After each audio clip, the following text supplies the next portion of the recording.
The Royal Commission into Defence and Veteran Suicide is now in session. Please be seated. Yes, good morning, everyone. I understand we're doing the Welcome to Country first. Mickey? Tuwela Manibudnik! Tuwela Wakanapudnik! Namani to you all is the hello words in the language of the Ghana people. Your response would be Mani Ai. So, Namani. Nechaya. Nai Ghana Biako, Mankalankala, Maruachanga, Ghana Mina. Minyana Namani Pudaji, Nai Nari Kamatri Marita, Nai Wangadi Manibudni Ganiatana. It is wonderful that we can come to a place. Today we meet it not only in Adelaide, but the place of the red kangaroo. Its spirit is not only embedded in this area itself being Adelaide, but also the emu, the Gardi, is also embedded into this place. But South Australia itself has the spirit of the kangaroo embedded in its formations of its country and landscape. And so when you come to this place, you are meeting in what is the gathering place of First Nations peoples who have always met in this place. We had a special word called Bumba Bumbalia, meaning conference, meaning meeting. And so therefore it is an appropriate time that we do meet on such an important particular commission here in discussing obviously our veterans. But as an ambassador and descendant of the Ghana people born here, I am known as the impatient one. And today I call upon the spirit people of my ancestors to bring you good blessings, to send away the old. Because when we come to places, we bring things, our emotion, our spirit, and our physical self. These things are exchangeable, they are connectable, and therefore they are impactable. And so when we understand that when we come to places, it is about being welcome. Is saying that you are the important people because when you come to a place, you bring your knowledge, you bring your wisdom. Your knowledge is collected in your muka muka, being your brain. Your knowledge comes from your heart, giving you feeling connection. And so that's why we say your face tells you where you've been, but your heart tells you where to go. But I want to leave you with a story of Jilbruki, one of the last of the great Ghana people, who was a hunter. And he hunted along this coastline and he was hunting the emu, the Gardi. This was a long journey as he was taking this. And he was pushing the emu down to Mudlunga, the nose of the peninsula, so that the emu would be trapped by the surrounding water. And he took a rest, but also his nephews were also hunting emu. His favourite nephew, Kultuwili, sadly was tracking the same emu that Jilbruki had been tracking. Now, by law, he would be punished for this, but because he was the favourite nephew of Jilbruki, he had spoken to him and he gave him permission to take that emu and therefore exchange the food with him and saying that would be, in a sense, okay. And so Jilbruki continued on. But the brothers of Kultuwili had seen by looking in the trails in the ground that there was this crossover where their brother had followed the same emu. And they knew that that would be punishment by law. And when they caught up with Kultuwili as he was cooking this emu, they killed him. And when Jilbruki found out that his favourite nephew had been killed, he came and he gathered him up and he carried him all along the coast. And wherever he stopped and cried, water springs arose. As he then furtherly took him along the coast to Cape Jervis, where he put him into a cave to rest, Jilbruki didn't want to be a part of the physical world anymore. He was hurt by the loss of his favourite nephew, that he called to the spirit people and he covered his body in the feathers. And then he was taken to the spirit people to return to the glossy ibis. This story is a story of many things. It is about law and how it was changed. It was a story about the creation of the ibis, how to find water, but also knowing that justice should not be served unless you have all of the information, because the brothers could not see that the footprints didn't tell them that there was a conversation that was had. So these are the stories that our people told to allow us to not only understand ourselves, but to be better people in looking after the well-being of all. So I leave you these final words. Nachu yukandaya, nachu yakandaya, padnia du wadu, is saying that we are truly brothers and sisters. Let us not walk alone, let us walk together. Let us never say goodbye, because we have no word for goodbye. We always say, nakara, see you later. Thank you for coming. Welcome to this place. And may you walk all the days along this country, knowing that the Spirit people will always walk with you. Najaya, thank you.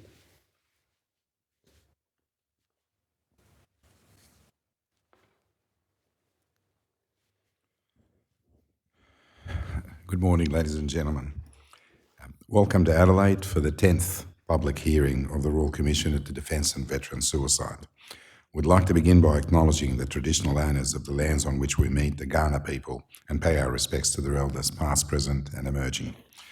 I particularly want to thank senior Kaurna man, Uncle Mickey O'Brien, for his welcome to country and connection of culture. We recognise all elders, past and present, who continue to share with us all their cultural, spiritual, physical and emotional connection with these lands, waters and community.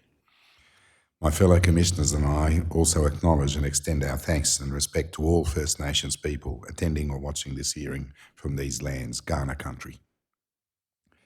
As always, we'd like to acknowledge the serving and ex-serving members of the Australian Defence Force for their unique and important sacrifices that they've made on behalf of our country. We honour you and your families for all that you do and all that you have done. Thank you for your service. We'd like to update you on the Commission's activities. This month marks 2 years since this Royal Commission was established. In that time, we've issued around 900 compulsory notices, received over 230,000 documents in response, received more than 3,800 submissions. About 6% of these were from South Australia. We've heard from 250 witnesses at 9 public hearings in Brisbane, Sydney, Canberra, Townsville, Hobart, Darwin, Wagga and Perth. We've conducted close to 500 one-on-one private sessions, including 37 here in Adelaide, with hundreds more yet to be held throughout 2023 and 2024.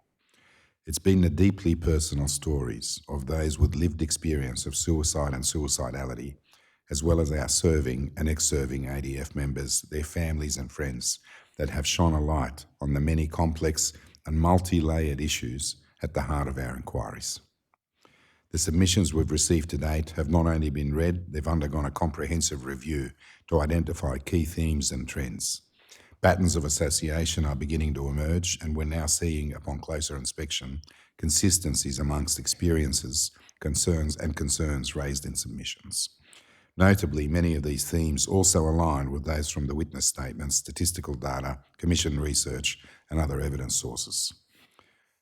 These themes include poor mental health outcomes, inadequate ADF support services, socio-economic risk factors, terrible ADF culture, bullying, harassment, abuses of power and chain of command, ADF continuity of care, reporting and information sharing among ADF, the Department of Defence and the Department of Veteran Affairs, the impact of branch of service and members' rank, the lived experiences of family members, family protective and non-protective factors, and military justice. The high rates of suicide and suicidal behaviour among our military community are undeniably a national tragedy. The numbers speak for themselves. At least 1,600 reported deaths by suicide between 1997 and 2020 among our veterans who served on or after the 1st of January 1985. Compared with the general Australian population, the rate of suicide among ex-serving male personnel is 27% higher, while for ex-serving females, it's 107% higher. The impact of these losses is a tidal wave of grief and anger that washes over family, friends, colleagues, and the wider community, and this pain can last for generations. We recognise that high rates of suicide and suicidality among serving and ex-serving military personnel are not a problem exclusive to Australia. That's why, in line with our terms of reference, we Commissioners have now visited all 5 eye partners, Canada, New Zealand, the United Kingdom and the United States, to hear firsthand how they're responding to similar challenges among their veteran populations, what has and hasn't worked and what might work if applied in the Australian context. We met with almost 100 representatives from across the government, the military, academia, veterans groups and charitable organisations during a trip to Washington DC last month. Noting the obvious differences in size and scale of the US military and the resources available to them, we learned about various activities and approaches aimed at supporting the well-being of armed forces personnel, veterans and their families. Of particular interest to us when looking at the US system was the collaboration between Departments of Defence and the Department of Veteran Affairs, transition supports before and after discharge, supports for family, the Inspector General system, Commander Promotion Assessment programs, their primary prevention workforce and data programs. And while we have sought to learn from our closest allies about how they're tackling these issues, we also know they're watching with keen interest the outcome of this Royal Commission and the recommendations we put forward to address the entrenched cultural and systemic issues which are failing our serving and ex-serving members. Back home, the Royal Commission has this month held roundtables with the Inspector General of the Australian Defence Force and Major General Paul Brereton, AM, who led the investigation into alleged war crimes in Afghanistan. Last month, the 3 of us met with the Department of Veteran Affairs to receive an update on the progress being made towards simplifying and harmonising legislation governing compensation, rehabilitation and other supports for veterans and their families and clearing the backlog of unprocessed claims. The Royal Commission continues to visit defence sites across the country to hear directly from our servicemen and women about life in the military, most recently at RAF Base Edinburgh, here in Adelaide, RAF Base Amberley and Gallipoli Barracks in Brisbane, and the Puckapunyal military area in Victoria. Our team has also had the opportunity to chat with hundreds of serving members and their families at ADF member and family and transition seminars in Melbourne and Ipswich, Queensland last month. And we encouraged them to share their experiences, particularly about separation and transition, prior to submissions closing on the 13th of October this year. Ex-service organisations and the supports they provide veterans and their families are of particular interest to the Royal Commission. We Commissioners were pleased to attend the Ex-Service Organisations National Forum in late May and hear of the positive steps taken towards the establishment of a peak body to represent and advocate for the needs of ESOs, veterans and their families. It was also a good opportunity to share with our ESOs what we had learned from our meeting with representatives of the established British peak body when we visited the UK last year.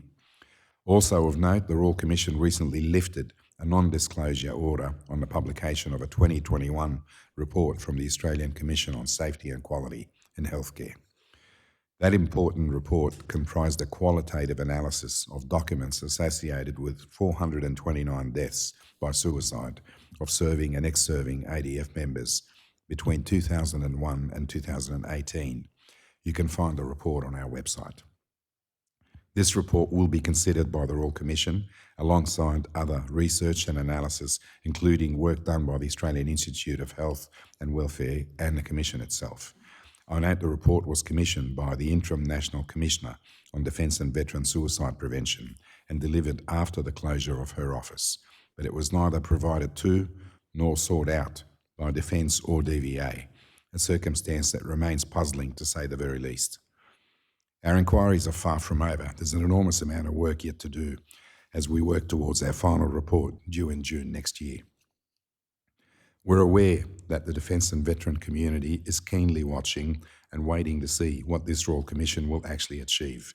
That's understandable given the dozens of related inquiries that have preceded this Commission, which made more than 750 recommendations aimed at improving the lives and livelihoods of serving and ex-serving ADF members, many of which have never been realised. And it's something that keeps us up at night as well. When we commissioners took on this role, we could not have predicted the incredible complexities and magnitude of the problem we're now trying to address. We've heard many contemporary examples of our sailors, soldiers and aviators doing it tough, not just historical accounts, raising serious questions about what the ADF is doing to address the occupational stressors influencing the mental health and well-being of its people, as well as their families. We continue to uncover evidence of a toxic culture within the ADF, including troubling accounts of bullying, harassment, hazing, misogyny, and administrative physical and sexual violence, all of which have long-lasting trauma impacts on victims. And there are the ongoing issues many are encountering with DVA when seeking to access their entitlements or much-needed support services. Despite how bleak the situation is, there is cause for some optimism. Our interim report last August made 13 urgent recommendations to improve the lives and livelihoods of ex-serving members. 11 of those were adopted by the government. It's been particularly heartening to see the progress made towards overhauling the complex legislation governing compensation and eliminating the backlog of unprocessed DVA claims. Australia's defence capability primarily comes from the brave men and women who pull on the uniform of our Navy, Army and Air Force and go to work each day to protect us. Each and every one of us has a duty to ensure that government, defence and other agencies truly protects the mental health and well-being of our veterans. For far too long that hasn't been the case, and it has undoubtedly cost and continues to cost many lives. The hundreds of billions of dollars to be invested in technically advanced nuclear-powered submarines, aircraft, weapons and other hardware to defend Australia and its national interests as part of the Defence Strategic Review will count for nothing if the ADF struggles to recruit and retain a resilient, psychologically safe workforce.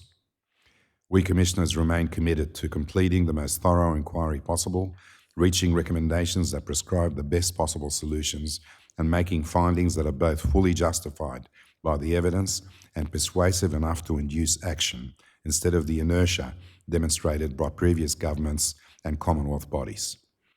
We're determined to succeed in our task, and as we've said before, the risk is far too great for us not to.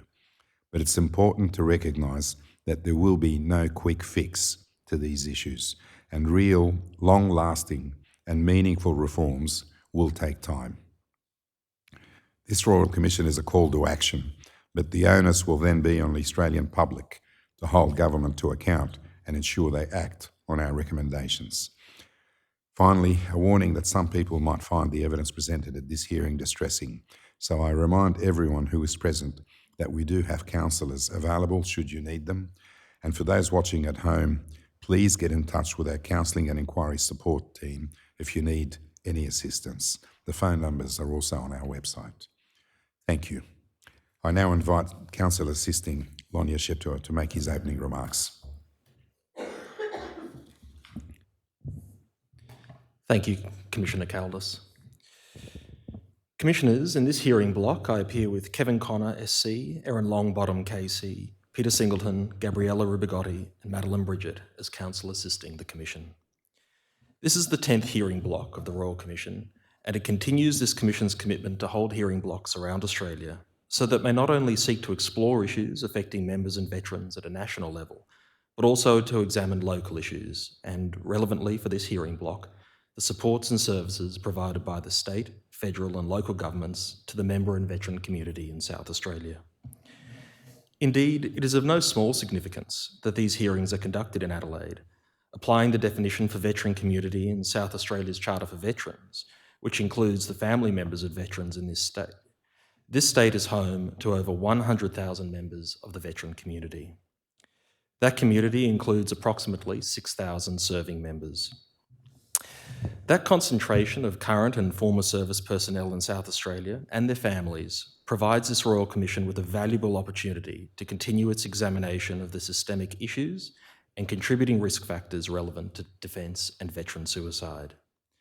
And with that in mind, this Tuesday morning we will hear from a panel of South Australian government witnesses, comprising Ms Chantel Bowen, Mr Adam Monkhouse, and Mr Adam Monkhouse. Commissioners, the Honourable Jeff Brock MP, the Minister for Veterans Affairs in this state, was also due to appear on that panel. However, for personal health reasons, the Minister has been unable to attend, and on behalf of this Royal Commission, we wish him well in his recovery. Ms Bowen, however, who will be appearing on that panel, is the Director of Veterans SA, which is the lead South Australian government agency for matters relating to Veterans Affairs. Mr Monkhouse is South Australia's Acting Director of Health Services Programs and lead for the Veterans Health Portfolio across SA Health. The supports and services provided by the veteran community in this state will be a particular focus of that panel, as will this state's engagement with the Commonwealth to address local issues affecting its member and veteran community. Commissioner Caldas, in your opening remarks, you observed that the issues at the heart of this inquiry are complex and multi-layered. It is perhaps obvious that the issues which affect the member and veteran community in South Australia are not limited to local issues, but also extend to those matters and risk factors that we've explored in other hearings and that we will continue to examine during this hearing block. To that end, and while there will be many topics that will be traversed over the next 2 weeks, this hearing block will have as its focus 4 main themes. Firstly, the career of a defence member, including postings, promotions and career management, and the support provided to that member and their families. 2 panels will give evidence with respect to this theme. Later this morning, there will be a panel comprising Air Commodore Karen Ashworth, CSC, the Director General Personnel Air Force, Brigadier Andrew Moss, AM, CSM, the Director General of Career Management, Army, and Commodore Eric Young, CSC, RAN, the Director General of Navy People. The focus of that panel concerns postings, promotions, and career management.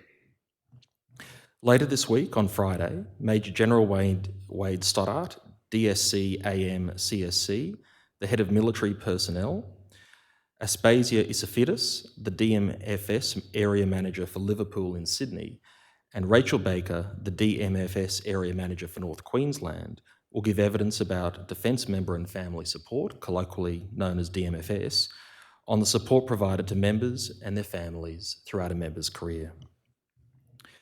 The second theme of this hearing block concerns organisational culture, leadership and performance management.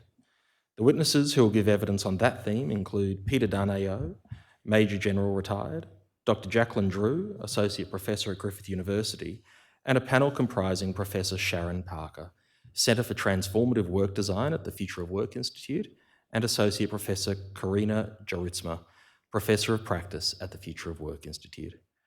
Those witnesses will appear over the course of the day this coming Wednesday, the 19th of July. Professor Gordon Parker, AO, will also give evidence on the Thursday of this week, and specifically on the issue of burnout. And finally, Justine Gregg, Deputy Secretary of Defence People Group, who will appear on the Monday of the second week, will give evidence on issues relating to governance and accountability and the implementation of organisational changes within Defence.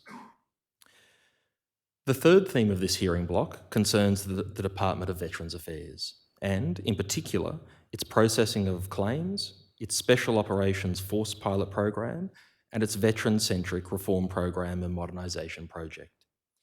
The witnesses who will give evidence on those matters include Kate Pope, PSM, Deputy President, Repatriation Commission, who will give evidence on the morning of Tuesday, 24 July, on the topic of the DVA Special Operations Forces Pilot Program. Ms Pope will then continue to give evidence on a panel alongside Rachel Goddard, First Assistant Secretary at the Department of Veterans Affairs, and Laura Sham, Chief Information Officer at the Department of Veterans Affairs, on the topic of DVA's Veteran-Centric Reform Program and Modernisation Project. Commissioners, Alison Frame, Secretary of the Department of Veterans Affairs, is the final witness of this hearing block and will give evidence on the afternoon of Wednesday, 26 July, on the topic of DVA claims processing. The fourth and final theme of this hearing block concerns the link between physical injury and poor mental health outcomes. This Tuesday afternoon, a panel comprising Professor Rob Pope, Dr Steve Rudsky AM and Dr Rob Orr will give evidence about that link. Commissioners, I should pause there to note that while we have sought for convenience to identify overall themes for this hearing block, we expect that the evidence of the witnesses will inevitably traverse multiple themes and topics. The Navy clearance divers, Michael Maley, Ashley Semmons and Jeremy Thomas, are but one example where this will occur. Those divers will each appear over the course of this coming Thursday and, among other issues, will give evidence of their experiences of performance management relating to high tempo and burnout and the links between physical injury and poor mental health outcomes. Commissioners, of differing but equal importance to the testimony of other witnesses in this hearing block are two lived experience witnesses. They are William Kearney, OAM, and Dr. Peter Wheatley. Mr. Kearney will appear this Tuesday morning and will speak to his experiences as a veteran advocate, with training advocates, and with the Veterans Review Board. Dr. Wheatley, who is both a former ADF member and practicing psychiatrist, will appear on the final morning of these hearings and will speak to various topics, including DVA-related issues, from the standpoint of both his own experiences in defence and those of his patients. Finally, Commissioners, in contrast to previous hearings, in this hearing block, we will be tendering lived experience witness statements without also hearing standalone lived experience evidence from those witnesses. However, in doing so, we wish to emphasise that this does not detract from the importance of these statements and more generally of lived experience witness evidence to the work of this Commission. Rather, we recognise the enormity and significance of the contribution of lived experience witnesses to this Royal Commission, and in particular wish to say thank you to those witnesses for the time and effort they have taken to prepare the statements that will be tendered this morning. Can I please ask the operator to display the lived experience tender list? Thank you. Commissioners, displayed on the screen are the names of those persons whose lived experience witness statements are being tendered. They are Matthew Fernandez de Viana, Mark Addison, Louis Yenkin, and John Berry. I tendered the documents in the tender bundle in the manner they are described in the list. Thank you, Mr. Shepto. They're accepted into evidence on that basis then and allocated the next lot of numbers. Thank you. Thank you. Commissioners, after this morning's adjournment, it is to the first theme of these hearings, postings, promotions, and career management, that we will turn. Air Commodore Ashworth, Brigadier Moss, and Commodore Young will be the first witnesses of this hearing block.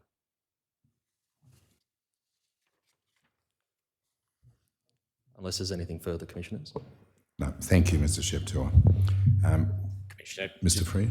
Yeah. Thank you, Commissioner. Just before you rise, I should announce my appearance for this block of hearings. I appear with my learned friends, Mr. Dighton, Miss Wright, and Miss Seckler, and later in the week, Mr. Berger of King's Counsel for the Commonwealth. Thank you, Mr. Free.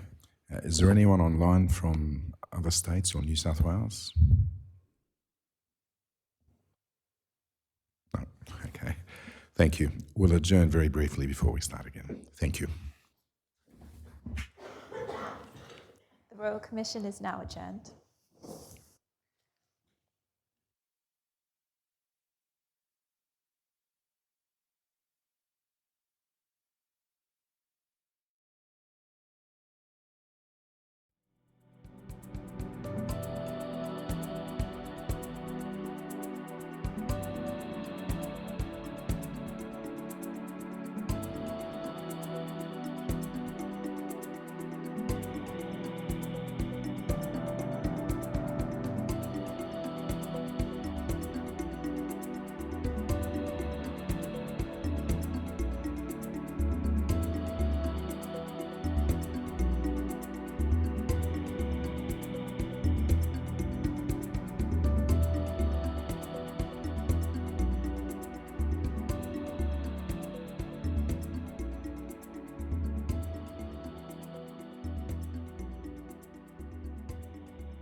Royal Commission into Defence and Veteran Suicide is now resumed. Please be seated. Good morning, Ms Longbottom. Thank you, Commissioner Caldas.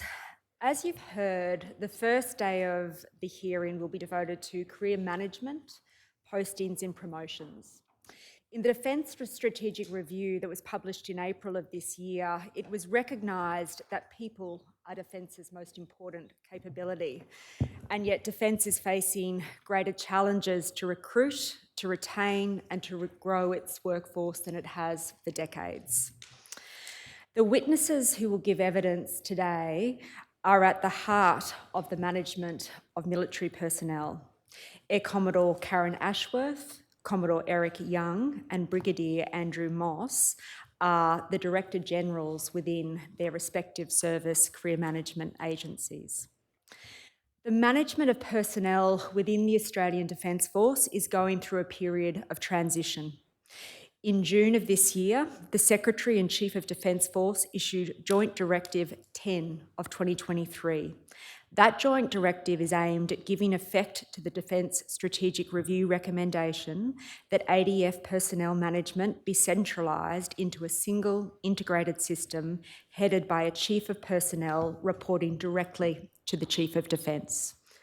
Lieutenant General Natasha Fox will be, or rather is, the inaugural Chief of Personnel. As of the 1st of July, Air Commodore Ashworth, Commodore Young and Brigadier Moss have reported to Lieutenant General Fox, rather than, as was previously the case, their individual Deputy Service Chiefs. But while the structure of personnel management within Defence is going through a time of change, the extent to which that change will be directed to enhancing the well-being of members remains unclear. And as you will be aware, Commissioners, from the evidence that you have heard and from the submissions that you have read, personnel management, and in particular, the systems of postings, career management, and indeed promotions, have the potential to negatively impact Defence members and their families. Against that background, the focus of the inquiry today will be on the structure of career management, postings and promotions. We will be examining with each of the witnesses how those systems operate within their respective services, the impact those systems have on the mental health and well-being of members and their families, and the way in which those systems could be improved. Commissioners, I call Air Commodore Karen Ashworth, Commodore Eric Young and Brigadier Andrew Moss. May those witnesses be sworn and affirmed as appropriate.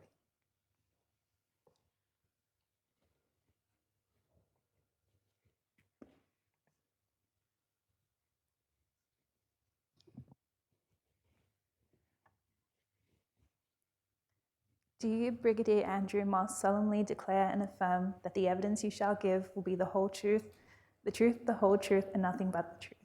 I do.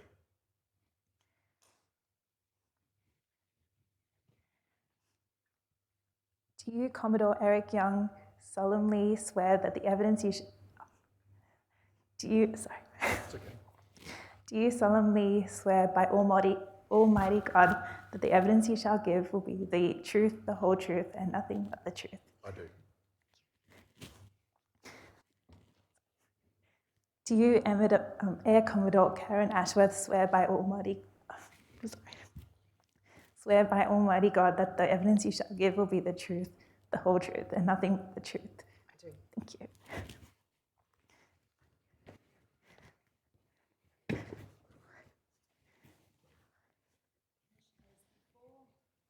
Before I commence asking questions of the witnesses, I'll just ask that the operator display the tender list, please. Commissioners, I tender the documents identified in the list in the manner in which they are described. Thank you, Ms Longbottom. They'll be accepted into evidence then and allocated the next lot of numbers. Thank you. Thank you, Commissioner Caldas. Air Commodore Ashworth, if I can start with you. You are the Director General of Personnel for the Air Force. That's correct. And that's a role you've held since May of 2020? That's right. And since the 1st of July this year, you report to Lieutenant General Fox, Yes. Who did you report to before that date? My direct report was the Deputy Chief of Air Force. And what are your responsibilities as Director General of Personnel? So I support the Chief of Air Force in his stewardship of the air domain, creating air power. I assist him in the sustainment of people by supporting career management of all our aviators from the moment that they are recruited and building their skills and experience, moving them through postings and promotions through ranks until the time that they transition. And as a consequence of Joint Directive 10 of 2023, that current siloed service system will be undergoing a period of change, is that correct? That is correct.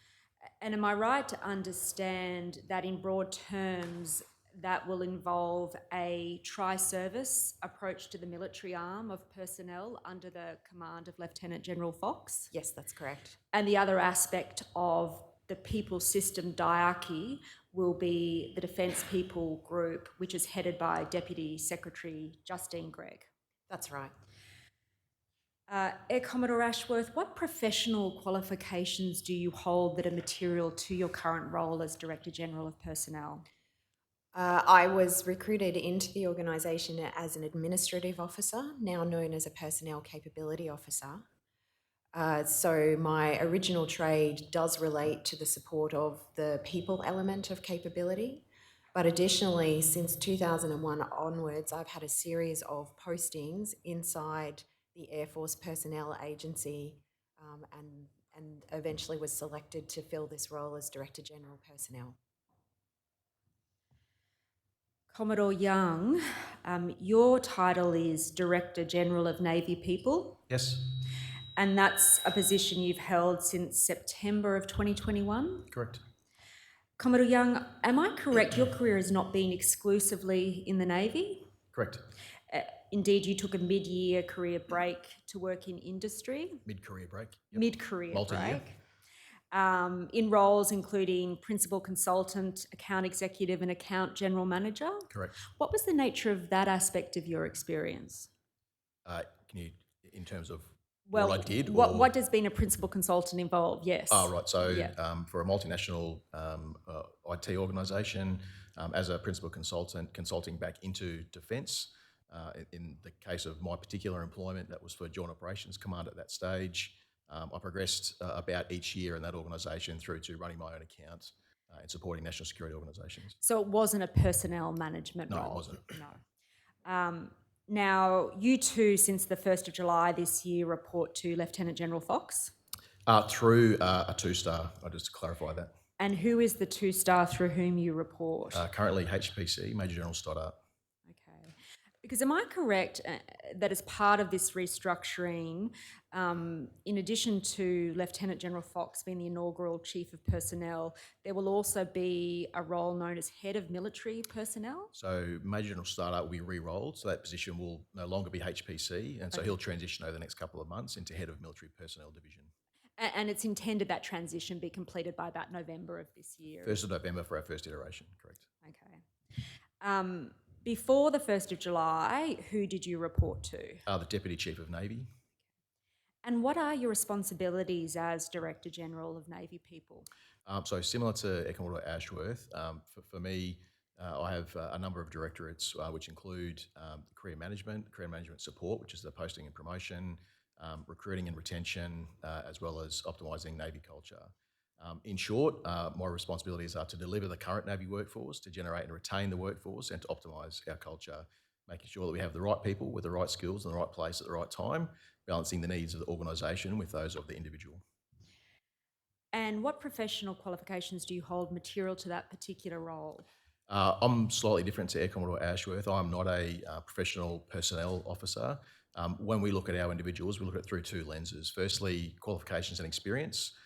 So it's the experience is probably more germane to my role, and that is having gone through my time in the Navy at each rank, having experienced each side of the career management spectrum. In relation to senior management roles, though, we look at things through a spectrum of mastery: social mastery, technical mastery, and domain mastery. In this current role, the current Chief of Navy decided that it was the social master aspects which are more important, which for me is around making sure that we're putting our people first. And when you say experience, do you mean in the sense that you have experience being a member of the Navy whose career has been managed? Correct. And so that is the qualification you bring to acting as Director General of? There's two parts. So there's that element of it. There's also the subject matter expertise to understand what our people do in the Navy. Brigadier Moss, you are the Director General Personnel of the Army. Director General Career Management Army, that's right. Director General Career Management Army. How long have you been in that role? So I was appointed into the role in December last year. And again, since the 1st of July, you report, albeit perhaps through another individual, but ultimately to Lieutenant General Fox. That's correct. And who did you report to before that day? The Deputy Chief of Army. And what are your responsibilities? So like the other two, I'll have a responsibility to support the Chief of Army in his stewardship of the career management of Army personnel. But where we slightly differ is in the Army context based on mass. Some of the organisation is slightly split. So there's another DG who focuses on policy, whereas my role focuses on the application of that policy in achieving the management or career management of our personnel as they go from recruiting, postings and promotions through life to the point of transition. And in practical terms, does that mean, for example, that you are directly responsible for career managers who in turn That's correct. engage with? Okay. And what professional qualifications do you hold material to that role? So I'd split it into a number of factors. The first one, as described by Commodore Young, is the lived experience. For me, that is being on the receipt of career management as I've gone through that life journey, but also understanding what our personnel are doing from a technical perspective. I've been a career manager myself as a more junior officer, and academic qualifications around things like strategy and policy masters, which allows me to link enterprise level strategic needs to practical application on the ground to achieve those effects. And have any of you been offered or taken up the offer of particular qualifications that would assist you in the day-to-day of managing individuals' careers, such as human resource type qualifications? No, and to as clarified my point before, we rely on our subject matter experts to do that. We're focused on effective decision making. Okay. Now, I take it that each of you would be familiar with the Defence Strategic Review that was published this year. Yes. And I might just get you for the transcript to Yes. say yes Yes. or no. Yes, I am. And you would accept that Defence is facing significant workforce challenges, Yes. Yes. and you would accept that indeed the difficulties in recruiting, retaining and growing your workforce is greater than it has been for decades. Correct. Now, the Defence Strategic Review states that addressing these issues requires what is described as an innovative and bold approach to recruitment and retention. You're familiar with that? Yes. And that it requires creative and flexible responses to the workforce situation in Defence. Correct. But the Defence Strategic Review also purports to recognise at least that people are Defence's most important capability. Yes. I'd agree. Well, my question is that statement mere tokenism? Definitely not. No. Would you accept that at least some people might see Defence as privileging personnel over people in terms of the individual well-being of its members? No, I don't agree with that. Okay. Would you accept that that's at least one possible construction of the way in which Defence has engaged with its personnel? No, I would not agree with that statement in the way that it has been suggested there.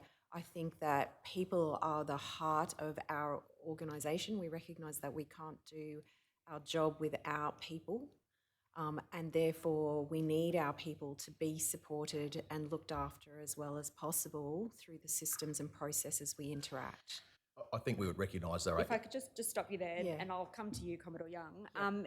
Air Commodore Ashworth, you would accept, though, that there is a distinction between, or a substantive distinction between personnel in terms of the capability of defence. I think in some of the documents we've been provided with in the Air Force context, personnel are described as a human pool of capital.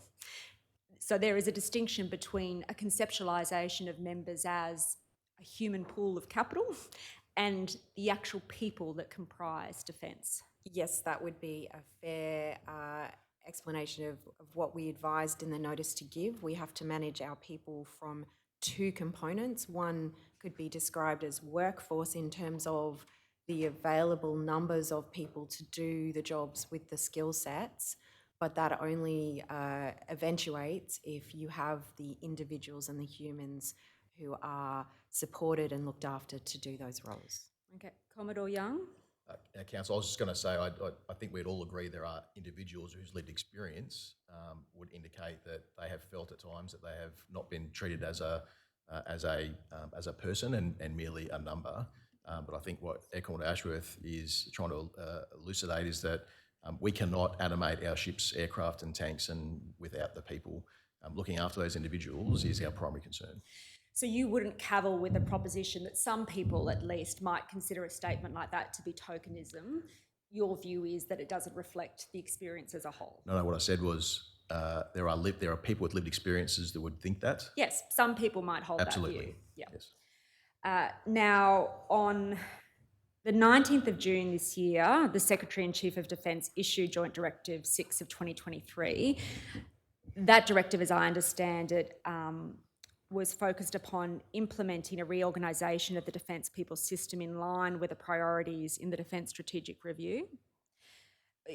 And again, just for the record, can I get you to answer yes or no? Yes. Thank you. We spoke a bit at the outset about how an aspect of that reorganisation will be, at least from the military career management side, a centralisation of each of the services under a single chief of personnel. Correct. That's correct. Will any aspect of, at least so far as you're aware, that reorganisation be a changing of your core functions as they presently exist within the individual services? Yes. Okay. And can you elaborate on that, Commodore Young? Not yet. 1st of July marked effectively a business as usual as we currently undertake the functions with a separate reporting chain. We're going through a process at the moment of a detailed design through to the 1st of November, which will now look at the functional aspects across each of our current 3 portfolios. In fact, there's a 4th as well. And then we'll make some recommendations through our 2-star to the Chief of Personnel and to the service chiefs about what those functions should look like come 1st of November. So it is a time at which career management within Defence is examining itself and looking at ways in which it might change, including to better support its people. Correct. Yes.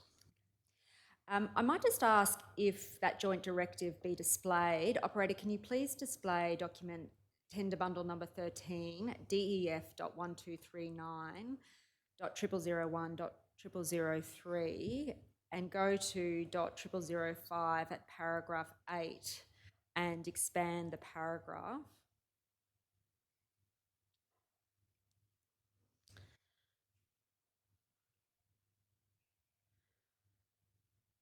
That statement there is one that no doubt you are familiar with.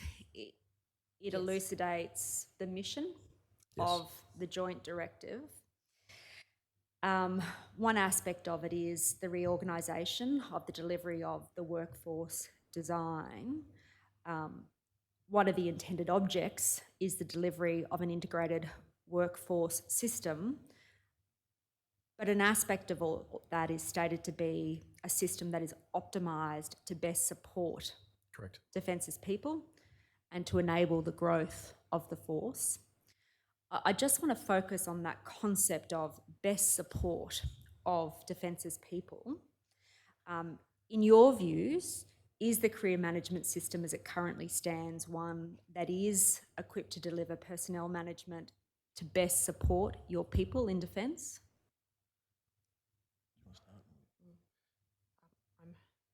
So at the moment, Each service has developed its own systems over a number of years.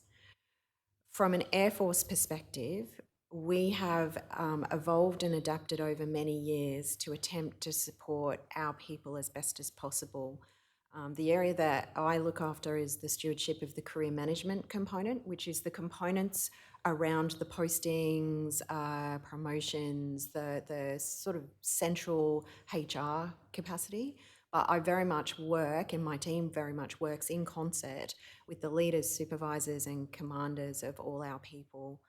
And for Air Force, the career management system that we have built, we've tried very much to make sure that we are transparent, engage with our people, attempt to get the best posting outcome for an individual, their family, their desires and aspirations, that also works with what the organisation might need and the ability to grow those skills for an individual over time. And in terms of promotions, identify the right people to move to the next rank to lead in the organisation.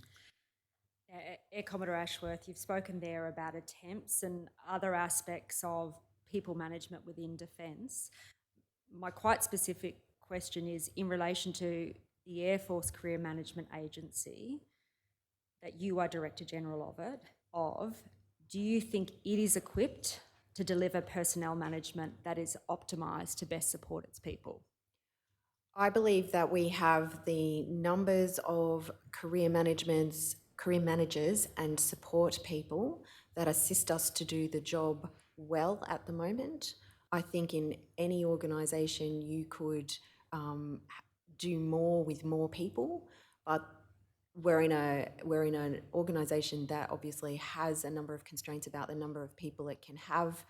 And so you need to make sure that we have the right number, but we also have to look at the other things that need to happen so we don't cause stress in the system in other places. I think we do right now, and where we don't, where a work group needs more assistance and our people needs more assistance for career management, we critically review and then identify how we can make that change. And is it possible to reduce your answer to a yes or no? I think you're asking me for my personal opinion in terms of how we are doing career management in Air Force at the moment. In my personal opinion, I believe the answer would be yes. Could we do more with more? Always. Commodore Young? For me, I think we're on a pathway to optimisation. I think we're in a continual learning journey. We were already optimising our career management structures. I think what this demonstrates is that as we shift to a tri-service organisation, is we don't want to lose sight of the support to our people. So this is multifaceted. Career management is one element of this, but there are elements that have historically been outside of our control, which is the inflows, outflows and demand management piece. So what this talks about then is the whole system working together to make sure that is optimised to best support our people. My question is not so much directed to pathways to where you might be in the future, and it's not so much directed to the multifaceted aspect of management of people. It is really specifically directed to what is under your control in terms of career management. Do you think your particular part of that system is optimised to best support Defence people?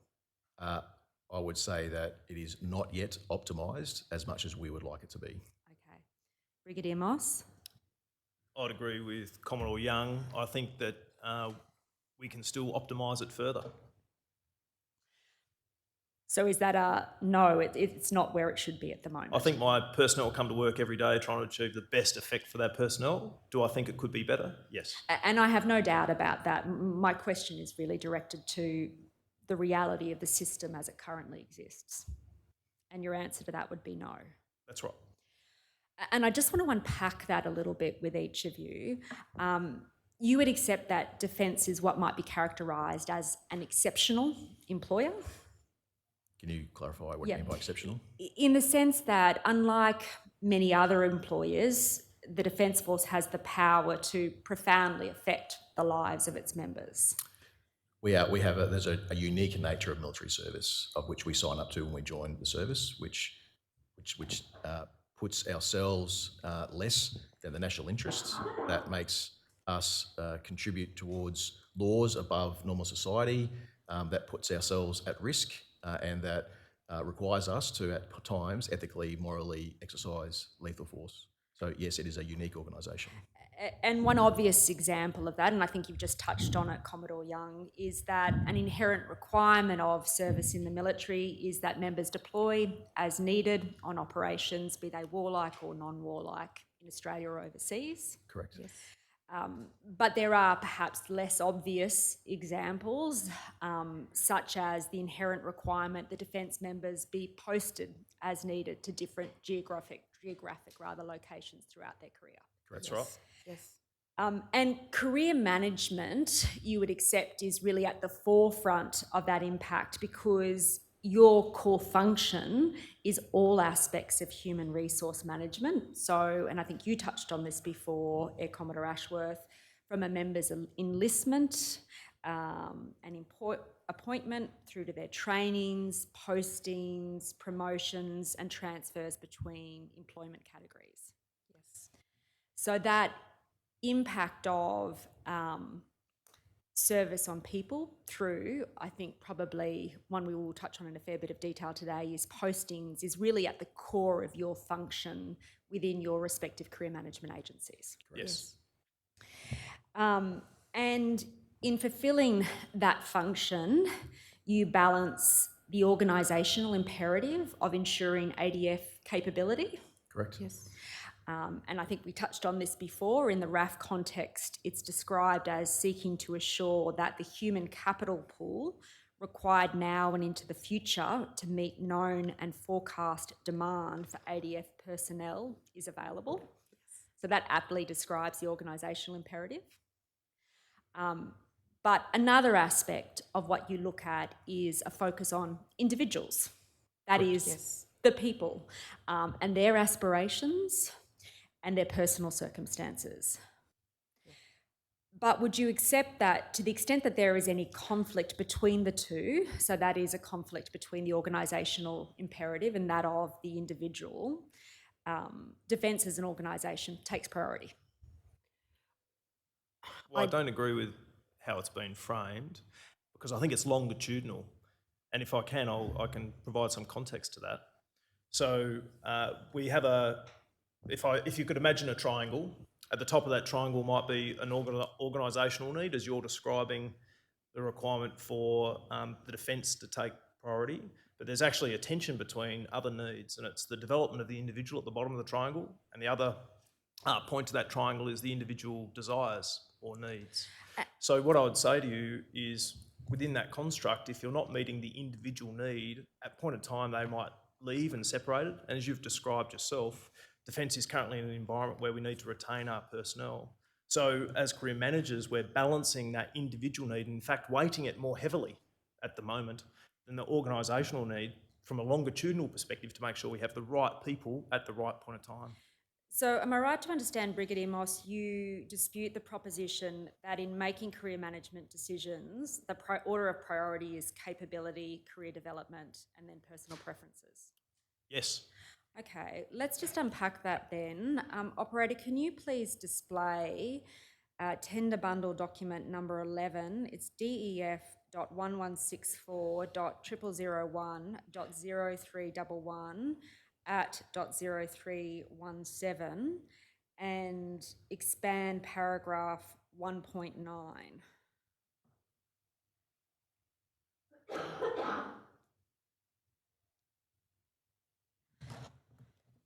So this document is part of the Army Standing Instruction for Personnel. The specific aspect of it is career management. Yep. That there underlines the fundamental principles of career management. Yep, as just described, that triangle. Yes, and in terms of that description, it says what it must first do is support the capability need. Well, it doesn't say that. It says the following need to be managed, so those 3 points. Okay, so it says career management decisions must first support the capability needs. Am I reading that correctly? You are, but what I would say to you is that in the Can you current just context... let me finish Of asking the course, questions, of and then I'll course. give you an opportunity to respond? It says in subparagraph B then, when the capability need can be met, career management decisions should next support the development of ARMY's next generation. So that's the second aspect of the consideration. Then thirdly, when it talks to personal preferences, it says, our people are the core of our capability, and there will be times in which personal preference or circumstance is afforded greater priority in decision-making. In these cases, decision-making will preserve the capability by acting to support personal circumstances for members and their families. So is that the point you're making? Correct. That there can be occasions on which the individual takes priority over the capability? That's right. Okay, can we unpack that then as well, though, in the context of the Navy? Because I think the description there is slightly different. And would you accept, Commodore Young, the position is slightly different in the Navy? I think I'd separate it, Counsel, into two parts. There's the organisational and the individual. So from an organisational need, we need to make sure that we animate our ships to make sure that at the end of the day we can get a ship to undertake a function, task or activity as prescribed by government. As Brigadier Moss just described, there are times when an individual, their capacity for service will not enable them to provide that service. But am I right to understand, at least as it is specifically described in the Career Management Navy document, the circumstances in which personal circumstances can be taken into account are where both services and career development requirements can be achieved? Correct. Yep, okay. So, Commodore Young, how would you then describe the balancing of those priorities between organisation and individual? In a couple of ways. Firstly, I would say that for 3 decades in a pendulum between organisational need and individual need, my honest view, personal view, is that the pendulum has been a bit on the organisation side. We've focused more on achieving outcomes than focusing on the people. What I will say is that in my tenure as Director General Navy People, what I've asked my team to do is, in that pendulum between organisational need and individual need, is to where they can put the priority on the individual. Now, that does not mean that we can meet the individual's needs and desires. What it means is that my career managers need to ensure our people have been heard, where they can consider and achieve the requirement of the individual, they do, but where they can't, that they explain why they can't, because at the end of the day, they might need to then deploy somewhere or to be posted somewhere to meet the capability need. So you would like to see that pendulum shift more from organisation to individual? I'm saying in the last 2 years, that's my direction to my team has been to do so. And what about you, Brigadier Moss? Exactly the same. And Air Commodore Ashworth? I think for Air Force, we've always tried to find a mutually acceptable outcome for all parties. So we are constantly balancing that nuance between all the factors. I think when you're making people decisions, it's difficult to say what is always weighted and what is always the factor. We're always trying to work with our people and their families to try and get to that mutually acceptable outcome. Noting that we do have a requirement to deliver capability in a number of locations.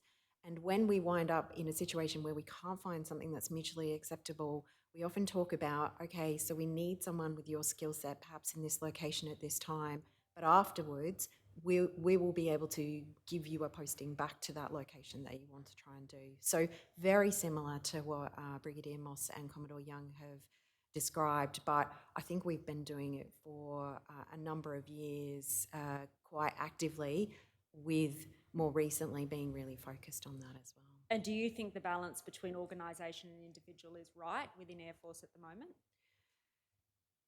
I think we're as close as possible to getting it right as we can, and I know you probably want a yes or no answer. It's difficult, again, with people, things to be that nuanced. There are probably individuals out there who may not feel we've quite achieved it, but I feel that I can put my hand on my heart and say that my career managers try really hard to engage with all our individuals to get there. And when you say right as we can, what do you mean by that? I think in some people may wish to get particular jobs or locations where there may only be a small number of opportunities, or we really do need to be able to deliver capability in a particular location for someone of that skill set. So I guess I'm talking about the fact that we're engaging with our people, trying to have those conversations and make sure that we get to a mutually agreeable discussion to still achieve the capability of delivering that skill set or trade or whatever at that place in that time. But I take it, and just coming back to you, Commodore Young and Brigadier Moss, accepting the efforts you have made during your tenures, it would be fair to say, would it not, that the career management system within Defence hasn't got the balance right yet? No, I wouldn't say that, and I'll give some data to back that up if you like. So we have both informal and formal processes for judging whether someone's happy with their posting. In terms of formal processes, that's a redress of grievance process. Last year we had 4 redress of grievances for people's postings only. In terms of emails into our retention inbox, so for the last 18 months, we've had a very strong focus on retention. We've allowed people to come in with their issues, their concerns. Only 8 of the 1,200 emails to that retention inbox have been around postings. 4 of those related to just information and 4 people who are unhappy with their posting. I'm not sure that's an answer, sorry. Of course, yep.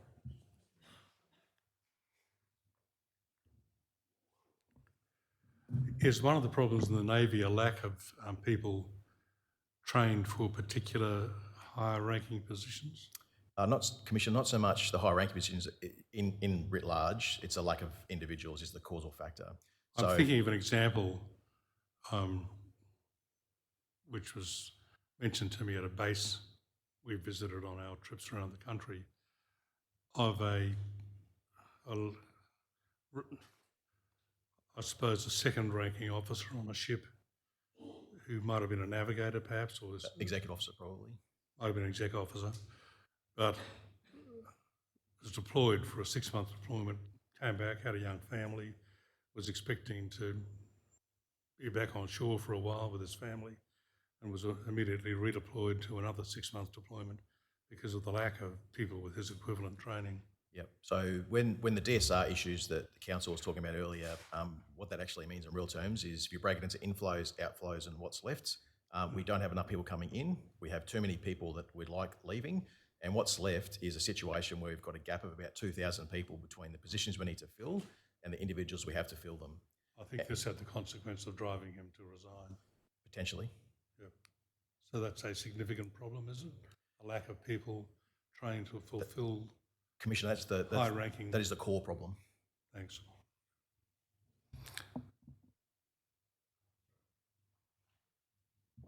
Thank you, Commissioner Douglas.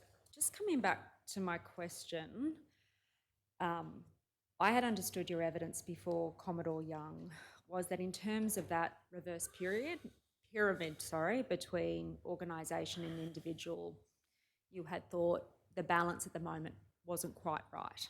Have I understood that correctly? So again, it's multifaceted. I would say, as I just explained to the Commissioner, from an organisational perspective, we don't have enough individuals to fill the positions that we have. Therefore, more often than not, I would say we are now making decisions to fill the capability, and we won't necessarily then meet the individual's desire for a location or a specific role. So you are prioritising the need of the organisation over the need of the individual, the personal desire of the individual? Again, to clarify, from an organisational perspective. So for an organisation, we might need to get a ship to sea. That's not one individual that needs to do that. There are multiple individuals. So an individual may not get their desire or may require to do a back-to-back posting. Doesn't mean all individuals. Yes, but where there is a conflict between the needs of the organisation and the desires of the individual, the needs of the organisation will prevail. That is correct, unless there's a threshold of individual circumstance.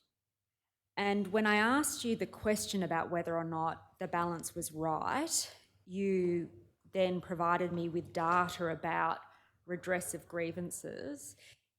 Is the number of redressive grievances that are issued your metric of success as a career management agency? No, it's not. Okay, then why did you give that to me as an answer to whether or not you've got the balance right? Because it's an indicator for me, a lead indicator as to whether we think there's a widespread systemic issue or whether we think that they're localised personal issues. So it is a metric by which you measure success of your agency? that I personally do. It's not one of my reported metrics to my chain of command, but it is a metric that I use, yes. And what are the other metrics you use to determine the success of your agency? Yeah, so there's the formally reported one. So in my 3 primary responsibilities, I have delivering Navy workforce. So within that, that's making sure I've got the right people in the right place at the right time. The 3 metrics in there are that I have a workforce generation system that provides suitably qualified and experienced people to meet the requirements of our ships at a certain state of readiness. And so for that, sorry, did you have a follow-up? I think you've misunderstood my question. My question is really directed to a metric of success that you are an organisation that is supporting your people as opposed to just the needs of the organisation. If you let me finish, I can get to the... So Sure. there's an organisational measure, that's the SQEP. There's then 2 individual measures. So the individual measures are whether the crew support and readying group, so the workforce generation system that we have, is providing career stability for our individuals. So are we, in a Navy sense, increasing the number of block postings, for example? And can I just stop you there? Can you explain to me how that metric allows you to determine that your agency is supporting people? So we're giving people more stability in their careers. Okay. And then you were going to go to another metric? Crew support and readying group, and then the number of short-term. So in addition to our posting process that we have another system called PDRs, or position deficiency reports. So basically, within a posting cycle, a ship might have a certain individual with a certain skill set that's required to get that ship to sea. If we need a short-term person to come in to get that ship to sea for that 2-week period, we go through a PDR process. So there are too many of those PDRs occurring at the moment, so we're trying to reduce the instance where someone might get posted ashore, should be having some time with their family, and then gets called back to sea for a short period of time to get that ship to sea. And so we're measuring the number of those that are outside of the core group of individuals. So that's a way in which you are measuring how the system is working in terms of, for example, stability of individuals and their geographic location. Am I understanding that correct? And I guess what I'm really focused on is how you measure whether or not individuals feel that they are supported by the career management agency. So I would go through a couple of things. Firstly is the really distinct focus we've had on retention in the last 18 months, where we've had a significant number of retention forums. We have an open inbox to our retention team. We have command-led conversations. We have monthly divisional presentations. So we're providing our people now a lot of opportunity to let us know what's important to them, what the issues are, and what we need to look at. And what are people telling you? It's changed significantly in the last 18 months. 18 months ago, when we kicked off our retention campaign, there were 5 key issues that our people were telling us. 3 of those were related to work-life balance and op-tempo. The 4th one was mental health, related to the first 3, and the 5th one was remuneration. So the retention initiatives that we've implemented in the last 18 months have been focused on those. We currently have 91 initiatives, 27 of those have been implemented, another 47 in train. That has slightly shifted now. Our people are seeing that we've taken a whole raft of important steps in that personnel tempo and work-life balance. It's now shifted more to employee value proposition. So it's now down to family supports, childcare, housing, those tangible things that help people be supported in location. And I'll unpack that with you in a little bit more detail later. But I first want to give each of you, Brigadier Moss and Air Commodore Ashworth, an opportunity to indicate what is your metric of whether or not you as an agency are best supporting people as individuals in terms of their well-being. Yeah, it's a great question and something that we take very seriously. So we have a series of KPIs that we use to measure. Some are, as you described previously, around organisational outcome, but I won't focus on those. I'll focus on the one that is specifically around people. And obviously the one that impacts people the most is potentially their medical well-being or their well-being as an individual. So we closely track medical classification board status, so where people are in the MEC review process for how they're being managed. That might be numbers of people who are being managed in that system. It might be how quickly we're putting them through that system to ensure they're getting their support. It might be how many of those people are either transitioned or that we're able to retain and keep a support network around them. That's one metric or example that we might use, is the medical framework. Another one would be around stability, as already described. So to give you an idea, 60% of people in the last posting round were retained in the same location despite being posted. So for me, that's an understanding of, are we giving them the stability, which is one of the metrics that we measure in your survey, your SAY surveys. And I guess that touches on something that you were emphasising before, Brigadier Moss, about this reverse pyramid and the conflict between the needs of the organisation and the needs of the individual. And you said to me that there are circumstances in which career managers will weigh the needs of the individual in favour of those of the organisation. That's right. I don't want you to give me names, but can you give me an example of when that's happened?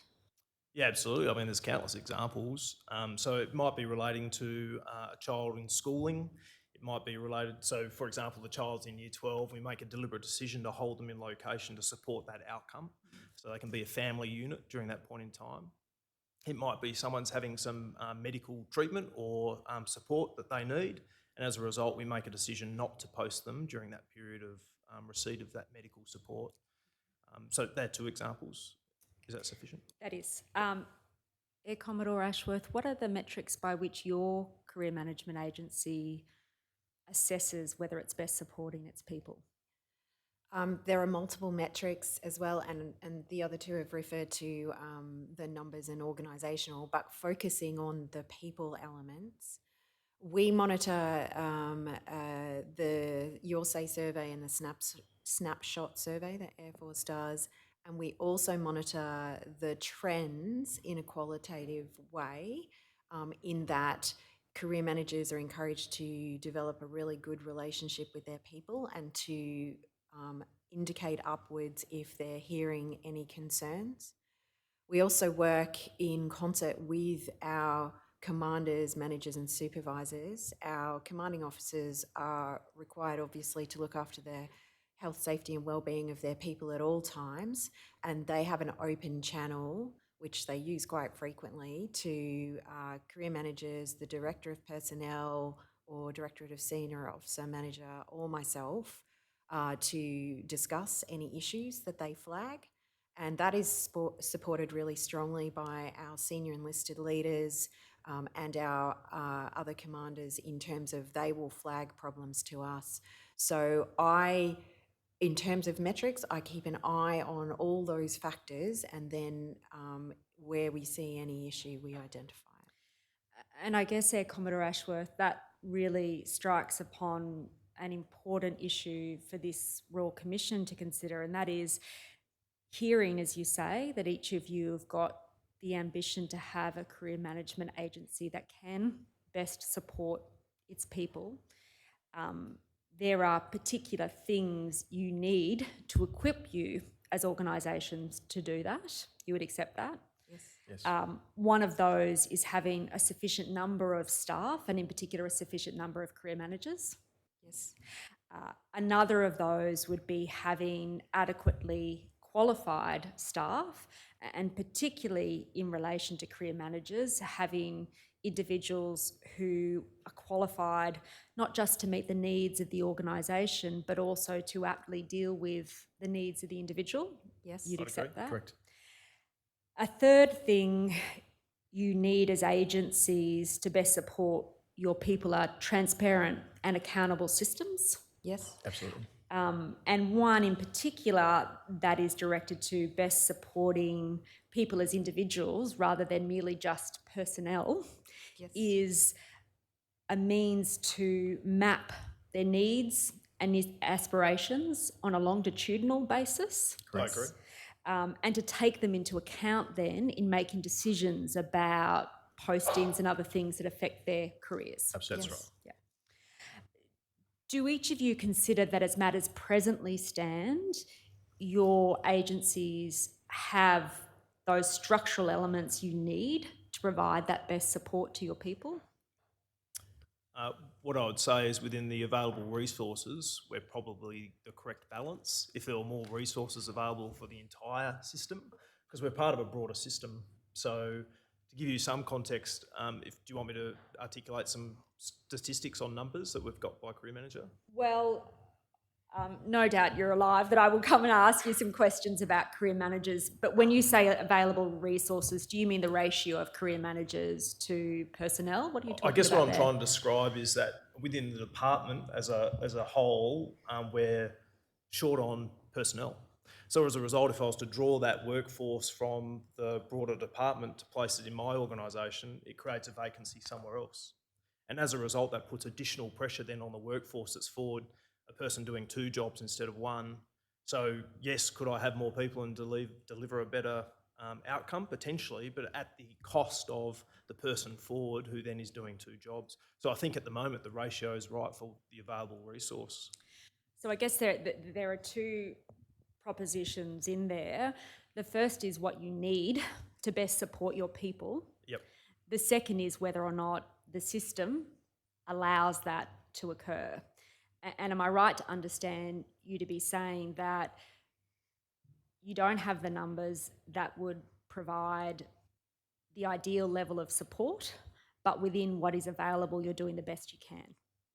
I think the additional numbers are always going to give you a better product, absolutely, as would different IT systems, both of which are being looked at. So part of the reorganisation may enable us to save some efficiency in terms of personnel numbers. Some of the IT reviews within Defence that are occurring at the moment might give us a better product in terms of what we can deliver. Just focusing on what exists now, Yep. do you consider that the ratio between career managers and personnel is right to provide the best support to members as individuals? I think that we could have more people. Okay. Commodore Young? We went on a journey for the last couple of years on next generation career management and updating our processes to do exactly the things we've been talking about today. One of the things we looked at there was ratios, and our initial assertion was that about 1 to 350 was what our aim point is. We're a bit less than that now. The current thinking, having done that now for a couple of years, is that 1 to 220 is probably a better outcome. Again, we haven't been able to do studies or research about what other nations do and what's right, but that's our current thinking. And when you say it's a better outcome, how are you measuring what you need in terms of best supporting your people? That's a great point, and I probably should have clarified for everyone in the room. Career managers don't do the only part of career support for our people. We have in Navy a divisional system, and in the other 2 services a chain of command, and those supervisors and those divisional officers and divisional senior sailors have daily, weekly, monthly conversations with their people around their careers, around professional development and those things. When we come to the career managers in the career management agency, that's about then making the specific decisions around the movement of those individuals into roles that are required.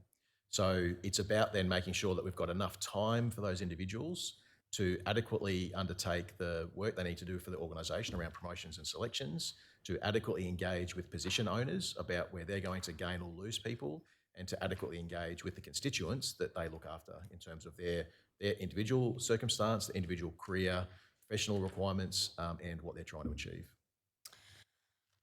Okay. Well, look, can I just ask, operator, can you please display tender bundle document number 1? It's DEF.quadruple9.0096.0001. Perhaps while that's happening, Ms. Erin Longbottom, if I can just ask one question of the Air Commodore. You've mentioned you were aspiring to 350 to 1, and you're moving towards 220 to 1, but where are you at now? Are you able to say? We're at about 247. Thank you. In fact, we're exactly at 247.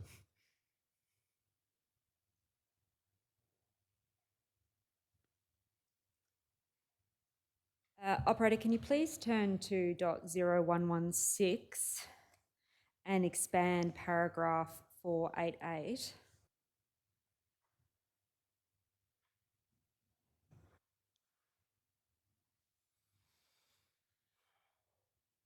So, Commander Young, this is a description of what the key objective is of career management in Navy. I understand it from that response be to deliver a personalised career management system where career managers are accessible and engage Navy people in the management of their career. Correct. So it is, if I was a Navy member, I would be entitled to consider that your agency is one that's enabled to give me a personalised career management focus? Support. Support. What does support mean? So there's a responsibility on individuals to manage their own career. And so this is what I was talking before about the requirement to work for individuals to work with a divisional system to understand what they want to do, what they need to do. And in a very ideal world, those individuals and divisional systems would come to the career manager with with recommendations on their career planning sheet, which is their 5-year career plan, which were already aligned to the service need and the individual need. But for an individual to take responsibility for their career, it would need them to have a career manager that is accessible to them Absolutely. when they want to do that. Absolutely. So that's the provision of advice piece as well. Okay. Yes. Now, you've just talked about ratios. I might just break that down if I can with you in a little bit of detail. But you would accept that the intent of career management is to deliver a personalised system where a member can engage with a career manager and engage with Navy people as part of the management of their career. Correct. That process can occur in person, Yes. it can occur via email, and it can occur virtually. Yes. Now, in terms of support, you've just made reference to what you envisage support to encompass. But am I right that the kind of topics of inquiry that people come to career management with requests for support include changes in circumstances, Correct. Promotion prospects, Yes. service transfers, Yes. competitive selection processes, Yes. posting tenures. Yes. So it's the full breadth really of the career and consequential impacts on defence members and their families that is within the core function of your agency. Not the families, no. Well, in the sense that if an individual is posted, then that means their Yes. family has to move as Correct. well. So Yes. with that qualification, you would accept that? Yes. Okay. Now, we have been provided very helpfully with some data about the ratio between career managers and individuals. I might just ask that to be displayed. Operator, can you please display tender bundle document number 2A? It's DEF.quadruple9.0014.0009. Commissioners, can I just say at the outset, there are limitations on what we can discuss about these numbers publicly because aspects of it have been redacted. So within those constraints, I will attempt to engage with each of the witnesses to get an idea about what the ratios actually are. And Thank if you, Ms. needs London. be, thank you, Commissioner Understood. Caldas. Operator, can you please go to paragraph 10 and expand that?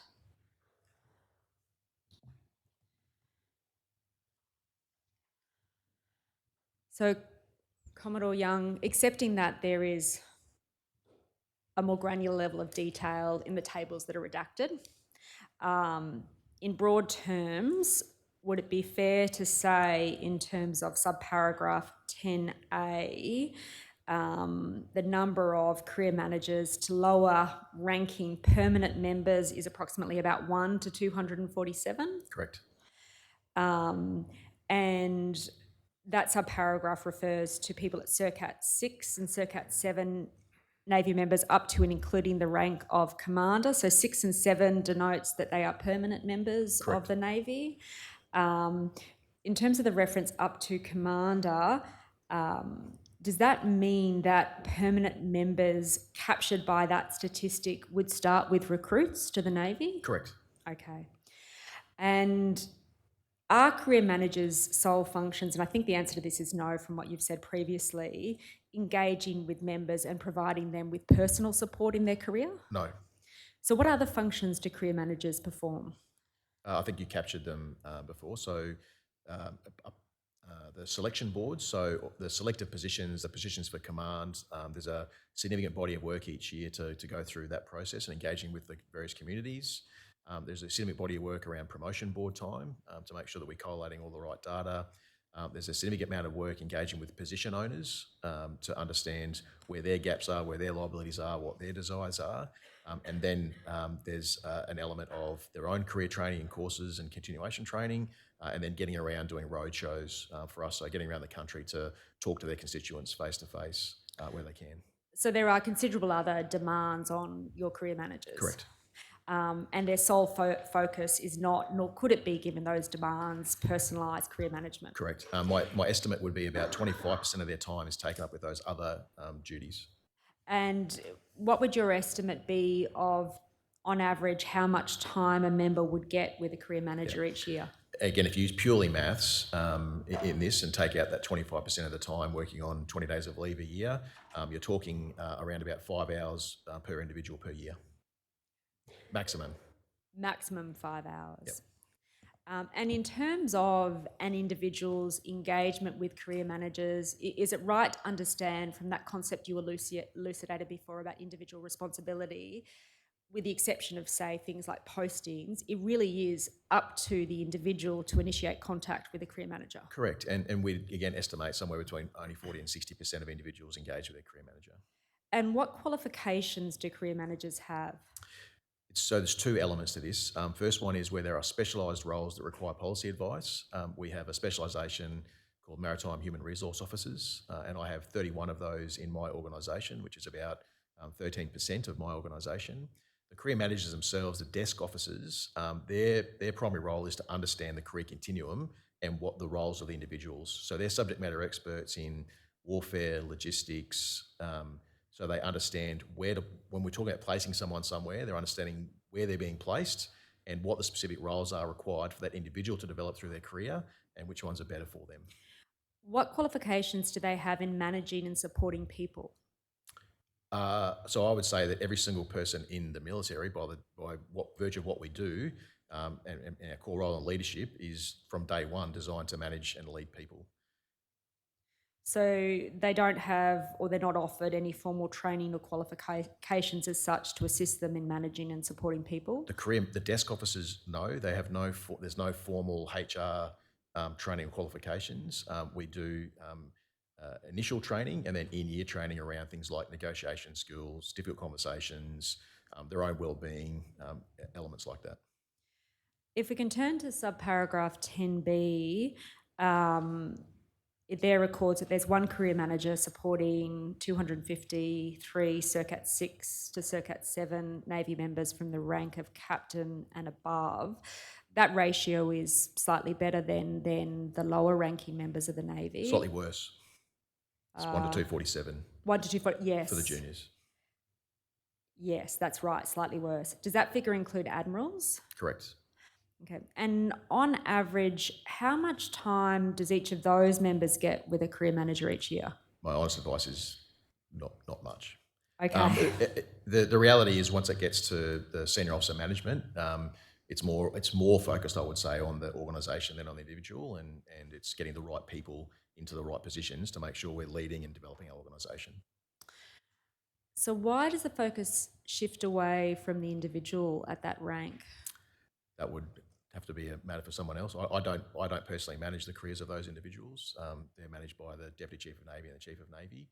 But again, I would say as you get more senior, it's given for us that the needs of the organisation become more important than our aspirations. Okay. So that is an example of an organisational focus on personnel rather than people. No, in fact, it's quite the opposite. I think it's about them making sure they've got the right people. In Navy contexts, it's about making sure then we're developing the right people for the role who are going to achieve outcomes with and through their people, not at their expense. But I'm talking there really in terms of career management, so accepting that Correct. In terms of the organisation, you want to get the right Yes. people in there. In terms of career management, the specific focus in that context is over the organisation rather than the people as individuals. That's my personal view, yes. Now, the response goes on to say that Circat 3 to 5 members, so they're reserve members, they're not career managed in a longitudinal sense. What does that mean? So in their pattern of service, that could be generally, we're talking about doing days per year, so that could be down as low as 20 days per year, 50 days per year, 100 days per year. Once it gets to 200, they become under Serv Op C or continuous full-time service. and then they are managed in a longitudinal sense for that period of time. So these are individuals who will be in location in a local area, and they might want to do a day here and there. So it's managed in a different way in Navy. It's not a true contingent workforce at present. And so what career supports in terms of longitudinal support, having a longitudinal view to service as a reservist within the Navy, are they offered at the moment? Nothing like the CERCAT 6 and 7 officers. Okay. And do you have a view about how that aspect of the system aligns with the call to action in the Defence Strategic Review to investigate innovative ways to adapt the structure, shape and role of reserves? Absolutely. You think it does align with that? No, it doesn't currently align with that. No. We need it to align with that. I alluded to Navy doesn't currently employ contingent workforce like Army does. Army has a full structure around that workforce. For Navy, it's generally people who have been in permanent service. When they transition then, and for sometimes for reasons for personal need, they want to have a different pattern of service or reduced time, or they want to stay in a location. And that's how we've managed them historically. Where we need to get to is more holistic management of that workforce. And so your view that one aspect of that innovation really should be is utilising, as you call it, that contingent workforce of reserves. Absolutely. Yep. There's a lot of untapped resource there. Brigadier Moss, if I could turn to Army as a career management agency, it's described as opportunity-based. What does that mean? Well, I think with opportunity-based, I'm not sure the context you're using it in, but if I was to guess what the context is, I'd be saying it relates to what positions are available at the point of time to be able to place an individual against. I might take you just to assist to the document. Operator, can you please go to tender bundle number 1, DEF.99996.00001 and turn to page .0116 and paragraph 490. And just expand that, please. Give yourself a moment to read that and then I'll ask the question again.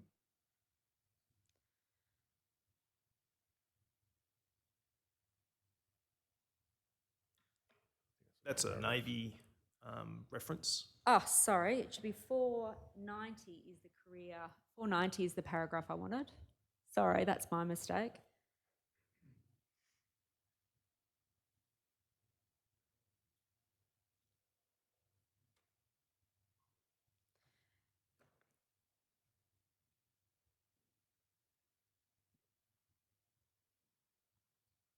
So as I understand it from that response, there are opportunities to engage, and those opportunities occur within what is described as the CMC, and I understand the CMC to be the career management cycle. That's correct. And I might ask the operator to please go to page .0110 and expand figure 50.1. And I guess, Brigadier Moss, what I'm really hoping to have an understanding of is what aspect of career management as part of that cycle is an obligation on the career manager to engage with a member, as opposed to a member having the opportunity at their own initiative to engage with your agency? Yeah, a really valid question. You'll see it through the diagram, it's broken into 4 key phases. One of those phases is engagement. So within that engagement phase, phase 1, I'd say the onus is on the careers advisor to initiate that engagement to ensure we understand what the individual needs are within that context. So between October and December, that is the focus of your agency, is engaging with members? Yes, but what I'd also say is you go through each phase, if there's a particular thing that impacts an individual, so for example in the selections phase, being phase 3, there may be a requirement to engage an individual, one, to understand their personal circumstances that may impede them doing a particular selection, or to see indeed if they want to be considered for a particular role or function. So although there is a phase focused on engagement, it does occur across the cycle. But in phase 2, if I've understood you correctly, engagement between a career manager and an individual won't happen as a matter of course, or it's not mandated? No, it definitely still happens. And normally that would be around the context of, hey, potentially I can't offer you the job that you've asked for. is here's a solution that we could offer you. Does that work in your circumstance? And if you let me finish my question, I would get to that. My point is, it's not mandated that a career manager engage with a member, but that can happen in individual cases if an issue arises or if a member initiates contact. Mandate's an interesting word. I'd say across the entire system, it's mandated that you engage your personnel when required. So a member in phase 2 would expect to have contact with their career manager at some point between January and April. If it relates to a circumstance that relates to them as an individual, yes. So it won't happen as a matter of course, but individual circumstances may warrant a Correct. career manager. That's a better way of framing it. Yeah. So coming back to my initial point, it's not mandated that a career manager speak to each individual of whom they have responsibility during that period, but they should do so if the circumstances necessitate it. My expectation as the Director General is that yes, they do that. Okay. Phase 3. What happens in that phase in terms of interaction between career managers and individuals? Yeah, so as previously described, during that phase we're going through a selection. You might find that an individual who was previously able to nominate against a position, their personal circumstances have changed and they may indicate that it's no longer the case. As a result, that engagement will occur to self-withdraw from a position. It may be that we've identified a new opportunity. We want to engage the workforce to understand who is interested in that particular selection. It may be someone is not selected for a particular position, and as a result, we'd engage them to let them know the outcome and then seek their advice on, as a result of that outcome, what next for them as an individual. So again, there may be circumstances which would necessitate a career manager having contact with an individual during that period, but it would not be the case that I, as a member, should expect as a matter of course that would occur. I think that's fair. And what about phase 4? So in phase 4, they definitely receive engagement from the career management agency. So when you ask is a career manager, often they have engagement that's not from a career manager to the individual. It might be from the organisation to individuals. Postings in this case, everyone who is getting a posting will receive an engagement, which would be a formal direction on where they're to post. There's likely to be follow-up with the career management agency on an individual basis to understand how that has landed and if it's accepted.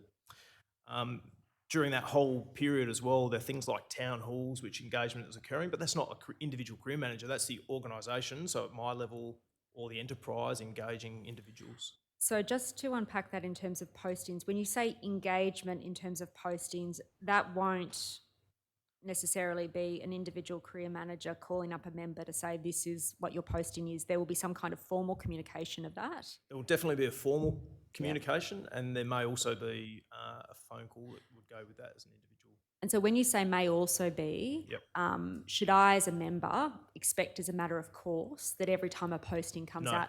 No. Okay. And we might then go to the ratios of career managers to members in the Army. First of all, though, can I ask, in terms of the functions career managers perform, is it broadly akin to what Commodore Young described for the Navy? That is, a career manager has a range of responsibilities? Yes. One of those is individualised career management with members. Yes. What are their other functions? So as described by Commodore Young, it might be engaging with the chain of command to understand what the organisational need is. It would be doing training for themselves to develop make sure they're developing a better product in terms of what they're delivering to the people forward. It may be managing their own career or doing things like courses and training. And do you have even sort of a gut sense of how much time a career manager has within the scope of their other responsibilities to devote to individual career management? Yeah, I'd say no more than 50%. Okay. And I might then ask if we could display document number 2A in the tender bundle. Give the reference.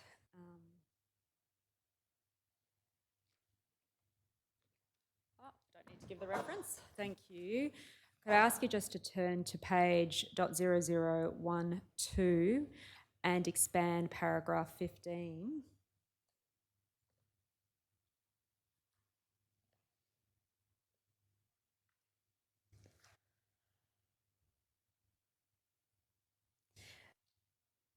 Now, at first blush, the ratio is, well, the figures are significantly higher, at least in terms of the members that you as an agency are required to manage. Just so to make sure I understand the data, it refers there to CERCAT 5 to CERCAT 7 Army members, up to and including the rank of Regimental Sergeant Major.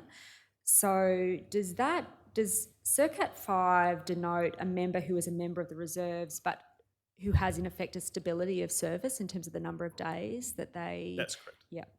So that captures reservists with a stability of service, and then CERCAT 6 and CERCAT 7 are permanent members of the Army. That's right. And it refers to individuals up to and including the rank of Regimental Sergeant Major. So does that include, for example, individuals who have just joined, recruits? That's right. And the ratio is, on my calculation, about 1 to 380. Would that be fair? Yes, I can probably give you a more useful statistic if that's helpful. So I can give you the largest portfolio and then the average. So for soldiers, which you're focused on there, the largest portfolio, which is private to corporal in Infantry Corps, is 1,338 people in one portfolio. But if I can, I'll give context to that shortly, if you allow me. Just before you do, can I ask, how much time then would an individual of that rank expect to spend with their career manager? Yeah, so I think this is where the context is important. Okay. So in that case, in that particular portfolio, private to corporal, you're managed within your unit. So in fact, the delegations for their career in terms of promotion to corporal are actually managed at the unit level. So there's 158 units in Army. And so if you were to say, well, each of one of those unit heads is a career manager because they hold the delegations, then the ratio is far reduced. And that career management occurs forward for that particular rank level. Whereas on average for soldiers, it's around 315 per person. Just going back to that first example you had though, and Yep. can you just remind me the rank you just said? So that's private to Private. corporal in Infantry Corps. So private to corporate, to corporal, you said it's sort of managed at the unit level. Have I understood that correctly? That's correct. For some functions. Okay, so and I'm really particularly focused on personalised career management. So someone who sits down with a private or a corporal and says, what are your career plans? Yep. What are your personal circumstances? What are your family circumstances? You know, where do you want and where can't you move? Does that happen at the unit level or does that happen within your agency? So the rank band that you're talking about, their career at that point in time is very fixed on a single location until the point that they've got enough mastery in their trade to then be able to promote and progress, which is where they start posting and moving. So where there's a circumstance, like a compassionate reason that they'd have to move, then that would come to my agency to look at. If it can be managed locally by their commanding officer, typically it would occur at the local level. What about their career aspirations? So again, until they've reached or qualified for corporal, their career aspirations are largely managed at the unit level. And then once they've achieved that particular training course to promote to corporal, then they would engage our agency for a more longitudinal look at where we'd post them. So as a corporal, could expect that someone within my unit would sit down and say, look, what is your plan within the Army? Let me sit down with you and help you develop that. Once you're a corporal, we'll definitely engage you. But before you're a corporal? Before you're a corporal, you should probably expect someone in your unit would definitely sit down with you. Yeah, my experience is that occurs. And is that mapped in terms of any kind of formal career management plan that's documented on the individual system that can be tracked as they reach the rank of corporal and beyond? So they'd have a platoon commander's notebook, which they'd hold locally. As they transition to where it would be managed by my agency, then it would shift to our system. So that transition from that point to our agency, I wouldn't say there's a formal process for that to occur. So you wouldn't get the page from the platoon commander's notebook? Okay. Now, going back to, and I think you said there is sort of that exception of lower ranks, but in sort of the middle ranks, Can you give me an idea of whether the ratio is closer to 1 to 380 or what it's closer to? No, I think that's fair. That's fair. Yep. So in that context, how much time on average would a member get with a career manager each year? Probably 6 hours, but I think it's you'll have an individual that might need 5 minutes, and then you'll have an individual that needs countless days based on individual circumstance. But on average, if you were to use a mathematical formula, that's correct. They get 6 hours a 6 year. hours, yeah. And what qualifications do those career managers have? Very similar to Navy, I'd say it's a lived experience and understanding of what the mastery is of that particular trade. So, for example, if you look at a logistician, they, one, understand what the demands are on that individual. They have lived the experience and understand personal pressures on the family or on themselves. And so they can relate and bring those examples forward so they can be empathetic in their decision making. Having a personal experience is one thing, Yep. a capacity to empathise. Having the skill set to effectively support an individual who is going through an experience like you have is another. You would accept that? I would, and based on the rank and experience of these individuals, I'm comfortable that they are able to make reasoned decisions. Yeah. Are they given any particular trainings or qualifications to help them in providing that support to individuals? So some do. So within my organisation, similar to Navy, we'd have 30 people who are deep HR specialists. Those HR specialists, though, are providing guidance or advice, normally around policy. The interaction with the individual, though, is someone who is not what you would just describe there as a HR specialist. The training they have is, one, to be able to provide context, as previously described, but also individual training that we might conduct internal to the organisation in a formal sense. So can you give me an example of a recent formal training with career managers to give them the skill sets to best support individuals in providing that kind of individual career management? Yep, it could be from the organisation itself, so internal to the agency, to say these are expectations for how do we manage people, this is how you cope with difficult conversations, very similar to what Navy described to you previously. I guess my question is really practically, when last did that occur and what did it look like? It occurs annually at the start of every Okay. year, so take into account the new people who are coming into the organisation. And does the course have a formal name or a title? No.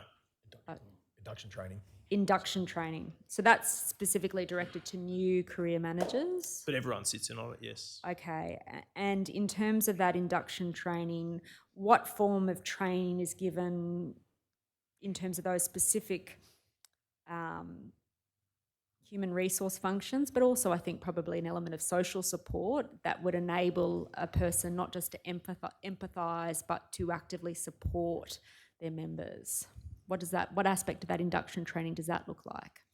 So in normal induction training, you'll go through suicide awareness training as an example. Is that what you're referring to? Well, that's one end of the, that is one end of the continuum in terms of that kind of support. Yeah. But obviously a focus of this Royal Commission is the micro traumas that occur as part of the everyday of service life, and you as a career manager, or as a career management agency, are at the forefront of that in terms of you're managing postings, which I think it would be uncontroversial to say are a stressor for members. So what skill set do your career managers get to help them not just empathise, but effectively support individuals in that context? Nothing formal. Okay. Can I move then on to 15B of that table? That's the ratio of career managers to Army members, circa 5 to 7 from the rank of captain and above. So the ratio is better there. Yes. Does that ratio include generals?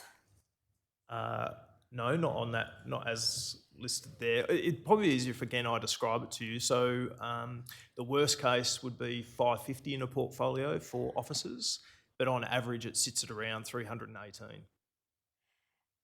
And would someone in that cohort get more than 6 hours a year with a career manager? No. Okay. Does the support a career manager offers to that higher ranking cohort materially differ from that offered to the lower ranking cohort? I think, as described by Commodore Young, there's a point in time where you go beyond and you hit 06, which is colonel equivalent and above in the Army, that it becomes more organisationally focused as opposed to individual needs, and that's normally around availability of the positions that exist, and then the right person to be placed into that function. So you do lose some individual agency. Okay. Then at paragraph 19 of the response, reference is made to CIRCAT 3 individuals, so that's reservists. Yep. And again, they're not career managed in a longitudinal sense. Why is that? No, so CIRCAT 5, which you describe as reservists, so CIRCAT 5 is also the reserve, who have a more structured career opportunity. CIRCAT 3 come on for set periods of time to achieve a particular outcome, so they're not working on a day-to-day basis. They don't have guaranteed employment or positions. They then come in to fill a particular role. So the longitudinal piece is that they're coming in to do a job and then depart, coming in to do a job and then depart. So can you give me some examples of that? Yes, so we might bring a CIRCAT 3 individual on to do what we call ServOps C, which is a mode of employment where they come on to full-time. Prior to do that, they weren't employed at all. We would engage them and say, hey, a job opportunity has opened up and exists. Would you be interested in doing that function? They say yes, they'd transition then into a ServOps C function where they'd do that job then for that period of employment and then transition back to being CIRCAT 3. And you recall I had an exchange with Commodore Young just before about utilisation of contingent workforce. Yes. And how the Defence Strategic Review has been really a call to arms. Yep. in respect of that. And I think Commodore Young's comment was that Army has sort of a different approach to utilisation of its contingent workforce. How does, and I appreciate that you're talking there about CIRCAT 5, so a category of reserves that are managed in a longitudinal sense. But is there room for improvement in terms of that CIRCAT 3 category and their ongoing management as part of what's called for as part of the Defence Strategic Review? Yeah, I mean, positively, Army's been leading into the contingent workforce space now for some time. So we have a set cell that focuses on that with career managers. We've currently engaged 3,000 people in the last 12 months to try and change their mode of service, in fact, bring them back in to generate that mass. Of those 3,000 people engaged, over 1,200 have indicated an interest. So you can see that it does generate an opportunity that we're trying to exploit at the moment. Okay. Air Commodore Ashworth, if I can turn to you, again, as I understand it, career management in the Air Force is opportunity-based as part of a career management cycle, and I might just take you to the image that depicts that cycle. It's in tender bundle number 1, DEF.quadruple9.0096.0001 at .0111. First of all, would you accept, am I correct to sort of characterise career management in the Air Force as happening as opportunities either necessitate or arise as part of this cycle? Is that a correct characterisation? So could you just clarify that? You mean, in what way do you mean opportunities, as in career management occurs when there are opportunities, or? Well, I can take you to the way in which it is described. Operator, can you please turn to .0117 of that document at paragraph 494 and expand it?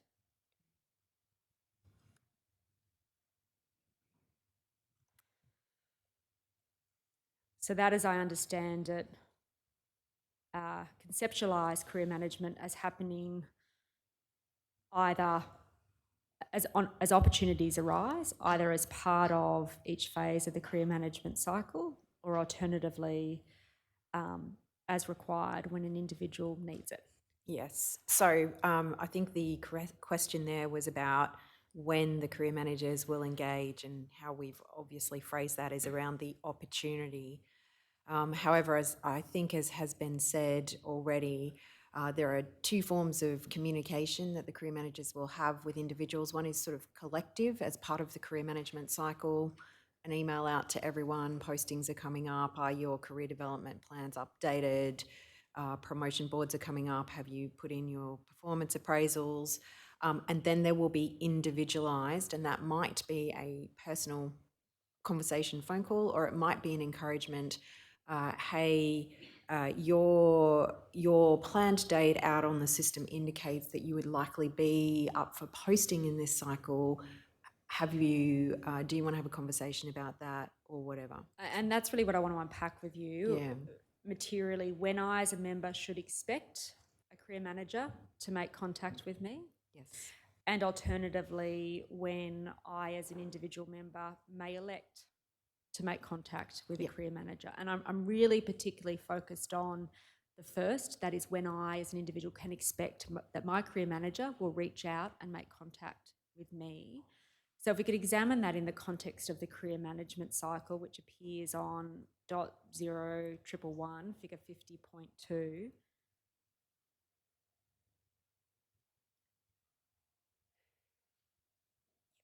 So before we get into the phases of the career management cycle, I think it's worth just adding that when individuals join the Air Force and they're at their initial military training and then moving into their employment training, we will ensure that they get some visits from our career management team to start the engagement so that they know what career management looks like, that they know who to talk to if they've got any questions about their career. And I think has been said by the other two, in those early phases of a career, depending on what trade or employment background you're in, you might have limited direct exposure with the career management agency of Personnel Branch Air Force. For instance, if you're a junior aircrew, a junior pilot, junior mission, because you're building your experience on a particular type of aircraft, you'll get a longer period of posting into that aircraft type. And we will come to that in the context, as you've seen I've done with Commodore Young and Brigadier Moss, of those individual cohorts. But at first I want to understand not just the meet and greet, so you know who a career manager is, so that you know the agency that you can call if you choose to, but really the means by which you as an agency can be expected by members to initiate contact with them. Yes. So I'd like to examine that within the context of this career management cycle. It identifies 4 phases. My particular focus is not on sending out a formal posting letter, but in those 4 phases, when as I, as an Air Force member, can expect my career manager to reach out to me. And sorry, you said not with an email, but as in you're talking about personal contact. Personal contact. Right. The career management cycle, as you can see, is obviously exactly the same as the Army one that was shown, because we chose to adopt this model to communicate and be transparent with our personnel so that they know what the phases are. Every member who is identified for a planned date out, i.e. they're coming up to the end of their current posting, can expect a group email or something like that. So I know you're asking about individual personal contact. Yes, if you could focus on answering that question, when as I member can I expect individual personal contact, not an email, someone picking up the phone and speaking to me? Yeah, and I think the way to express that is that I can't say that every career manager will call every single person at a particular point in the cycle, but they will engage with them on an as-needs basis for that individual at that moment of the cycle. So it's not a mandated, you must call everybody at the same time, because again, managing a people system, it's non-linear. So some people might get a phone call because the career manager has an opportunity that comes up that needs someone of that skill set, and they might ring up that individual and say, hey, there's a job come up. you said in your career development plan you were really keen on this sort of role. We see that opportunity happening. Would you like to do it? But as part of this cycle, that contact will occur on an as required basis, but usually preempted through, hey, this part of the cycle is coming up, make sure you've let us know if you want to do something, and then a specific need might come up. So when you say as required, are you talking there about as required in terms of organisational imperatives, such as a posting or a job that needs to be filled? Is that what you mean there? And that will be one of the occasions. And perhaps someone might, one of the career managers might just check in with people to see what they're thinking. They might have had a chance to catch up with a number of people at a particular training course or something like that, but might not have spoken to someone else for a while and want to connect in. But there's no mandated, you must ring everybody once a year or anything like that. So I, as a member of the RAF, should not expect, as a matter of course, to receive a phone call from my career manager each year. Not necessarily, it's contextual. Okay. If I could then go to the ratios for the Air Force. Operator, if you could please display tender bundle 2A, DEF .quadruple9.0104.0009 at 0015, and particularly go to paragraphs 20 to 25.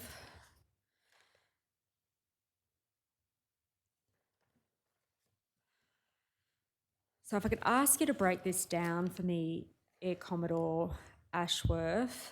In subparagraph A, there are 60 career managers supporting 18,000 some Circat 3 to Circat 7 aviators up to the rank of wing commander. So again, is it right to understand that as being a combination of stable reservists in Circat 5 and then permanent members of the Air Force? And also our Circat 3 members. So we've taken we've constructed ourselves in a slightly different way over the last few years, where we try and take a total workforce system, look at our workforce, moving between our permanent and our reserve workforce, whether they're Circat 5 members who are posted to a reserve position or Circat 3 members who are choosing to do project work. So what's the rationale of that category then, subparagraph 20A, in terms of career manager allocation? Sorry, I didn't quite understand the question. Well, the figures are obviously broken down. You've got a set pool of career managers, and subparagraph A breaks it down into 60 career managers allocated to a set number of Circat 3 to Circat 7 aviators. Is there a particular rationale behind that aspect of the breakdown of career managers to aviators? So the way we've been organised for a number of years now is we're organised around work functions. So we have a cell of career managers that look after our engineering and technical workforce, one that looks after our aviation workforce, one that looks after our ground support workforce, and one that looks after what we call battle space operations and support. And that includes employment groups such as our intelligence workforce, our cyber workforce, our health workforce. So we're constructed into almost work categories, and each of those groupings and within those groupings has particular needs underneath that workforce. I mentioned before about aviation might need longer time on particular platforms. Technical and engineering office often obviously have licensing and technical requirements, and other workforces might have other requirements. So the ratio in this particular cohort that's set out in paragraph 20A is, on my calculation, about 1 to 316? On average. And so how much time on average would an individual member of that cohort expect to spend with a career manager? And I've listened to the other responses, and I find that a little challenging to define, because you can take maths and break it down statistically. But because we're dealing with people, The answer is, as I think one of the other two witnesses referred to, is that in any given year, you might spend multiple hours with one individual because their circumstances are really challenging or they really want to talk things through. And in that same year, someone might be in their first year of posting in a location. They're pretty happy with where things are. They maybe don't want to have much of a conversation at that point because they're not really thinking about posting or promotion or something to do with career management at that time. So it's non-linear. So the times may vary, but as I think you said in answer to a question I asked earlier, I as a member in that cohort shouldn't necessarily expect as a matter of course to get a call from a career manager each year. Not necessarily. Okay. And what qualifications do those career managers have? Very similar to what was referred to before. We have a selective process for our career managers. We make sure that we take the technical mastery of someone as a given, but we're looking for their skill sets around the ability to deal with people, empathy, usually an interest and a desire in doing the role, and that their motivation in doing the role is around looking after people and wanting to help. Similarly, we also conduct training, induction training as we bring people in, and we repeat that every year for our current career managers, talk them through the how to interact, how to think about supporting our people. We get our organisational psych team in to do some of that discussion. So am I right to understand you to say you do give specific training to your career managers to give them the formal skills to deal with people? Yes, I believe so. And can you identify for me when that training takes place and if it has a name, what it is? Similarly to the others, we call it induction training, and we do it at the start of every year as we get new people coming in.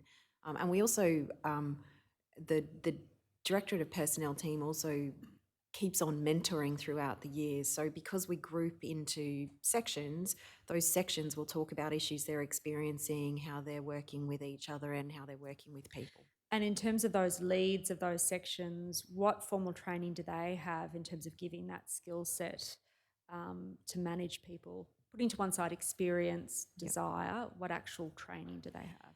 There is no formal training. They are often people who have done the role as a more junior person and come in later. So they're often, as you said, done on-the-job experience, but no formal training. Now, Commissioners, I'm conscious of the time. I might give each of you an opportunity to ask some questions before I understand we have to adjourn for a morning break. Thank you, Ms Longbottom. Commissioner Bragg? Thank you. Could I just start by following up on those questions to the Air Commodore?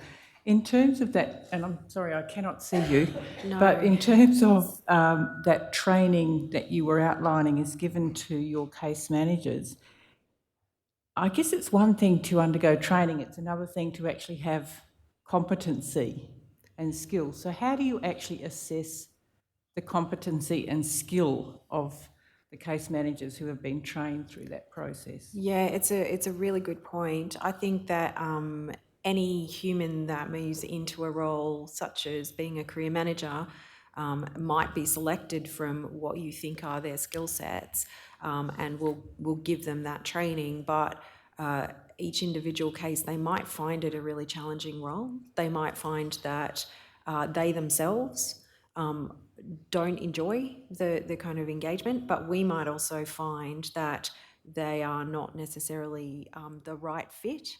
And if we have any concerns like that, that is why we have organised ourselves in cells. So the deputy directors and then the director and myself can identify, and if that wasn't working, then we would arrange in discussion an alternate role for that individual and find and replace them with someone who we felt was able to deal with those people skills and the empathy. Okay, thank you. Can I perhaps put my next question to all three of you, whoever wants to respond? I guess I'm sitting here listening to what I've heard and appreciating that the position varies across each individual, but it seems on average as you can expect about 5 to 6 hours per year contact with career management agency. I guess I'm really sitting here wondering how much that is actually for the individual and how much it is for the organisation. So it kind of goes back to where Ms Longbottom was starting out. And yeah, I'll be honest, it sounds to me more like it's about getting people into roles rather than about the individual. And what you've said so far this morning hasn't necessarily persuaded me otherwise. I'm just wondering whether perhaps you might be able to further persuade me. I think it's important, and I tried to allude to it before, Commissioner, I apologise if I didn't get the message across. When it comes to the welfare and the support for the individual, that is a responsibility of our divisional officers and our divisional system. And so typically a divisional officer and a divisional senior sailor in every unit, platform, joint organisation across the ADF will have only tens of people.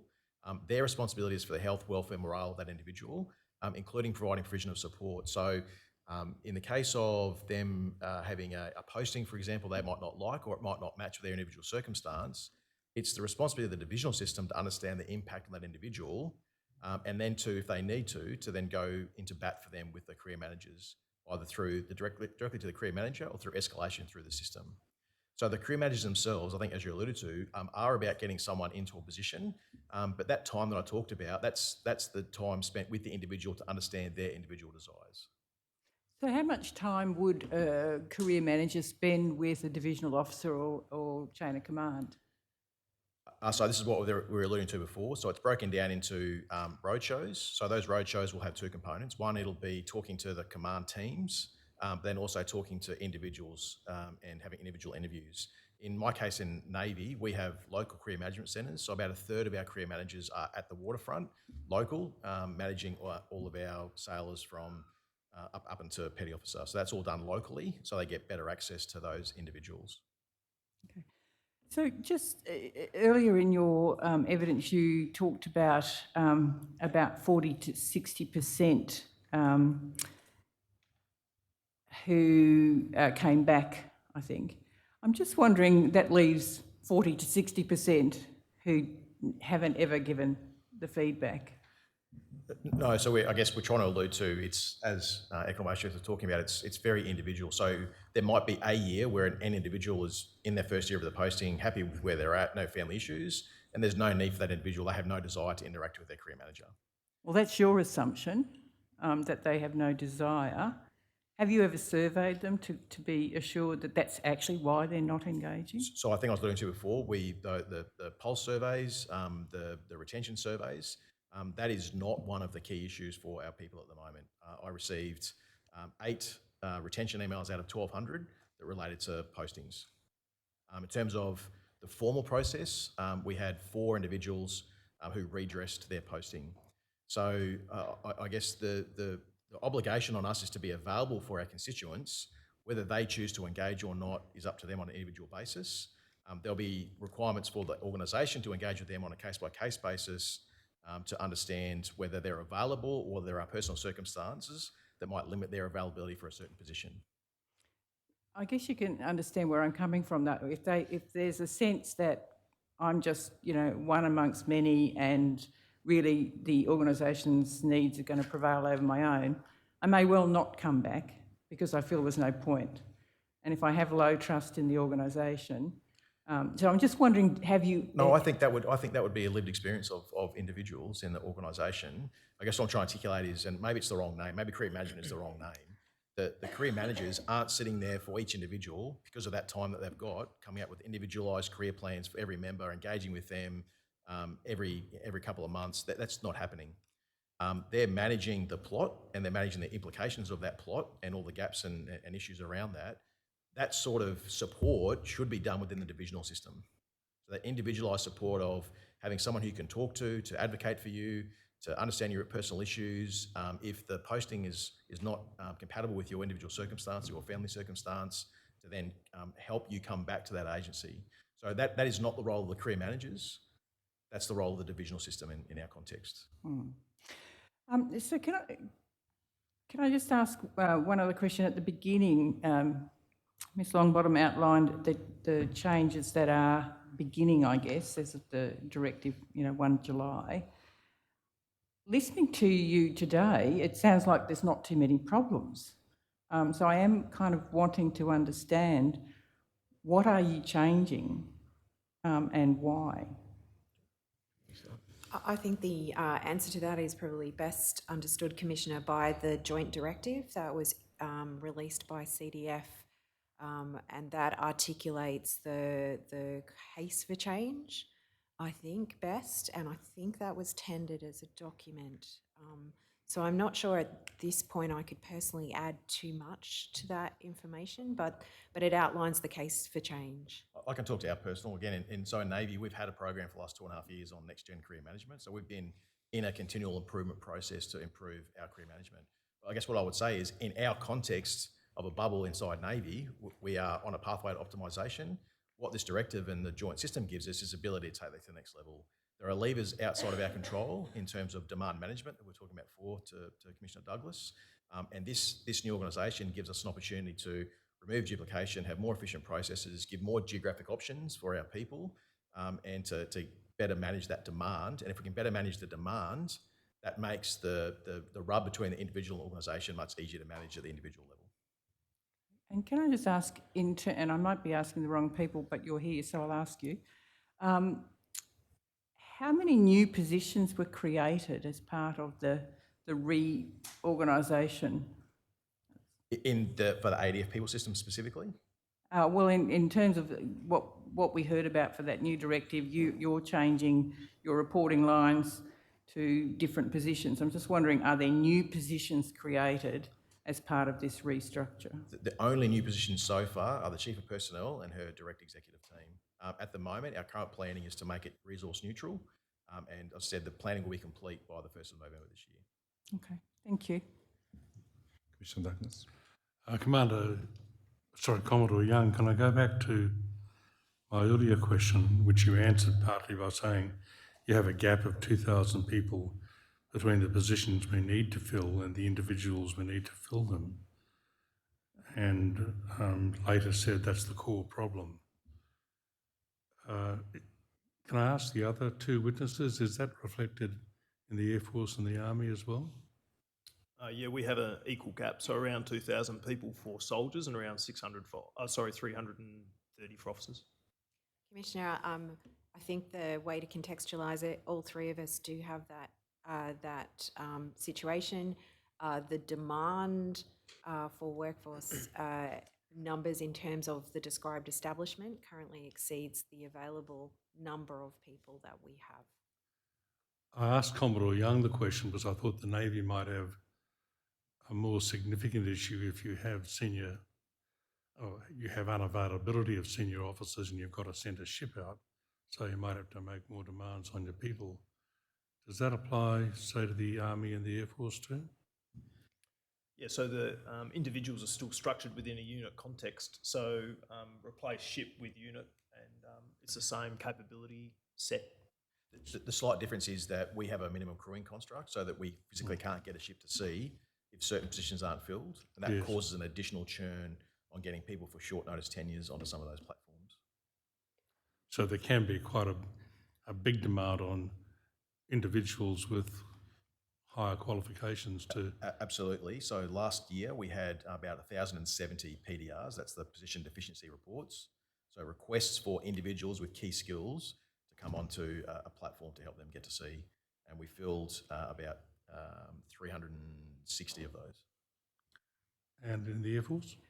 In the Air Force context, it would be a similar system where if there was an impact on the ability to do a sortie or something like that, there might be a deficiency report submitted. I think I would contextualise, Commissioner, that the way that we kind of work with this is that we utilise the staffing priorities and our engagement with both the individuals and with their command chains to give priority to staff particular positions that directly support those requirements. Are there any ideas about how to deal with this sort of problem, such as by asking reserve officers to come back into action and that sort of thing? Absolutely. So the total workforce system is being looked at. When I say total workforce system, that's drawing on all the people with different employment categories to enable the opportunity to fill some of those gaps and generate mass. So what I was describing Army's Serve On campaign before, that's around generating mass out of the contingent workforce to alleviate some of that pressure. So there's a few specific things, Commissioner. There's a strategic reserve review that's just been underway. I'm not sure if it's been submitted or tendered previously, which looks specifically at how we use our contingent workforce. The mass is pretty simple: inflows, outflows, and what's left. So there's 3 specific bodies of work occurring. There's a focus on recruiting and increasing the inflows, and looking at innovative ways to increase those inflows, which is not necessarily through that 17 to 21 ab initio, but we're looking at mid-career entries, lateral entries, looking at people might be permanent residents, so other things to increase the inflows. We've got a dedicated focus on retention and maximising the retention of those people that we want to retain to set the foundation for the growth. And then again, the ADF people system is a real opportunity for us to better manage the demand of what's left. So is it possible to recruit laterally, say, from the NZDF or the UK or somewhere like that? So we do that now. In a week's time, I have a group going to the UK to laterally recruit specialists at more senior ranks to fill some of those capability gaps. Ms Longbottom, are you going to deal with promotion later? Yes, I will, Commissioner Douglas. Thanks. I have no further questions. Thank you. Just happy to hear from any of you. You've each nominated a rough number of professionals from career management ratio to serving members. I think Air Force was around 247, Army was 318 roughly, and the RAF was 316. Has any effort been made to compare or contrast that sort of ratio to the outside world, in particular perhaps professions that may be comparable to the ADF, such as emergency services or fire brigade or whatever? Has anyone had a look at how that measures up in the outside world? Commissioner, I can say for Air Force that we haven't attempted to do that. I think that the context to that would be around the fact that because we have what is described as a closed workforce system where we can't really, apart from lateral recruitment, which was just discussed, which comes in quite small numbers, you really need to grow the workforce through some of the skill sets, because you can't advertise for some of the types of skill sets that you would develop in the military. So we haven't done direct comparisons with those workforces.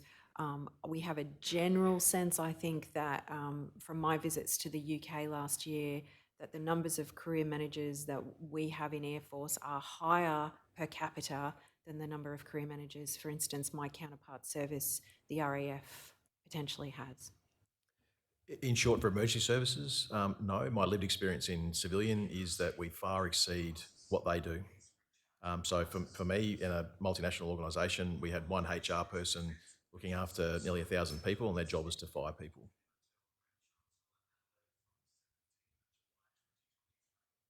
Thank you. And in the Army, Brigadier? I haven't personally done engagement to do that comparison. It may be useful. We've heard from the Canadian Armed Forces that their motto has been for some years, mission first, people always. And then through a series of unfortunate events, some time ago, they changed it to people first, mission always. Our sense is that the Australian Defence Force is perhaps still on the first motto, but you're heading towards the second. Actually, what's your sense? I haven't heard that from Canada, but our motto is people first, mission always. Okay. How long has that been in place? At least the last 2 Deputy Chiefs of Navy. Okay. Thank you. Ms Longbottom? It's a convenient time to adjourn, Commissioner. Thank you. We'll adjourn till 12:40.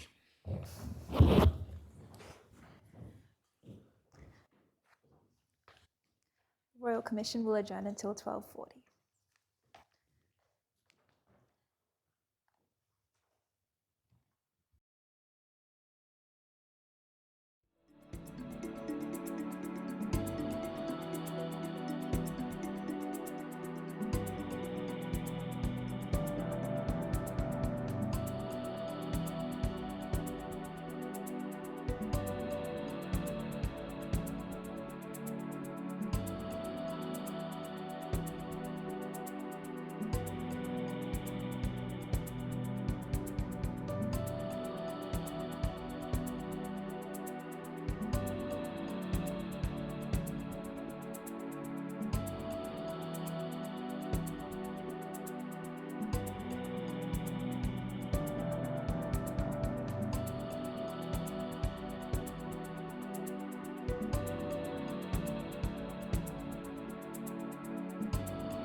rise.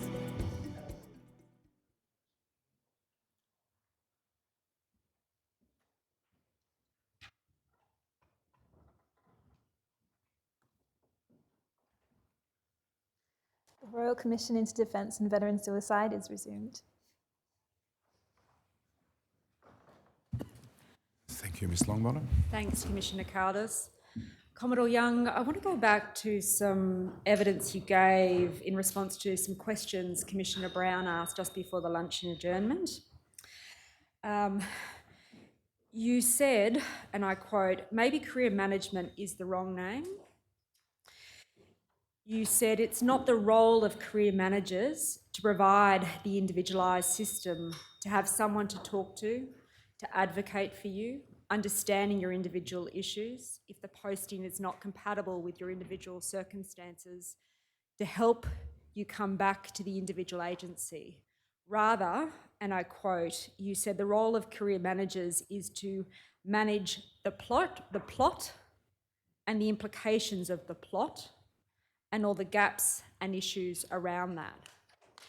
Accepting that to be the case, Commodore Young, it would just be wrong, wouldn't it, for Defence to characterise its career management agencies as actively engaging with and investing in its people. You don't see that as your function.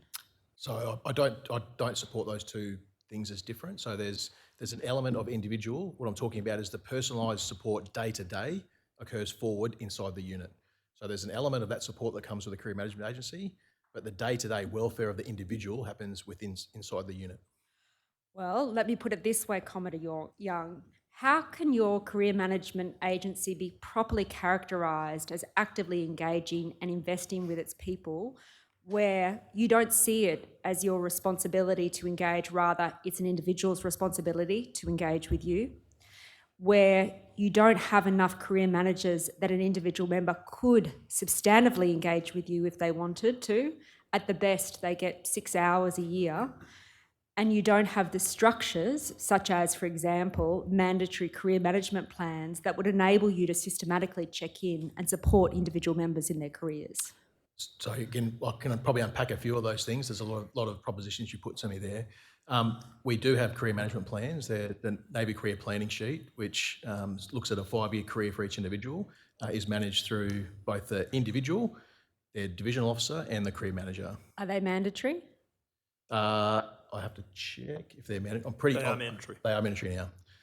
Yes. Since when have they been mandatory? I think it came out of the Joint Transitional Authority, so I'd have to take it on to get an exact answer, but I think in the last 12 months. But I come back to the same proposition. You don't actively engage with members. It's their responsibility to engage with you.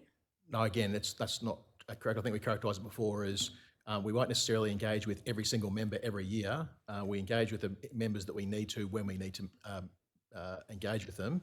But each individual has the right and indeed the ability to engage directly with a career manager whenever they want to.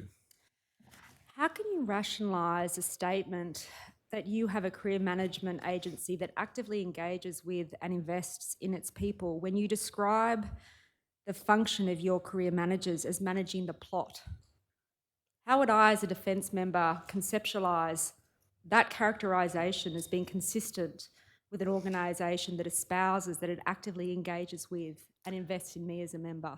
Yeah, thanks, Counsel. I think I did a job of explaining in the previous session how that engagement occurs. That was clearly at the end of the session characterised. In managing the plot, that includes managing an individual. It includes liaising with position owners to understand the requirements for each of the position, understand the implications for the member, making decisions for that member. When that decision is made, then making decisions for the 2, 3 or 4 other members that need to move as a result of that move. Let me take each of you to what we as a Royal Commission have been hearing some of the individual members saying in their submissions about engagement with career managers. Operator, can you please display the slide deck for this session and turn to page 7. Take an opportunity to read this.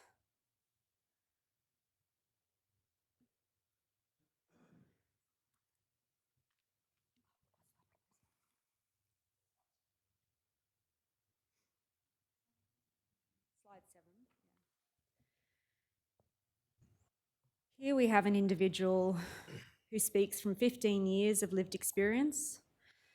They characterise their engagement with career management as involving a 15-minute interview supported by a single A4 page of posting preferences and personal considerations. Then 7 to 8 months later, they might receive a posting order. That could be to their preferred location or their preferred job, but there is most times almost no communication between these two interactions. Do you think that's a fair characterisation of individuals' engagement with your respective agencies?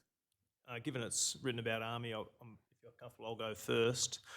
I would say that that's a fair representation for this particular individual. Obviously, everyone's context would be different, but I read it on face value. So in this particular circumstance, I'd say that's an accurate representation of that person's lived experience, and that might be appropriate for that particular individual should the need be met and there be no other issue.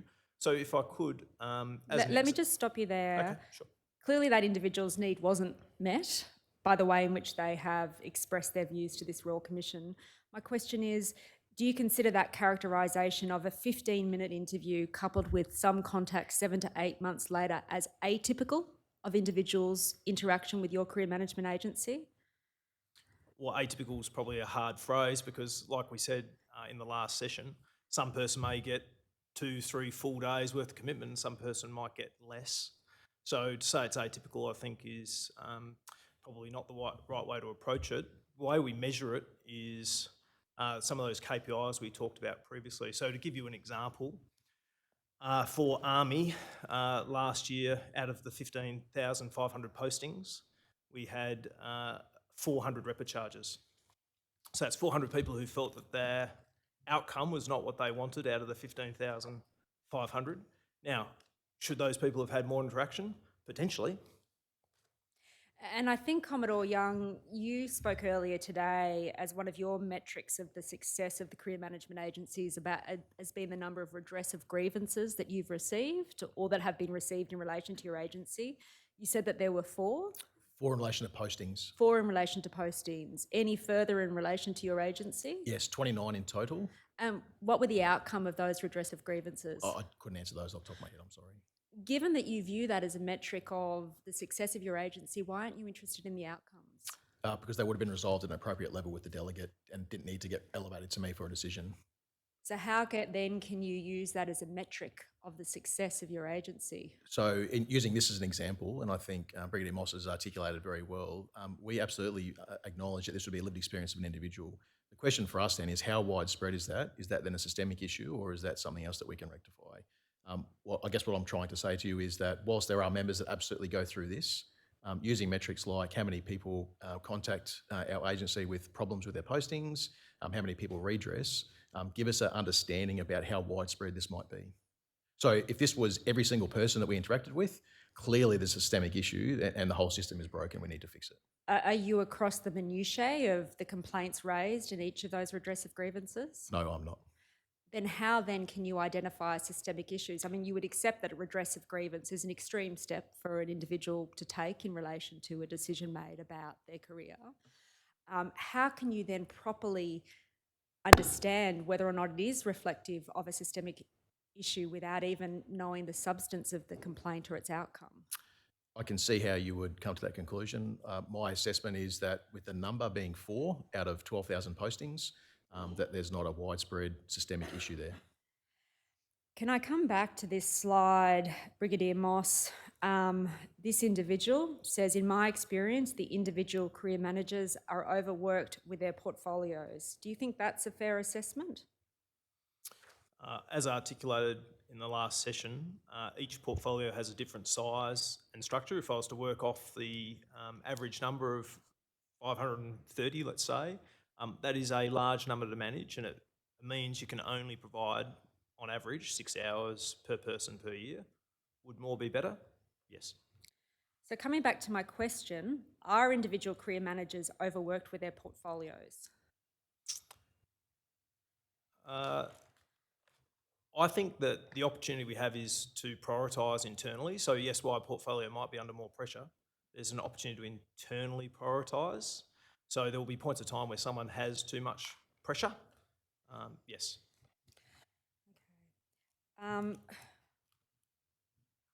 Would you, Commodore Young, care to comment on the proposition? Are your individual career managers overworked with their portfolios? At times, my team work very hard. They're at times, particularly when they're going through those additional requirements like selection boards and promotion boards, they're working exceptionally long hours. So I would say the same thing. At times, they're absolutely overworked, yes. And one of the expressions you used earlier on, I think, and correct me if I'm wrong about this when you gave evidence, is you spoke about you're in a position where you're looking to pathways to optimisation. Have I understood that correctly? That was a phrase you used? Oh, I was trying to characterise where you were saying, are we optimised? I would say we're on a journey to optimised, because optimised is it's continual improvement, so you're never going to really get there.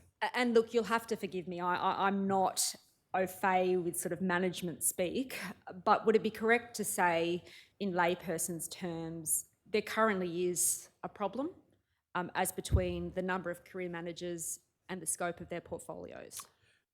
No, again, so I think it's when I said at times, it's case by case. So I think some career managers would say their specific individuals require more attention. What we've said internally is we think that we require additional career managers to a ratio of about 1 to 220. Air Commodore Ashworth, can I turn to you? Would you accept the proposition that individual career managers are overworked with their portfolios? I would also answer in the same vein as the other two, in that there are definitely times during the year when the workload is very high, when the challenges of effectively working through what the organisation needs and what the individuals need at that moment can be very challenging, and it can be a very emotional role as well. So I would say that as an overarching sort of yes/no answer, I would be on the side of no, but there are definitely pressure points through the year. And as we referred to before, with the increased level of demand against the available supply of people for the career managers themselves, that can be a real stressor when they try and work out how they work that through. And so we also look after the health and well-being of our own career managers and keep an eye on how things are, make sure we give people time off, try and reprioritise workload, etc., if things are getting very full on. And Air Commodore Ashworth and Brigadier Moss, could I ask each of you, would you agree with the characterisation that it would be wrong for a member to come to your agency expecting to have an individualised system of support? I don't think that's wrong at all. That should be the expectation. So you would disagree with Commodore Young's characterisation of the expectation of your career management agencies? I think that from an Army perspective, I would like people to ring up with that expectation to be met. Now, where it's met is, I think what Commodore Young was articulating is that there's portions of the career management functions that happen forward in the unit, but if someone was to ring my organisation, my expectation is they would get an individual service. That's why they're ringing. So do you see it as the function of your agency to be someone who a member can expect to advocate for them with respect to... They do advocate for them every day. You expect your members can call your agency understanding to have with an expectation to have their individual issues addressed? Absolutely. Yes.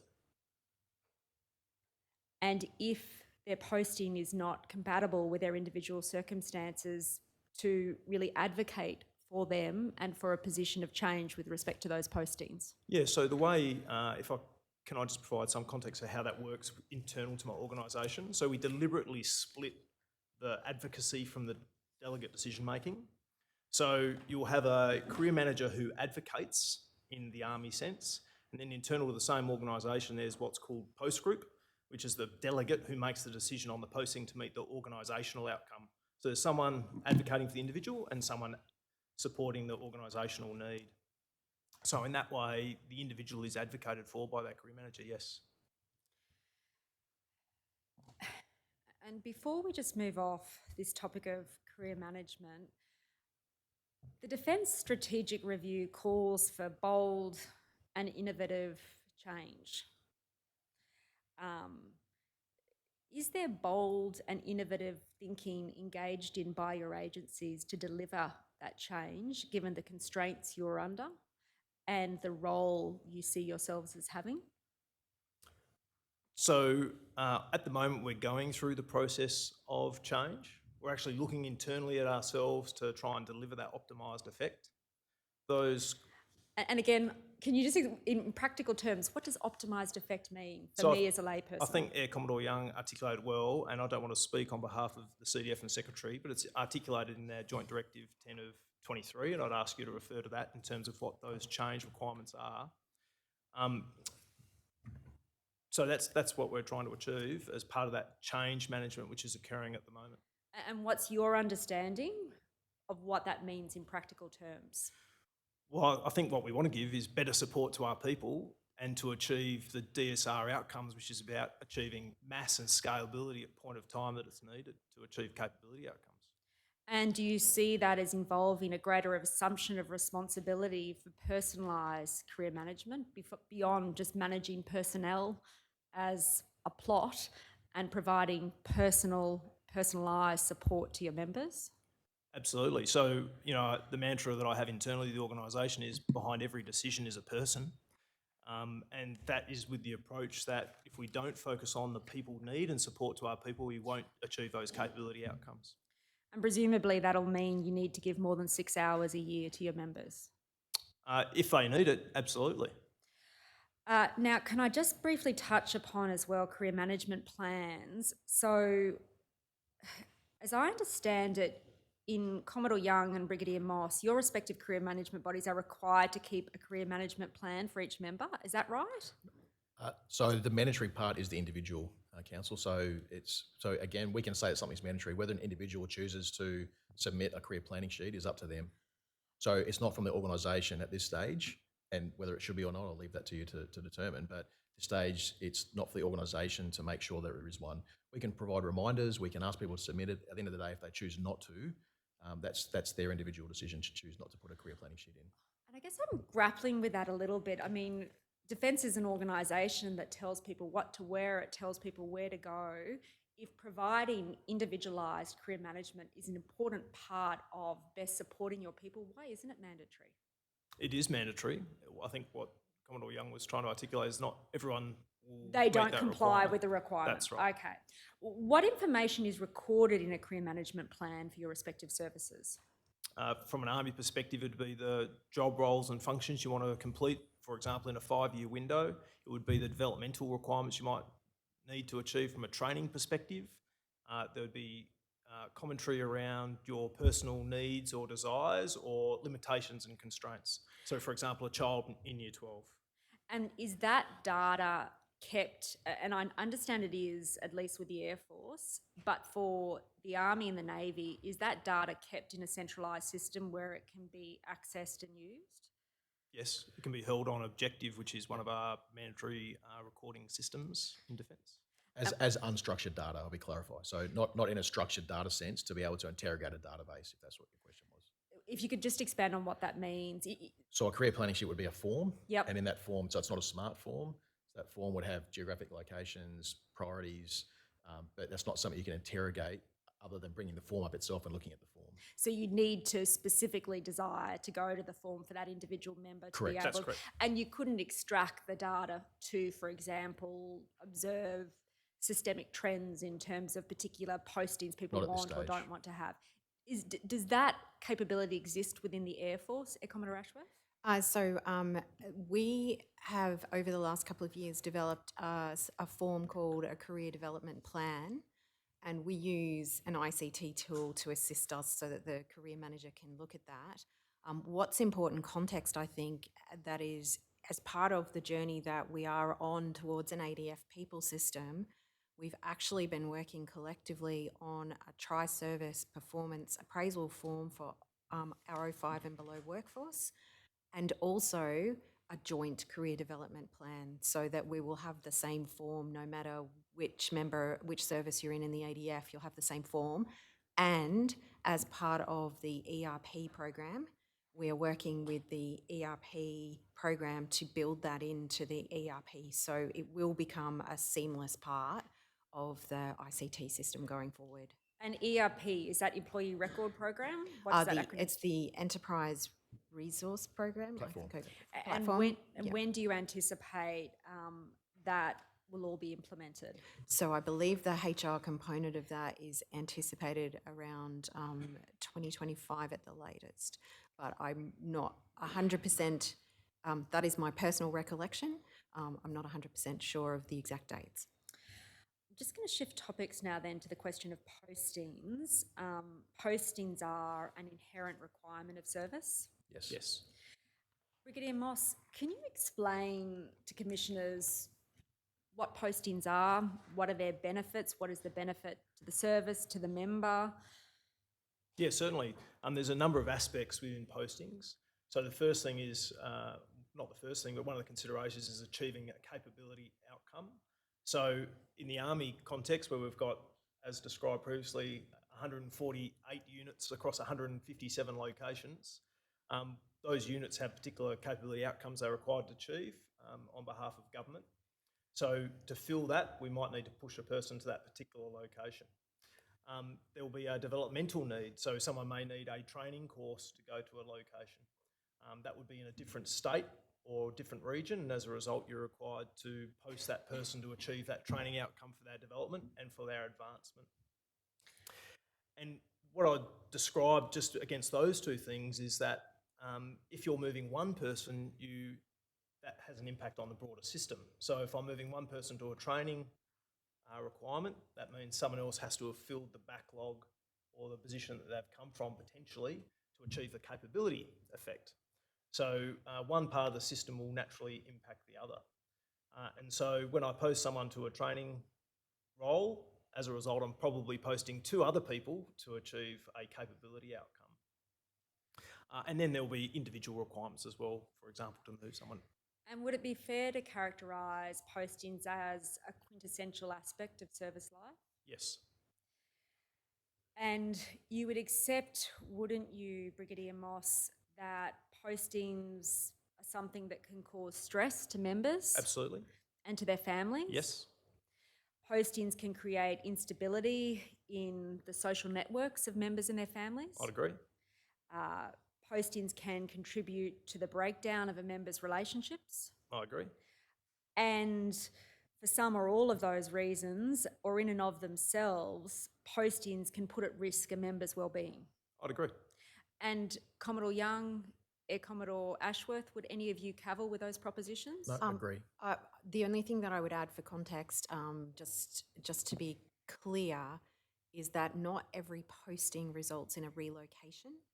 And I think that's an important distinction. I think about 40% of the postings that we have conducted over the last few years seem to have a relocation attached to them. So some postings may be in the same geographic location, so may have a less impact. I agree with the contention around being a stressor, but postings in an area, I think, are a different impact to a posting that moves you location. So if I was to change the word postings to relocation, you would accept all of those propositions? Yes. Okay. Operator, can you please display tender bundle document number H, which is STU.0010.0001.0283 at .0319 and expand the first paragraph. While that's coming up, I might just explain to you what is about to come up is a report that was commissioned by the US Congress into preventing suicide in the US military. Are you familiar with that report? And it was undertaken by the Suicide Prevention and Response Independent Review Committee. Amongst other matters, it looked at the impact of relocations on members and their wellbeing. Has any like study been done, to your knowledge, within the ADF? In terms of specifically around relocations, I'm not aware of any, and probably a question for DMFS later in the week. I'm not specifically aware of anything. I'm aware of the 2001 Postings and Turbulence Review, but that did not look at the impact of relocations on families. It concluded, it was looking at more the cost of removals, as I recollect, and it concluded that most relocations occur as a result of a separation, which then had to have someone relocate to fill. And I think that there have been other surveys, et cetera, done where families have talked about the impact of postings. Given the acknowledged stress of relocations on individuals and the consequent risk to their health and well-being, don't you think it would be sensible for Defence to look at the issue systemically and engage in a kind of consideration such as has been done in the US? I think we are aware of those stresses already, which is why I guess there's multiple, as usual, kind of complex layers in here. But I think which is why we have a range of supports available, including the support that DMFS provides to members and families moving, as well as the relocation of removals, housing, etc., housing support, etc. So I think that the research could be helpful perhaps for more nuance, but I think we are already aware that a relocation is a stressful time for anyone. How can you properly act and examine a complex issue without systemically investigating it? I think the point that Equitable Ashworth is making is that, and I'm aware of this study, I'm aware of similar ones in the UK and Canada, the issues raised there are germane to us. When a family relocates, education support for children, inability to access childcare, partner employment, the separation of the actual deployment from the member, these things are well understood. And in a very ideal world, we'd never make anyone relocate. So you don't think the ADF needs to investigate it further in the way that has been done in the US? I think there could be better ways to use that study. So is that a no? I think I would always say that extra study and extra awareness is always excellent. I think that we understand what the issues are in relation to relocations. The question I think that be better asked is, are we doing enough to support members and their families when they're required to relocate? Well, if you could let me ask the questions.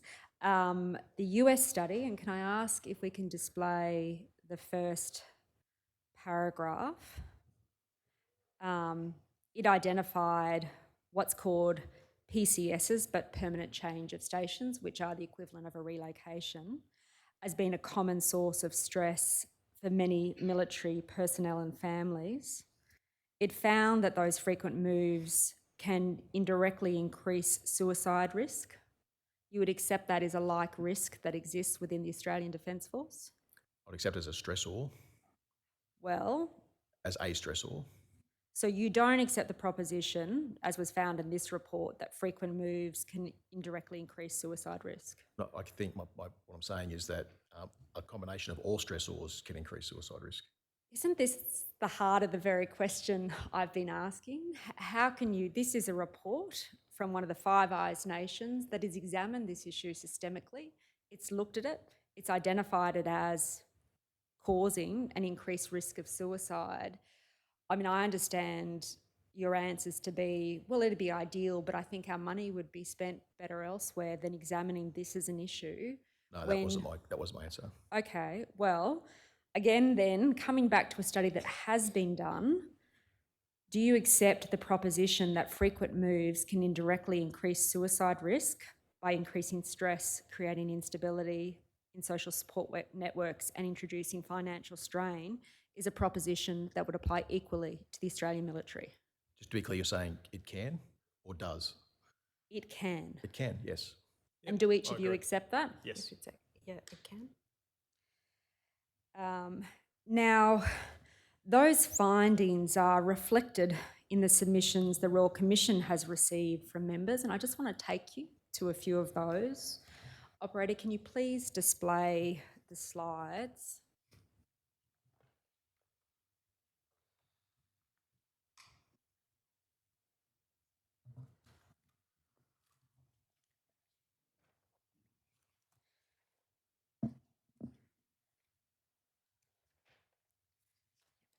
Can I ask you to start with slide 5?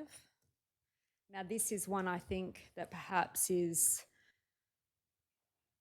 specifically directed to the Army, but I'd ask each of you to comment on it in terms of the base proposition of numerous postings across a set period of year being a quintessential part of any member's service. You see here a member said, in 32 years, 16 postings, moved home 23 times rather. That was a key contributor to their marriage breakdown. As part of all that context of events, the member suffered tremendous stress, anxiety, and depression that required clinical intervention. And while they've recovered, they've had to personally counsel other personnel who, due to the lack of support from within Defence, have sought support from agencies outside of Defence. Now, no doubt you will say to me, well, this just represents one individual's lived experience, but would you accept it's not atypical of the impact of geographical relocations on members? No, I'd agree with that, which is, and we're aware of it as well, which is why we've currently got programs to have a look at how we improve stability. So as an example, we're looking now at giving some people some assurance. So if we can't necessarily guarantee stability, what we're looking at is being able to say, okay, we know where you're going to go to next. So we can give them a bit of a longitudinal plan, which enables them to orientate to that, to give them some surety about what's happening in their lives, which is where a lot of the stress comes from. The other part to it is, can we do more around the support to them when they move? And if we can't move away from the postings or the timelines of postings, then we need to look at what are the support mechanisms we can put around them. And look, I'm going to come to the future, but I really just want to focus on the now. Yep. You know, we are here in 2023, and you would accept, would you not, that account, let me put it this way, does it surprise you that the member gave that account of the impact? No. What about you, Commodore Young? No, I would characterise there would be a number of people with lived experience that have the same experience as that. And Air Commodore Ashworth? I would agree with that as well. And being a people system, I would add as well that in some cases we see some people who are happy to relocate because it's to the location they really want to get to, or it's a really positive thing for them, or they really enjoy the experience. I guess when I think about that, I think about overseas postings. People will opt in for overseas postings and express interest for the opportunity. But for others, they may find it challenging. And I guess the other context I would say as well is that that experience of how many postings and how many moves can vary, I think, depending on what employment group, what trade you're working in. Again, as I mentioned before, I think if you're an aviation person on a particular aircraft type, you might spend quite a bit of time in one particular area. But if you're of another employment group, you might have a number of moves like that. So it could be typical. And I hear you there talk about context and for particular individuals for whom it is a positive experience, but that's not the focus of this Royal Commission. The focus of this Royal Commission is that cohort who are adversely affected by that geographic relocation or that frequent geographic relocation. And would it be fair to say you wouldn't cavil with a proposition that an account like that is an isolated incident? I wouldn't cavil with that proposition for some personnel. Can I ask you then, please, operator, to turn to the next slide?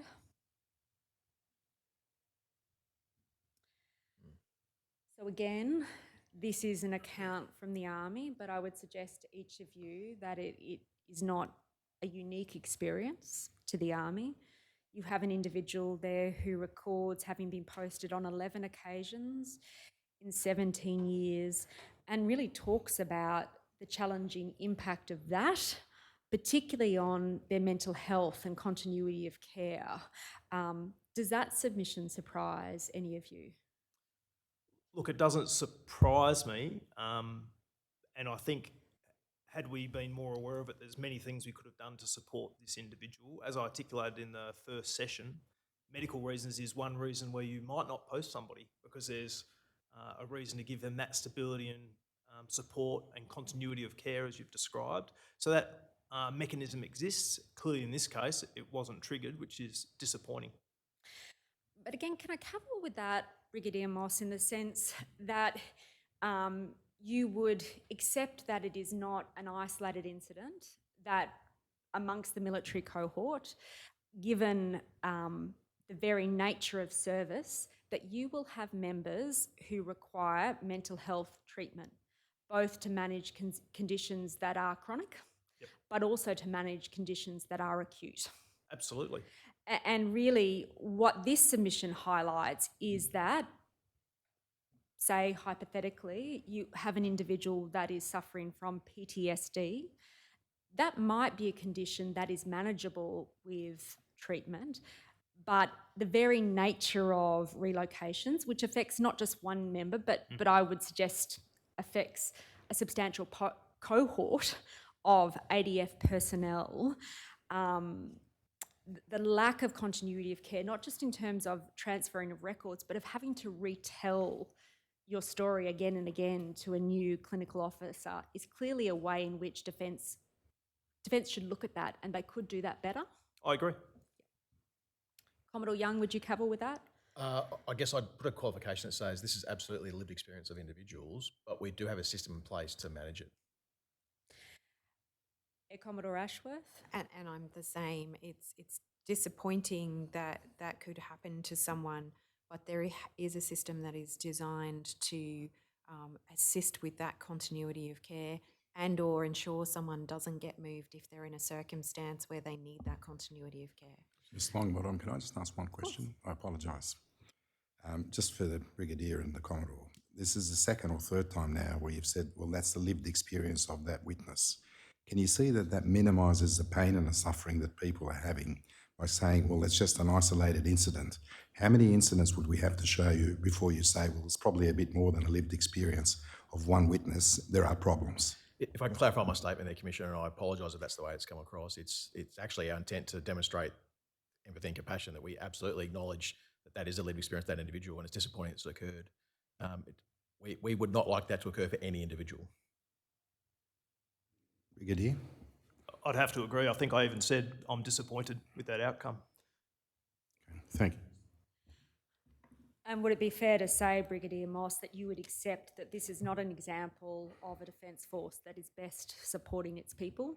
No, in this case, we could have done and should have done better. Nor is the previous example that I've taken you to, the previous slide. Yep. I think in that case, there's factors that I'm not aware of in this particular circumstances, posting requirements. So could we have done better? Probably. Yep.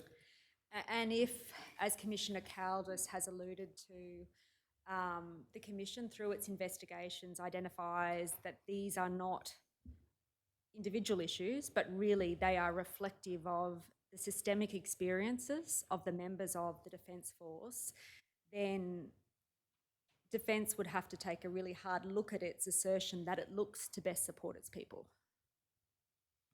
I think every day we can do better to support our people, particularly when situations like this come to light. It's clear that in some circumstances we haven't given the best product that we'd like to give. And I think for all of us, Council, if there's a systemic issue identified, we would be very happy to look at it, and we should and will look at it.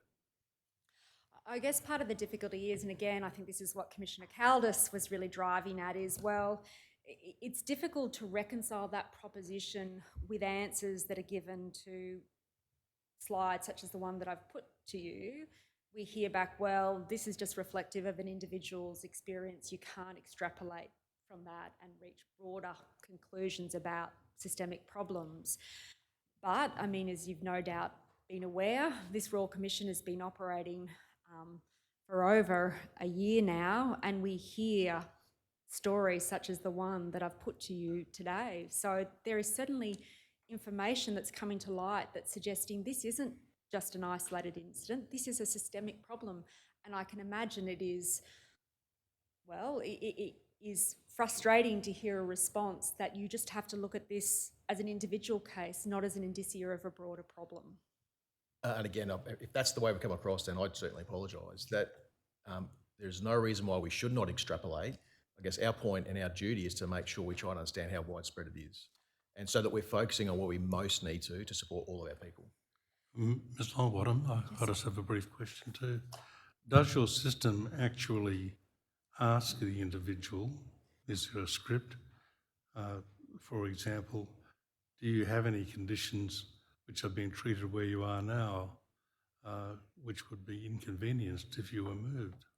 So there are some things that are standing that we're aware of, which is that medical classification, which automatically triggers on the system. If there's something that someone hasn't disclosed because they're getting medical treatment outside, then there's nothing that automatically triggers them to give us that response. And equally, if it hasn't met the threshold for a change in medical classification, then there's nothing from an army perspective that forces them to tell us that, no. But couldn't the career manager ask the question as part of a script? They could absolutely ask the question. Is there such a script? No, there's not. Thanks. Commissioner, could I add, I think that is where the engagement and the building trust between the career managers and our people is important as well, so that if someone is given an intent of a notice to post, that they will feel comfortable identifying that issue to their career manager, so it can be taken into account if it hasn't already been triggered as formally in the system. Thanks. Sorry, can I just ask a question while we're at it? I guess we're having the conversation about whether these are individual issues or systemic issues, and you said, you know, how widespread is it? What steps do you take to understand whether there is a systemic issue? So I think, well, I'll start if you like, Commissioner. I think that's what I was alluding to before in terms of when we engage with our individuals through things like command-led discussions, when I go out and visit the troops, when we get surveys in around retention forums, when we calculate the data around register agreements, we try and use all of those things combined to understand whether something's systemic or whether there isn't.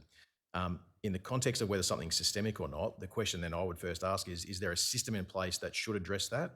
And I think that's what we were alluding to before, Counsel, that there should have been a system in place to address those things. The question there is, why is the system not working? Is the system not working because of individuals in the system, or the system is incorrect, or it needs a different process? One last point from me, and we'll let you get on with it after this, Ms Longbottom. Just for the Commodore, please correct me if I've misunderstood your position, but you seem dismissive of the American study in relation to the reasons. No, not at all. And you said we can make better use of the resources, or words to that effect. So what I meant, Commissioner, was I would take it that those things that are found in the US report would be the same as that we have here as well. So having known those things, what we should be focused on is then what can we do to address those issues? I guess a logical person would say, unless you are actually conducting these sorts of inquiries and having findings and recommendations come out of them that are followed up on, you're never going to get better. And I guess the point I'd make is that if the ADF as a whole does not embrace these in-depth look at issues, you're never going to move forward. Absolutely. Thank you.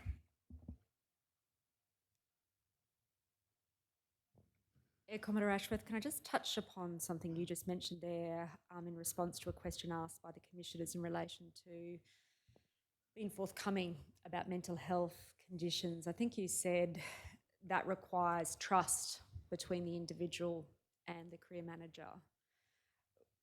And again, if I could just get you for the record to say yes or no. Yes. You would accept, would you not, that an essential ingredient of building that trust is having the availability in terms of time spent by a career manager with a member? Yes. Okay. I might just move on then, if I can, to examine the actual systems of postings within the Defence Force. If I can start with you, Brigadier Moss, and it might be helpful to do this by reference to the response Defence has provided to NTG DEF 124. Operator, can you please display tender bundle document number 1? It's DEF.quadruple9.0096.0001 and turn to .0017 at paragraph 63.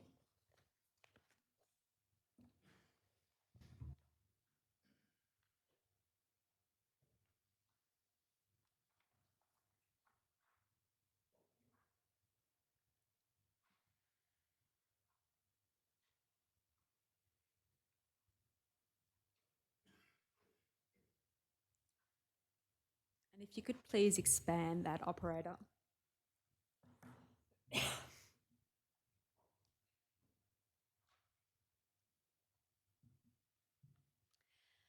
Brigadier Moss, I think this really touches on the point Air Commodore Ashworth raised before about the distinction between postings and relocations.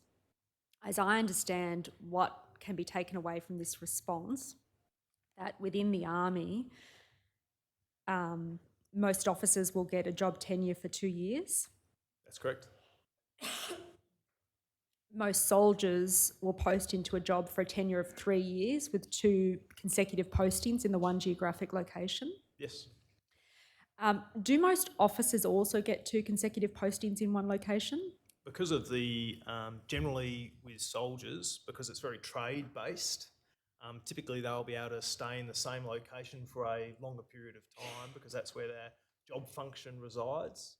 With officers and the developmental requirements, see them having to move to different localities to achieve those outcomes along their projection or path for development for more senior ranks.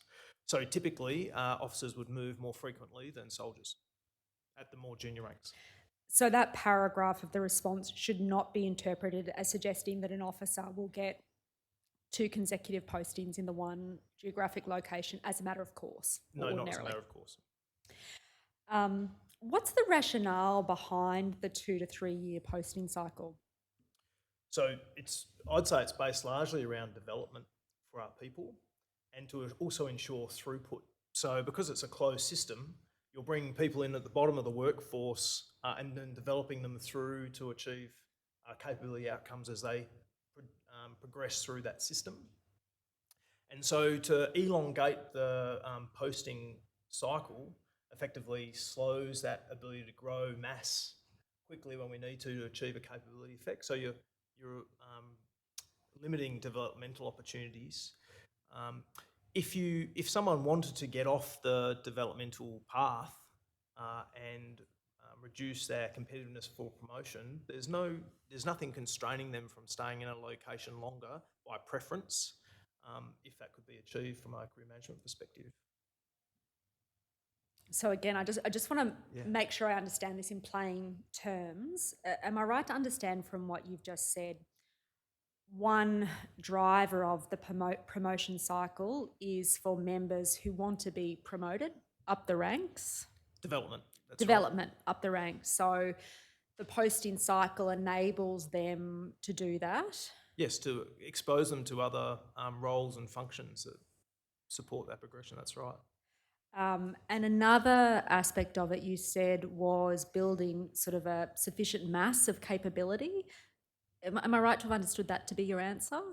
So what I'm saying is because it's a closed system, you've got to bring people in from the bottom. If you're not moving people out, then you're going to constrain how you can grow that mass. Okay. Just in terms of that concept of progression through the ranks, and particularly in relation to command, I might just take you back to the US report. Operator, can I get you to display TBH again, stu.0010.0001.0283 at .0319, page 37. .0319 is the document ID reference. And again, if you could expand that first paragraph.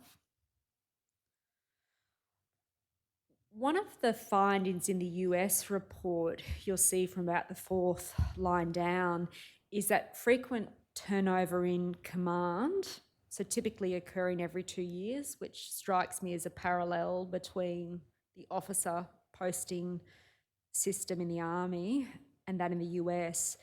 It found there that it contributes to enormous instability within the system and the reticence of many leaders to take on complicated problems because of time limitations and concerns that these changes will be abandoned by subsequent leaders. Would you agree that is a risk factor associated with a 2-year tenure for commanders within the Army? I think that that is a risk factor. However, I'd also say longer time in the position, it's quite a stressful role. So that can put some additional pressure on that individual. Plus also we want the opportunity for other people to get through that developmental opportunity as well. So there's some other considerations in relation to that, but I do agree that there is a risk of things that they're trying to do being implemented, which is why when there's something that is of considerable risk, there is the opportunity to extend them for periods of time. So there's some appointments in Army where people, or in fact I can cite a Major General at the moment who's in a role for 6 years solely to implement an outcome. So you've identified there sort of 3 factors or criteria that go into the thinking of that 2-year term for command. And correct me if I'm wrong about this. One is the pressure on the individual. Yes. The second is the need for development. So you push one commander out so another one can come in and reach that rank. But the third, and this is the one really the report is focusing on, and one that has been some focus for this Royal Commission, is implementing change and really specifically ensuring good culture within units. Where do you think the balancing of those 3 considerations sit at the moment in terms of that 2-year tenure for command? I think the focus at the moment is on probably throughput and opportunity. However, culture is pushed every day, and so I don't think it matters if they're in that command function or not. The hierarchy will ensure that culture change is being addressed or trying to be addressed. But you would accept that a capacity of an individual commander to bring about good cultural change within a unit is hampered if they only have 2 years there, which is really exactly what that US study found. Yeah, it could be. Commodore Young, Air Commodore Ashworth, would you care to comment on that as a proposition? I think, and I'll clarify a little bit more, the culture in terms of command is probably our number 1 focus, and that's the biggest shift I've seen in the last 2 years. And when we get to promotions in the next session, we'll talk a bit more about the selection process, but choosing commanders who achieve outcomes with and through their people is the number 1 aim of that process. So what is the tenure of commanders, the standard geographic relocation tenure of commanders within the Navy? It's similar. So the system is set up to be the same as Brigadier Moss described. So again, just coming back to what this report found, it's difficult for a commander to tackle difficult problems of culture if they only have 2 years in the role. You'd accept that? I think this is a hard one to explain, but I think there's levels of culture requirement at each level. So if that was for, say, the Navy, I would absolutely agree. If it's for major divisions, major branches, absolutely. When you've got lots of people, that culture element goes all the way down to the work centre where we're talking about 4 or 5 people. So what other studies have found as well is it's the microcultures in the organisations that have as much or more important role in the mental health and wellbeing of the individuals. Yes, of course. I've also heard anecdotally from the troops that they find with the frequent rotation of commanding officers, they don't get to know the troops as well, and say troops with problems don't really develop a good enough opportunity to confide in the commanders because they never get to know them well enough. Any comments on that? I'm not going to say that that's not what you heard. My lived experience is that every commander that's in place gets out and does their best to know their people and understand their issues and takes on and advocates for their people. So I've also heard anecdotally about the Navy that there's a big division above deck and below deck, and that people of non-commissioned rank don't really get to talk to officers much. I think that would depend by unit by unit. Okay. Anything from the Army or the Air Force? In relation to the second part of that question or the first? More the first I was thinking of.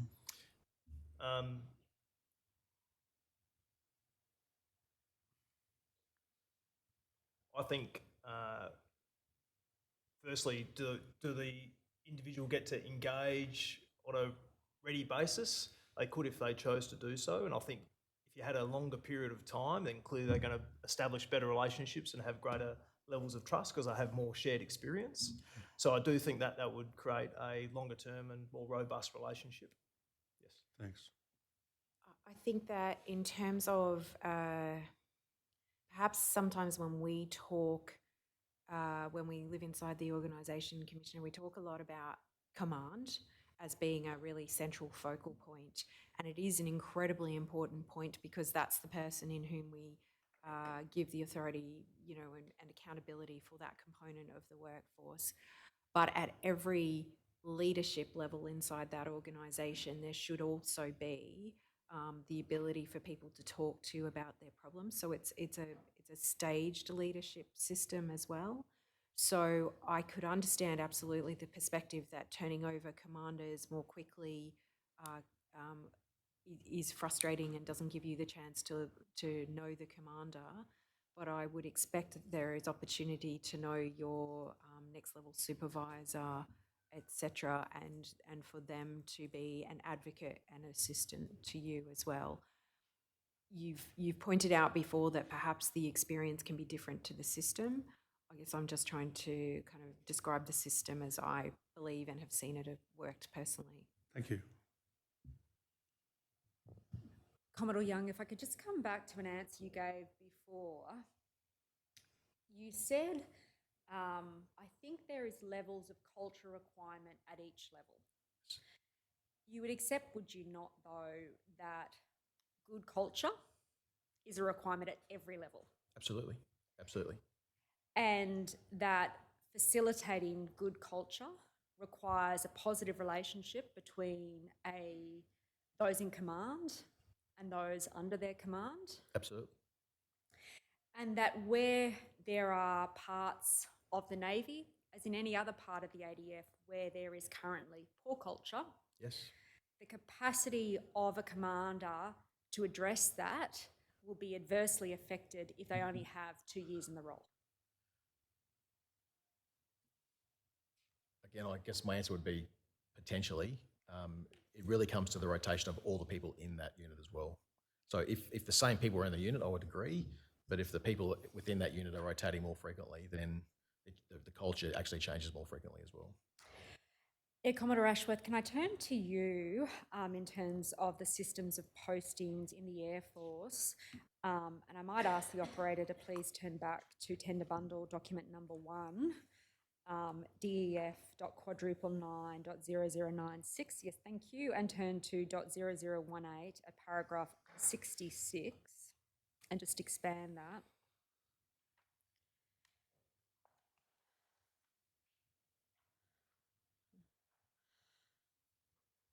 So Air Commodore Ashworth, the response there indicates that the standard posting tenure is 3 years.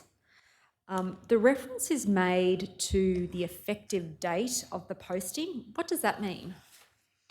So 3 years starting from the date that the individual actually starts in the posting. So the effective date being what is entered into the system as the day that you turn up and start work at the new location or the new posting. So your first day at that new geographic location, the standard time period for that posting will be 3 years? Yes. Okay.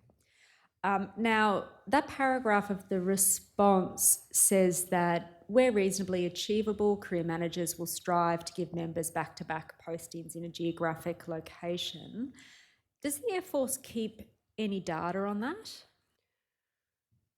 I'm not aware of any data without us going back through and working back through individuals to see where they've, how they've served, which I don't think we were asked for this notice to give. But so we don't check it, but that is our statement going forward when we work with people to try and achieve that outcome. So in terms of how matters presently stand, do you have any data by which you can measure whether that happens on most occasions or only some occasions?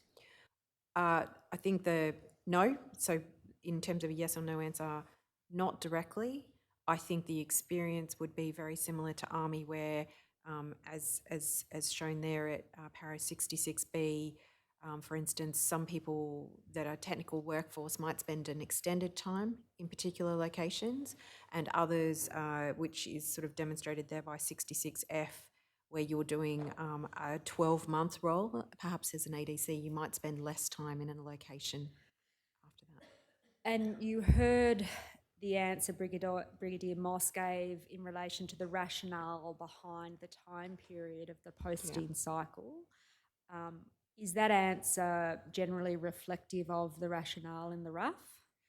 So I think the systems are very much the same because we are managing a workforce model that involves a range of postings in locations with skill sets across the country, and a workforce where we're having to build our own workforce.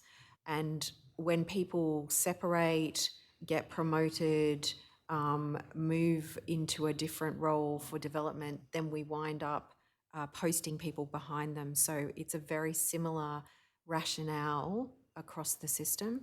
The tenure of 2 to 3 years, I think, has been set over time. But you can see on the statement there is some contextualisation depending on what employment group, trade or role you are doing. So am I right to understand you to be saying the underlying drivers of a posting cycle are building your capability and moving people through the hierarchy of the Air Force? Yes, and backfilling behind new positions or roles that have become vacant because someone has left or been promoted or a new position has been created. But you are not aware of a specific reason why the time period of that cycle is 2 to 3 years. It's just something that's built up over time.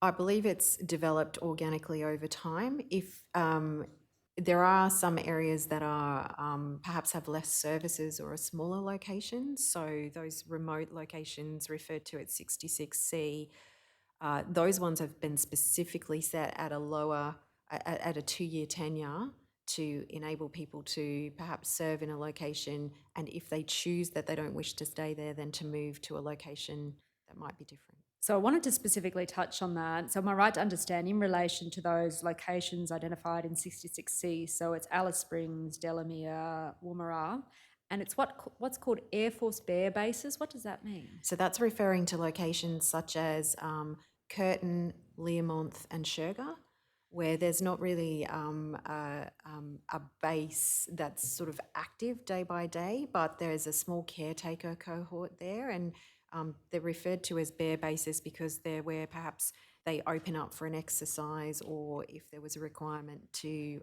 bring forces up to that area. So that's the terminology for those. And are all of the bases that are listed in 66C, is it correct to classify those as being what's called remote locality postings? Yes. And what are the criteria by which a posting is deemed to be remote?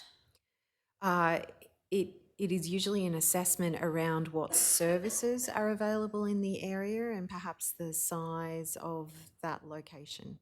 So when you say services, what types of things? There may be less opportunities for, there may only be a small, less schools, less, not phrasing it very well, perhaps there'll only be a very small grocery store, not a lot of shopping facilities, not a lot of childcare, etc.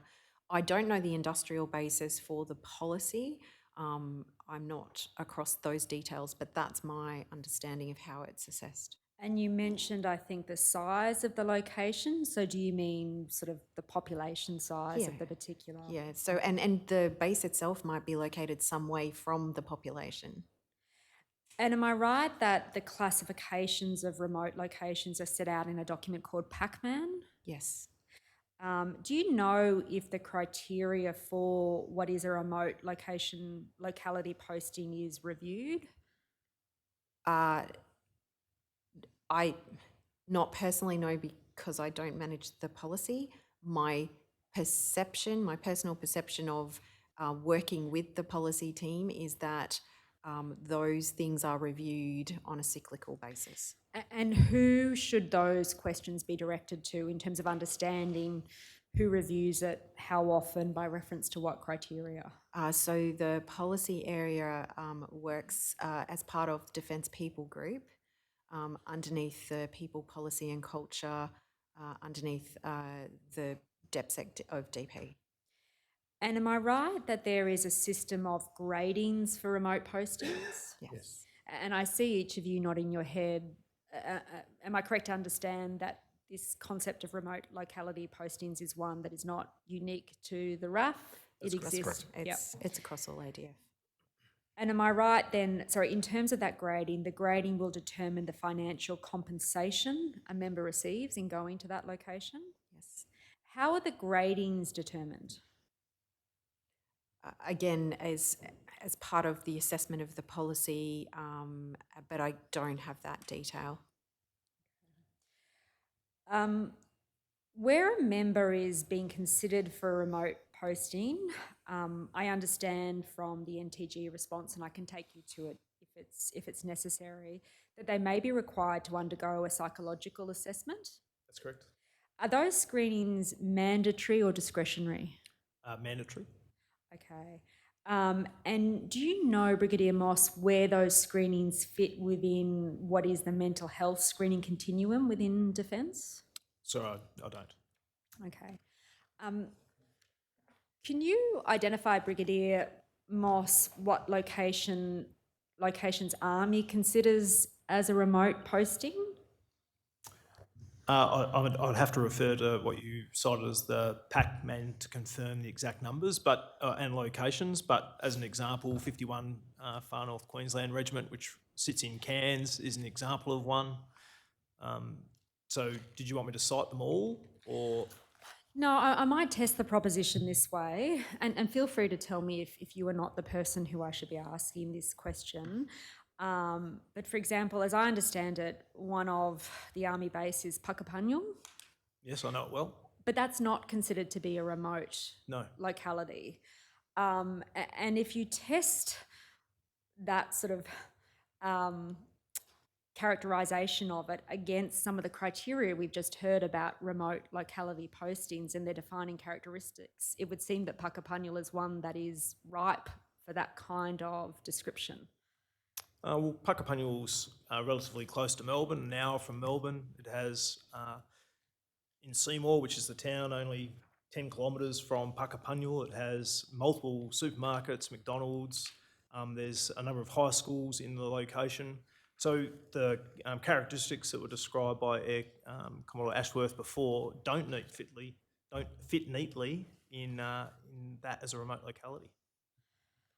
So, and if we could just go, I might actually just ask if tender bundle number 1 at def.quadruple9.0096.0045 could be brought up, and specifically go to paragraph 188. And this is a paragraph that sets out some of the difficulties associated with remote posting, which I would imagine, and correct me if I'm wrong about this, would then underpin the characteristics that would go to define, actually, if you just turn to the next page, please, operator, under the heading hardships and difficulties, would go to define why a location would be defined as a remote location posting. So I think you've touched upon there, subparagraph B, limited education and childcare options. As I understand you to say, Puckapunyal is replete with those. Yeah, so I mean, I've served at Puckapunyal, so I can give you my own experience, but there is a childcare facility in Puckapunyal itself, and a small school, and then obviously in Seymour there's the normal education system that you'd expect from the Victorian government. How far away is Seymour? About a 10-minute drive. Okay. And would you describe it as being a big or a small community? Relatively small, but it's within an hour of Melbourne. But obviously then to engage, I mean, in terms of the community itself, you would accept that it's a small community. I understand the effective view of what you're saying to be, well, if someone wants to engage in a larger community, then they can get in their car and drive an hour and do that in Melbourne. I guess I'm just trying to separate it from the Far North Queensland Regiment, where they don't have access to a lot of those facilities. And that's really part of, I guess, what we're grappling with is, well, is it just geographic remoteness? Because if it's these criteria, I mean, it would seem that Puckapunyal is, as you say, a small community. If you go to subparagraph C, limited employment opportunities for partners. I'd agree with that. You would agree it does have limited employment Yes. opportunities for partners? What about the healthcare and professional services available there? For serving members, they are more than suitable. For their families? Family, they may be reduced, I'd expect. In terms of transport requirements, I would imagine if you are wanting to reconnect with your social networks back in Melbourne, they would be reasonably high cost. You've got a train system that runs from Seymour to Melbourne proper. But nonetheless, it's a very different proposition from walking down the street to meet up with a Absolutely. friend. I'd agree with that. And again, separation of family and friend connections. Would it be fair to say that an individual who goes to Puckapunyal might not necessarily or wouldn't be expected in the ordinary course to have a substantial network of family and friends as they might, for example, in Melbourne have? I think it would be more difficult than Melbourne. I just draw back to the context of Far North Queensland, where this is set as an example, where you'll have to get on a plane and travel across Australia to meet family and friends. So I absolutely agree with all the premises that you've articulated for those as you've compared it to Melbourne. But why then isn't Darwin considered a remote locality posting? Because that's geographically It disconnected. does. Oh, it is? Darwin Yes. is. I'm wrong about that. Okay. And it does it does get remote locality support. for Okay. people who are there. Now, if I could just come to you, Commodore Young, are there particular bases that the Navy considers to be remote location postings? There are, and I guess in the Pac-Man you'll see there's a grading from Alpha through to Echo in Yep. terms of how remote they are. So for us, Townsville and Cairns are both A, remote localities. Darwin is a Bravo, and Alice Springs, with 2 people, is a Charlie. So A signifies it's considered the most extreme of the remote locality No, the postings? least Not- extreme. The least extreme. Correct. And what falls into the category of the most extreme in terms of locality postings? So that's an Echo. We don't have any of those. Okay. I assume probably some remote army locations of the Northwest Shelf. Could you just articulate for me what are the most extreme of the Navy remote locality postings? Cairns Cairns and is Darwin. Cairns is as that's remote our- as it that's- gets. That's how Okay. we have to be near the coast. So Okay. they're the 4 locations for us. Townsville, Cairns, Darwin, and Alice Springs are our 4 locations that are considered remote. Okay. We don't have anyone at Tyndall. Sorry, that's for Navy specifically, Commissioner. Now, if I could just come back to you, Air Commodore Ashworth, in terms of the command period within the Air Force, as I understand it, there is a 2-year command period with a scope to extend for a further 12 months to meet capability requirements. What's the rationale behind that? Very similar to Army and Navy, the appointment is for 2 years with a discussion about the 3rd year. And while it is about the organisation in terms of the policy, it's also about the individual. But we have found occasions where, because of other things that are happening for that unit, that the CO might be wanting to stay a 3rd year. They might feel that they've got more to do.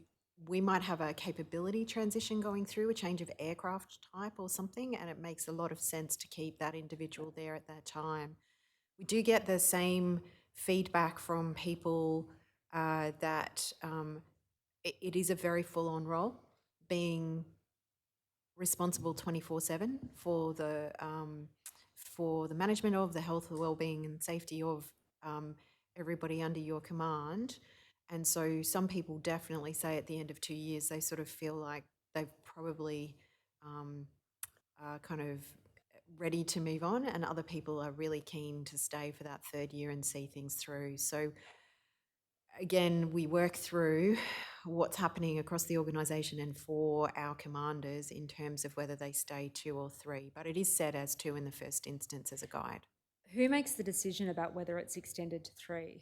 It's a mutually agreeable decision as part of kind of the teamwork that we do. So first of all, the individual would need to want to. If they are saying that they're really kind of feeling like it's time to move on, then we wouldn't make that point. So just if I can stop you there, if the individual says no, then they will not be extended for a further year. That's right.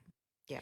And in terms of identifying whether or not an individual is extended for another year, do they have to elect it, or can you initiate the discussion yourselves? So we can initiate the discussion ourselves organisationally. So in terms of process, we usually, as part of that career management cycle that was up earlier, when we get to that start of the selections phase conversation, we'll talk to, first of all, the air commander for all the Air Force group commands, and also to other stakeholders who may be in charge of a command, say it's a joint command, and have a conversation with them about whether or not they would like that command to be extended. And they'll have a look at their kind of lay down how things are going and make some proposals.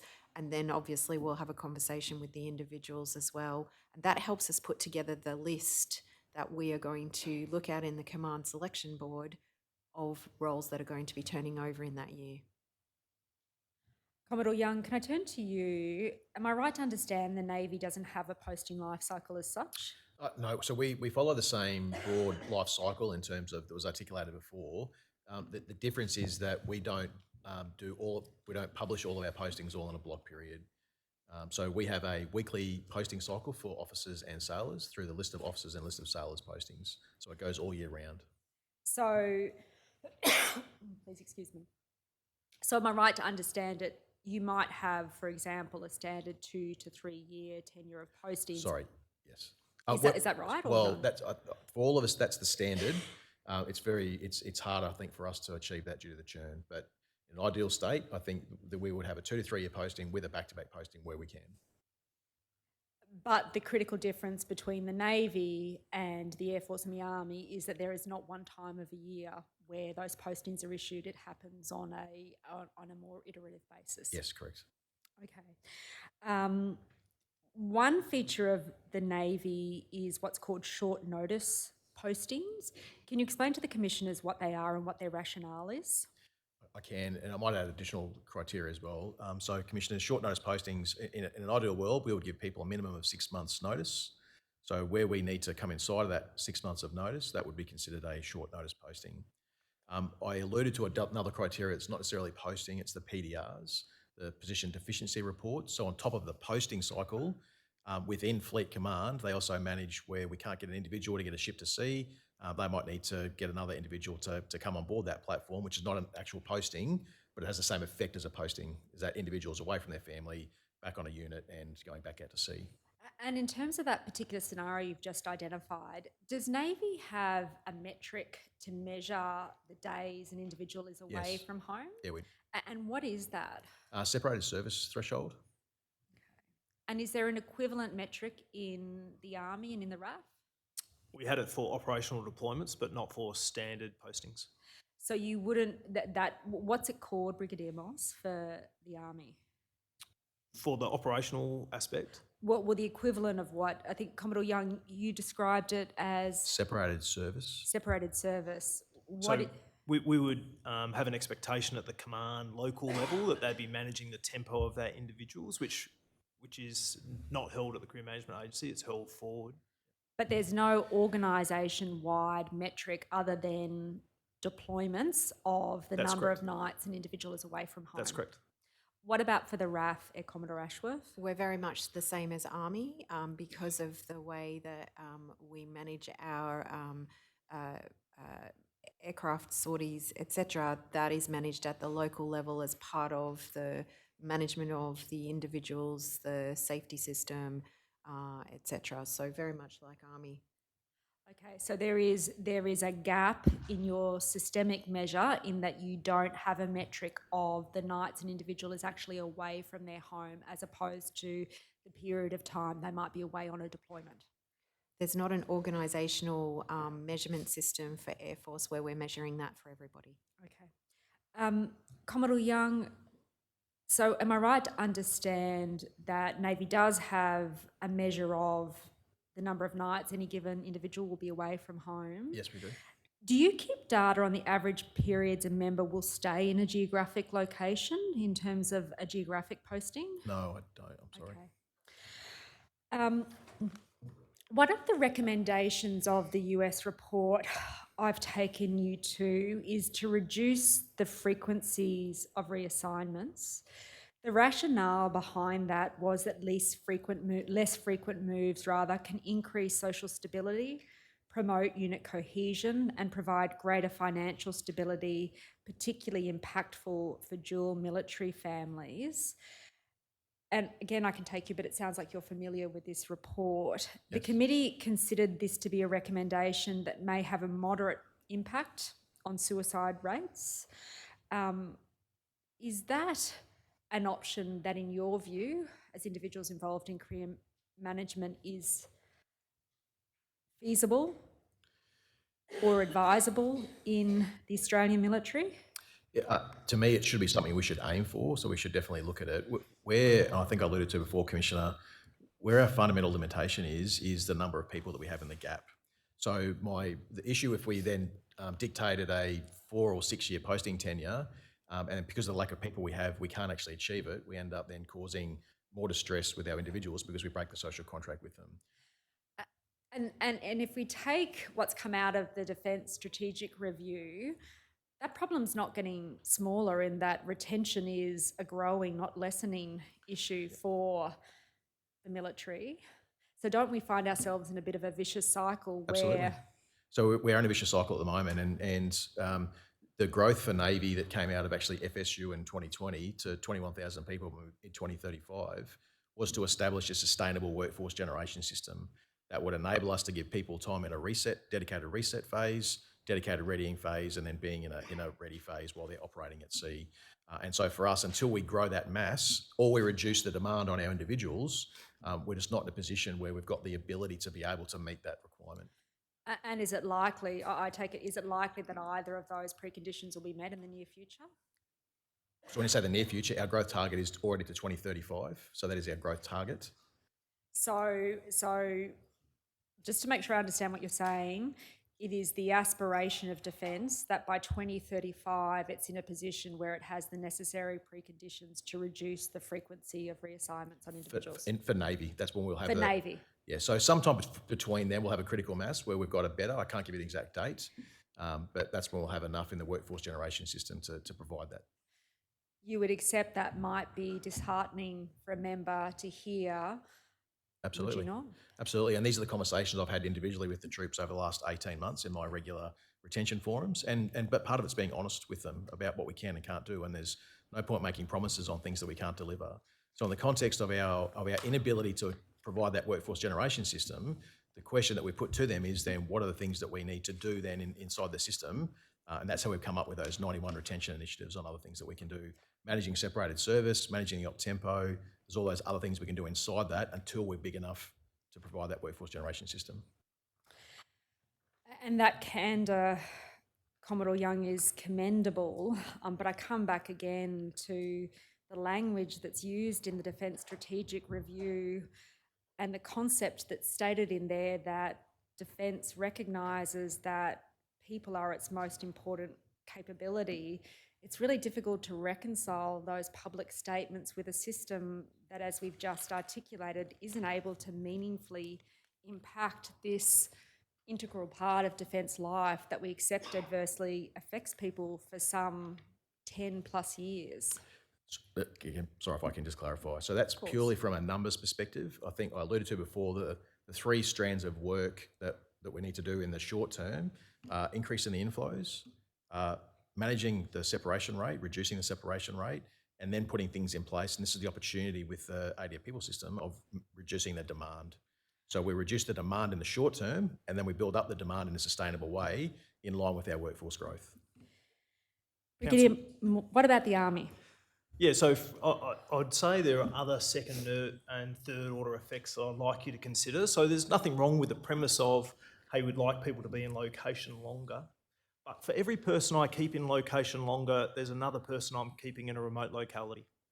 So you do have to realise that because it's a system where we're all moving into the same positions, I move one that impacts another. So I do think that is a potential consideration, that there's people in locations that are less desirable to them and they want to move out of them. So to hold them longer has an impact in the system. The other part is development. So how you define success for some people in defence might be progression.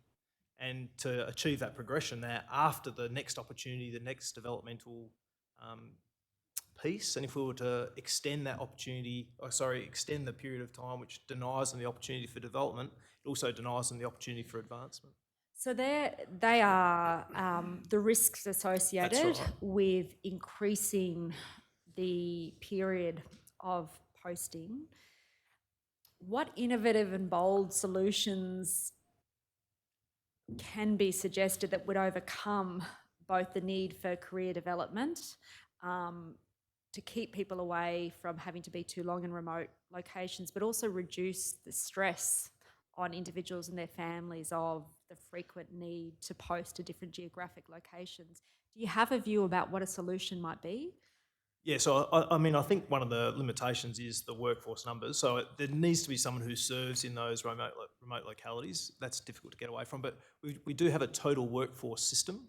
And I think to energise that, so that we've got people who feel comfortable stepping out of being a CIRCAT 7 person full-time employment and are happy to work in a different mode of employment for a period of time to give their families the stability they need or to give themselves some stability they need. And then we recognise their experience they got externally. So if I was to look at Commodore Young, and you noted at the start of this hearing today that he had external experience, well, I'd like to recognise that external experience when he comes back into the system. So I think that's more evolved and developed than we have been before.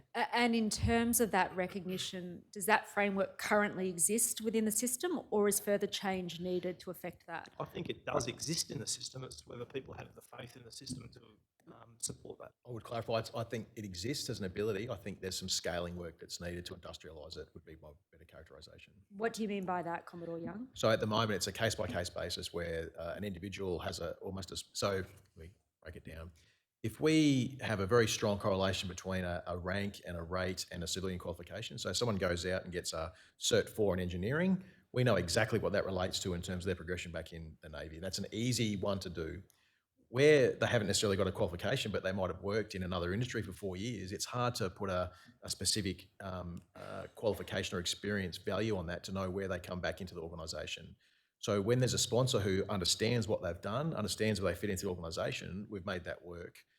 What we've tried to develop now is some mastery career pathways to make it easier to recognise that external experience, and that'll be part of this RDF system that we roll out. So just to break that down, when you say sponsor, you mean sort of a member within Defence who can sponsor their return? Correct. And what you're talking about is moving away from a system of an individual sponsor advocating for that. To make it easier for the system. To a system, to an objective really metric of it. Correct. And I understand the elements of what you've just spoken about, Brigadier Moss, to also involve an idea that someone could go from being a permanent full-time member of the Army or Navy or Air Force to being a reserve member as the circumstances of their family dictate, for example, and then come back in. Are there difficulties with that proposition and the pressing need to build the size of Defence's capability, or do you think those two concepts are reconcilable? I think there's a balance, and it's how we also structure and produce our capability. So reserve forces bring a capability. So I don't want to devalue what you are as a reservist. You provide a capability to defence, and it's fantastic. So it's just how we then meld those two employment categories together to achieve an overarching capability, I think. So you don't consider that a shift to a system that on a more systemic level embraces movement between permanent and reserves to be one that would pose the same problems of developing your workforce and capability that increasing the frequency of postings might? Have I made sense? No, Okay. could you reframe that? Sorry. I've understood what you said. I can start with. So I think it's two answers to the question. One is that we want people to stay part of the system, and so not only part time but also industry. We want people to, if they're going to decide to transition, stay within that ecosystem. When they transition to reserve, what they then get is control over their career. So they don't have to deploy. They don't have to go to a location they don't want to. We still require a core number of people who will go to certain locations and deploy. So it's a yes or no answer, is that yes, we want them as part of the system. There's plenty of work to go around to do that. We still need a central mass of individuals who can provide unrestricted service. Because that sort of hits the nail on the issue that I'm trying to grapple with. As I understand it, what you've said is, look, before we can look at whether or not increasing the period of geographic locations is feasible, first and foremost, we need to build our capability. We need to have a capability at a particular size to fulfil the functions that defence needs to fulfil. Or reduce the demand as a simple Or mathematical reduce the equation. demand. Yes. But accepting that the demand can't be reduced, then looking at an alternative way in which that conundrum can be balanced against giving people more stability. What you've spoken about, Brigadier Moss, is the opportunity for individuals to go from permanent to reserve as their personal circumstances dictate. My question is really whether or not that is feasible practically, given the capability needs within defence.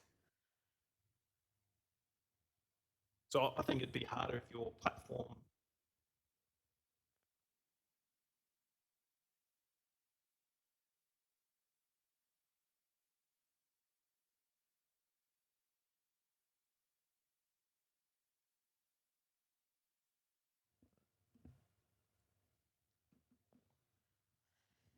Air Commodore Ashworth. Apologies, Counsel. I'm just getting my microphone back on. I think one of the other aspects that hasn't been discussed in the last couple of minutes is going back to your original question around ways to increase geographic stability, and considering the fact that postings don't always lead to a relocation. One of the things that we do have in the system already is the opportunity for alternate located work or remotely working from somewhere. I would say personally, over the last couple of years, as a result of COVID, there was a higher uptake of that. And I think considering ways that you could enliven that even more would allow, in some cases, people to work through longer geographic stability and still move through career progression. There would be a pretty limited cohort, wouldn't there, though, who that could apply to? For example, it couldn't apply to pilots, could it? Or navigators or engineers? So Brigadier Moss did refer to the fact that that would need, again, to be contextual. But my experience in my role has been that actually, in many cases, those people are the ones who want stability in the area where perhaps they were posted to quite early and where that platform is. And certainly on the officer side, it can be when we're asking them to come and do higher level staff roles for career development. That is when they want to keep their families perhaps in that location while, and the opportunity now can be basically leave your family in a location and exercise the right to what is called members with dependent unaccompanied, where we provide some housing support, but you still leave your family there. Now, that's obviously not ideal. Yeah, that's really a Sophie's Choice Oh, solution. no, isn't it? I know. And I guess what I was saying about that is that is one mechanism that was decided to be put in place some years ago. It doesn't work for everyone. Absolutely. I've seen circumstances where people are comfortable doing that, where it's, say, going to staff college for 12 months. They don't want to move their family. Perhaps it's a drivable distance from where staff college will be. So the family stays in that area, and then the individual comes down and the staff college goes home on weekends, etc. But I guess my point that I was trying to make was, I think continuing to enliven opportunities for those remote located work, alternate located work could assist. Considering where the locations are that we need to put bases, I realise we have a number of those locations now, so it's kind of the situation we're in, but if we were considering new locations, considering those as well, and as alluded to before, where we do see that individuals and families will need to relocate, considering to build the support, education, childcare, etc. If we can drill down to that, I am a pilot. Opportunity is there for me. You've identified to have an alternative posting, working from home type of scenario. Yeah, and it's going to be really contextual on what role you're doing at that moment. So obviously you can't. But to take that specific example, Yep. so would I take it'd be uncontroversial that that wouldn't be an option for me if I'm actually required to pilot an aircraft. It might be an option that's available for me if I have a staffing posting. Is that what you're saying? Yeah, potentially a support role, or you do less flying, or your flying is in a predictable pattern, whereby you work with your unit about when you're going to be in that location or another location.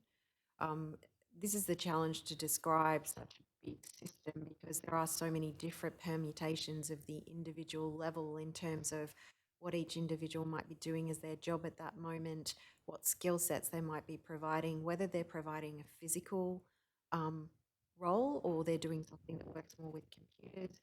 But even with computers, whether they have to access high-level computing systems where they can't do that in their own home. So there is a lot of context there, but we do see a number of people who have might be posted to a staff job working in one location, and they've negotiated that they're going to do that from an alternate location for the period of that time. Does the RAF keep data that enables the extent to which the alternative location posting take-up allows that characteristic to be interrogated on a system level?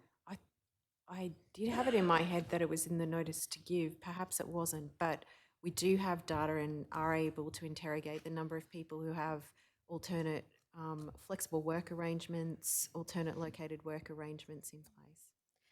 And is that type of option feasible in the Navy and in the Army? With the similar limitations. So of course, if you're a maintainer on a bit of kit, you can't really do that remotely. So for some people there is. There's probably one other option we didn't talk about, and one of the opportunities for the ADF people system is the increased geographic stability that might come through alternate options for SWAT postings.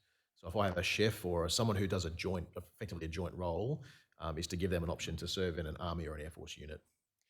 And so you're talking there as part of the sort of ultimate aim of Joint Directive 10 of 2023 is to have a single service approach to career management. Correct. That might enable that to occur.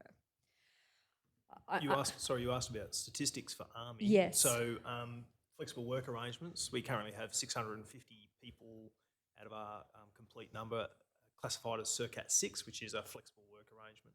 Okay.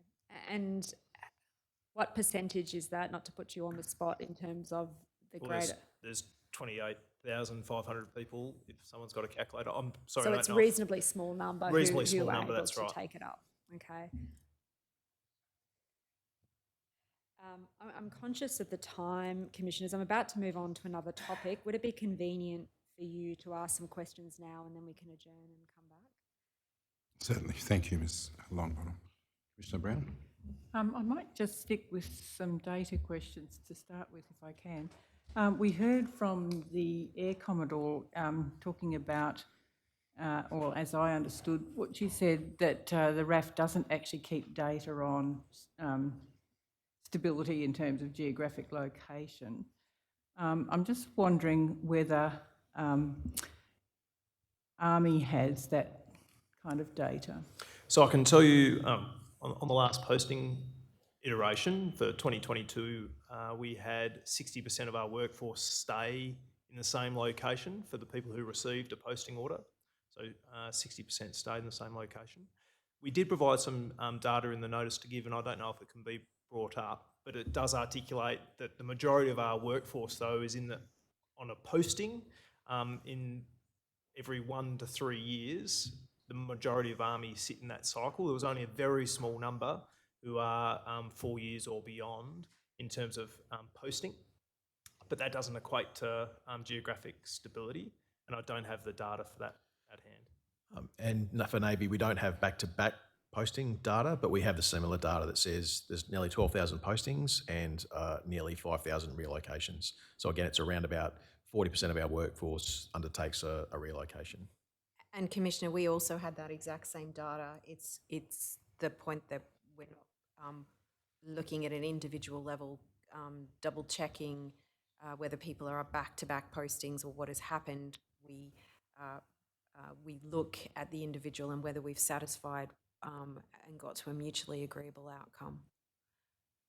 Okay, so in terms of Army, if I can just come back to you, Brigadier, you said that in fact the stability is greater for soldiers than it is for officers. At more junior ranks, that's right. Yeah, so can you just give me some sense of what the difference is there?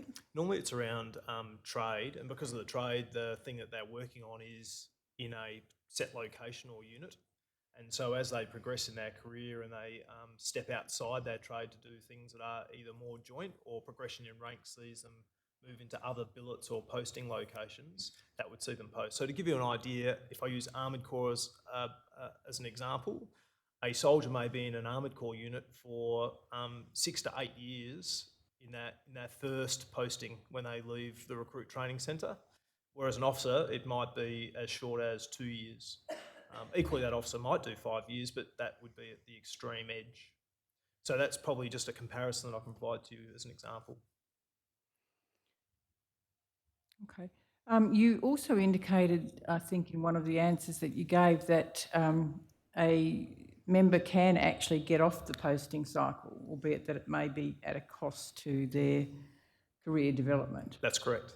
So we have some people, for example, who want to stay in Brisbane, and they stay in Brisbane for quite an extraordinary period of time, but that is most likely to come at the impact that opportunities for developmental roles that they would otherwise have filled in Canberra, Sydney, etc.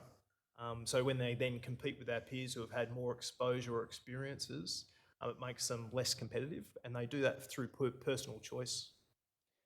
We've previously been told that there's kind of an up or out approach, that you've got to keep going up in your career progression or otherwise you're deemed to basically not be suited to service. That's a different account to what you're telling me now. Yeah, Commissioner, I think it's how you define success would be my first comment.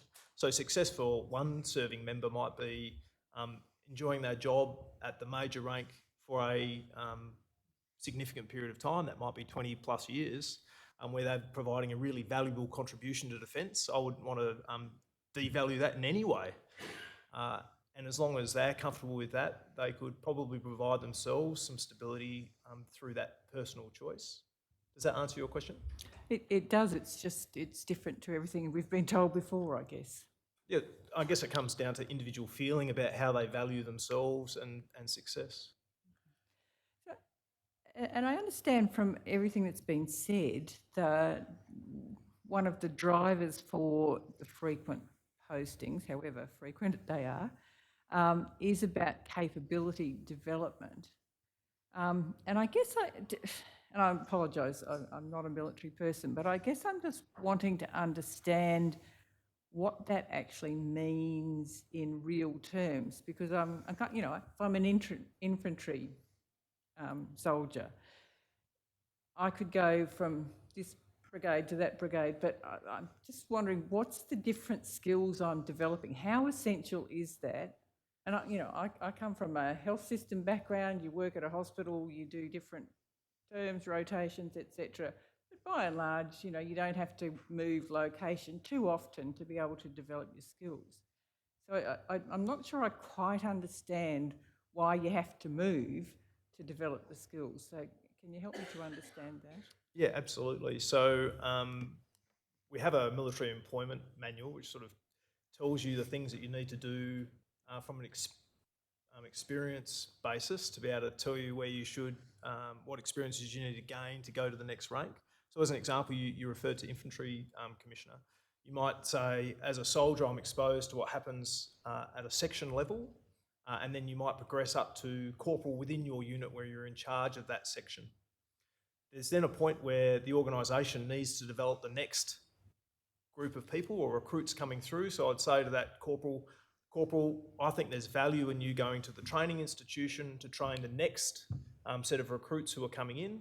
Not only that, developing the next set of people from a capability perspective, bringing them into the system, it's also making that individual or giving that individual an opportunity to lead, develop, grow from a training perspective, which is a skill set that they'll need at a more senior rank. And then, so that's where they're in a training job. Or I might need to send them on a course where they're exposed to a different type of platform or system. So I might qualify them on a particular weapon system, might qualify them on a particular vehicle capability, which they then take back and command or control as they go back as a sergeant. So it's as much about developing the individual themselves, but also bringing the next cohort of people through, which is the example I gave with a training posting. Just a couple of other questions I wanted to ask. One was you said again earlier that you're currently looking at how you can improve the stability in 2023. I'm wondering when did you know, if that's a current focus for 2023, when was it recognised that this is actually a problem? When did you start that process of looking at how to improve stability? I've come into the role in December, and it was already a view that we needed to start doing this. And so in my induction training that I gave to my team at the very start of the year, where I talked about that triangle of organisational, individual and development, I said we need to now weight a little bit more towards the individual. And if that means that we need to provide some posting surety to achieve that intent, then that would be an outcome that we'd like to do. And so we've now got KPIs around that. We're currently going through the posting iteration. That's where we are in the career management cycle. So I can't tell you today exactly that we've met that outcome, but that's certainly the intent for 2023. And I suspect that, given I walked into that environment, it's been in place longer. So for us, it's something that's been known, Commissioner, for a long time, with not necessarily anything greatly achieved. What I would say is that the generation of the CERCAT system, the total workforce system, was a starting point to recognise, to give people more agency and more flexibility and career stability. I think through COVID, there was a recognition that people just did not want to move away from their family location. So how could we provide more stability, and not just in service as well? We're also looking at this from a recruiting perspective. How do we potentially recruit in location, train in location, and then come to a unit somewhere, because people don't want to move around? And then the third leg for us has been the retention campaign for the last 18 months. And it's been one of the areas raised by individuals in those retention forums. So, earlier in your evidence, Commodore, you asked the question of yourself, I guess, are you doing enough to support those who are relocating? I'm just wondering if you'd like to answer your own question. Thank you. So I think that the factors, and my point before, Commissioner, was we should absolutely be looking at all of these reports from everywhere. And I think my point being that we've got similar challenges. When people move locations, they have a difficulty getting childcare spots because they're away from their, and it might be the wife or husband is away from their own family location, so that now disappears.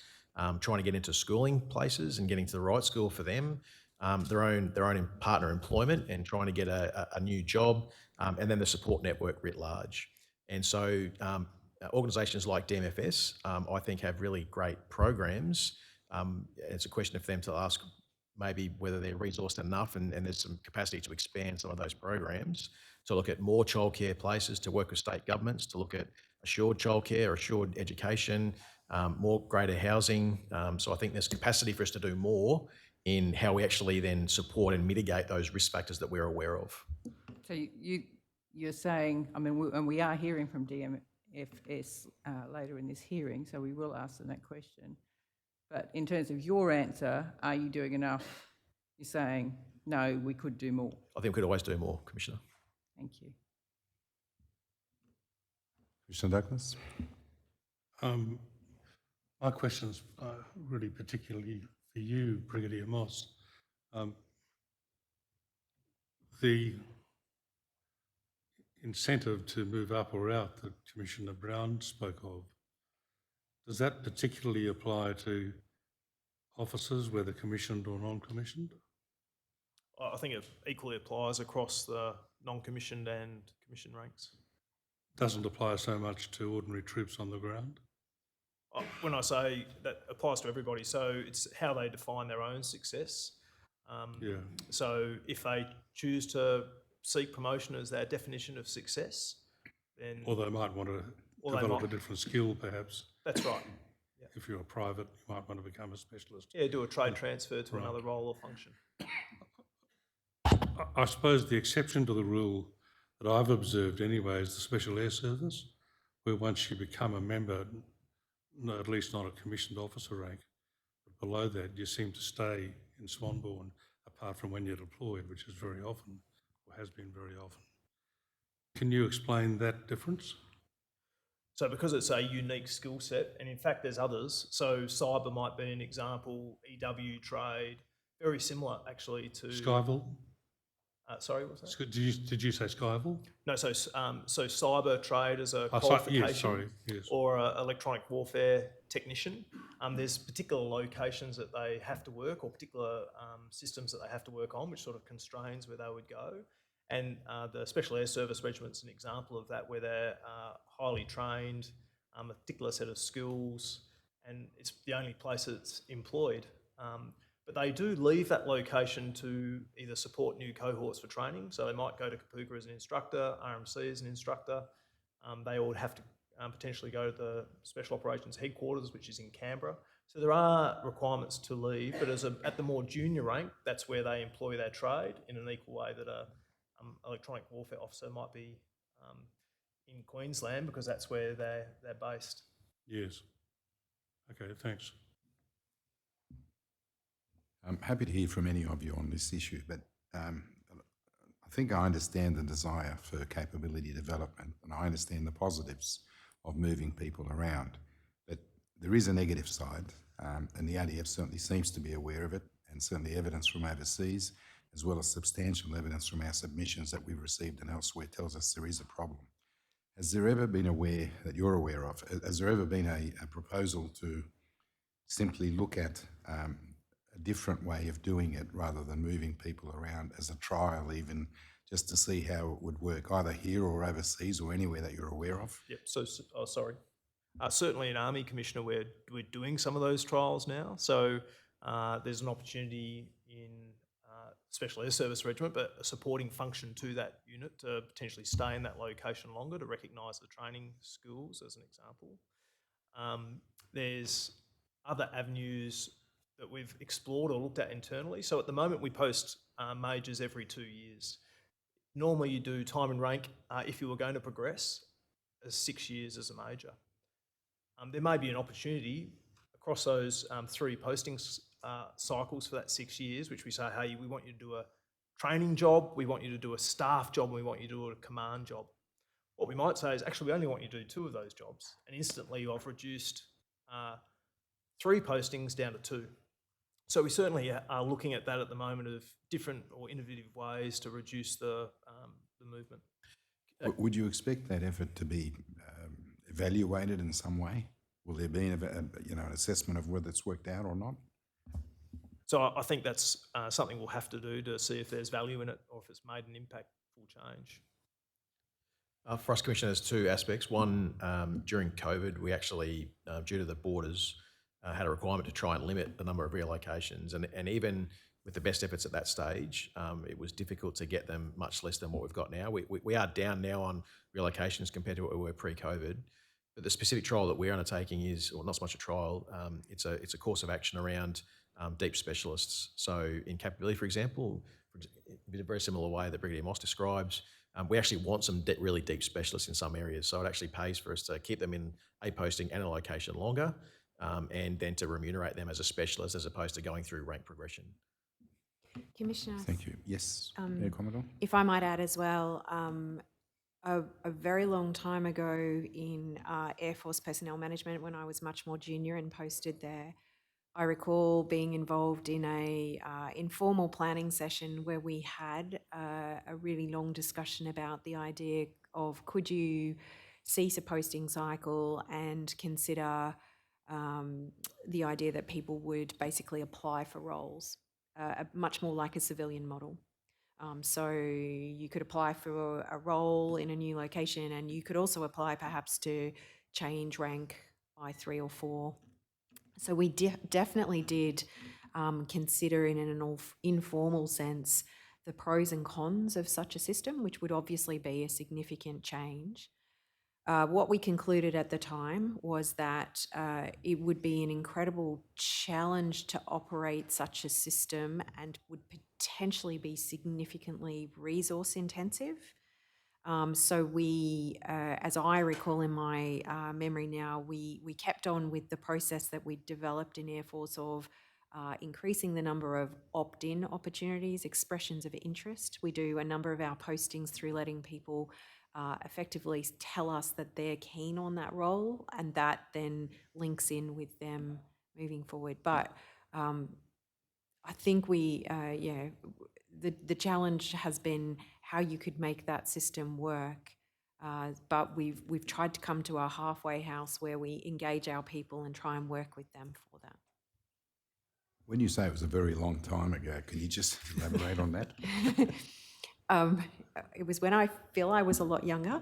I feel like it was probably when I was maybe a decade ago or so. It was very much part of the Air Force planning we were doing at the time that you've heard very similar now to the discussions about considering recruiting and retention and our people first initiatives and how we would help retain our people longer. So I think at least a decade ago. And it was informal, but given you asked the question, I thought it was a really insightful conversation to have and to try and tease out those things. And there is no record, obviously. It was just a planning session on a series of whiteboards. Thank you. Mr. Freer, we haven't forgotten you, but we're sort of saving you to last. Unless you feel otherwise, tell me if you do. Okay, thank you. Ms. Longbottom, we might just take a break then, a brief break at the 2-hour mark. Yeah, quickly before we do, Sure. Commissioners, can I just let you know the data that the witnesses have been referring to about the period of locations, it appears in the response to NTG DEF 124, which is tender bundle number 1. It's at table 13.1. It is redacted, but the data is there. Thank you. If there's no other issues, we'll just take a short break.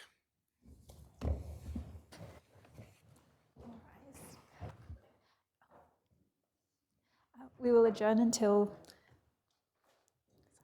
2:40.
Royal Commission into Defence and Veteran Suicide is now resumed. Please be seated.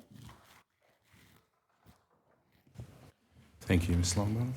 Thank you, Commissioner Caldas. Commodore Young, short of a redress of grievance, what formal mechanism is there within the Navy to challenge a posting or review a posting decision? There's no other formal mechanism, Counsel. And if a member wants to question a posting decision, they can raise it with a career manager? There's a couple of avenues. They can raise it directly with the career manager. They can go through their divisional system and chain of command and have that raised to the relevant deputy director, director, or myself. So do individuals within your organisation have the power to change that posting decision? So as Brigadier Moss described before, there's a separation between the career manager and the delegate. So the career manager would advocate on that behalf of the individual, and then the delegate would need to make a decision. If they're not satisfied with that decision, again, it can be escalated all the way up through the organisation. And I can take you to it if necessary, but the response to NTG DEF 124 indicates that if a career management posting decision is upheld, then the member may seek further review through their command or other support organisations, which include divisional systems, psychologists, chaplains, and DFMS. So is that part of the process you've just been talking about? Sorry, there is another form mechanism, I apologise. So it's compassionate, but that's a specific case. So for compassionate postings, so where there's an individual circumstance that would necessitate us to review the decision in the circumstance of either psychological, medical, family support, they can go through the divisional system, get a psychological review, Defence Member of Family Services, and then bring that to the Career Management Agency. And so it'd be fair to say that the psychologist or chaplain, for example, doesn't have the power to alter the posting decision. They can just give information that will inform a review of that Correct. decision. And we've had last year we had about 74 compassionate postings. Okay. And do you keep data on the extent to which requests to review a posting decision are either upheld or Not formally, but they'll all be captured in the career manager notes held within Objective. So not in a structured database again. And is there any such structured data kept for either Army or the Air Force? I can tell you from an Army sense, we had 400 repecharges in terms of postings. From a compassionate posting sense, there were 89 in the last calendar year. So in terms of do we track the numbers, I do track the numbers, but not the specific circumstances. I'm not talking specifically, and correct me for at cross purposes, where a compassionate posting is requested. I'm specifically talking about where a member seeks to review their posting decision, the extent to which that is either upheld or overruled. Yeah, that's right. So you keep data on that? Yeah, so when a person enters a repecharge, it's done formally on a form called a P166. Yes. And I can tell you 400 of those were reviewed and considered in the last cycle, and we would hold those on file. Okay, and the number of those that were sought review were upheld. Did you say the number 89, or have I got that wrong? No, so 89. So the total number of P166s submitted was in the 600 number. Yes. 89 of those were compassionate. That's separate. I've separated those from the person who just may not have wanted to be posted to a particular location, and so it was repecharged that decision.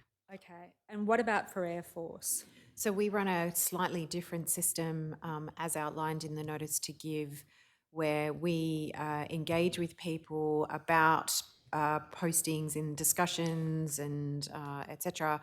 And then about a week before we issue the postings, we send out an email called a notice of posting intent, which is basically a summary of the discussions, and it goes to that individual and it says, as we work through the discussions, my intent is to post you to this position and this location, and then please get back to me ASAP if you've got any concerns about it. And so therefore we try and resolve things up front.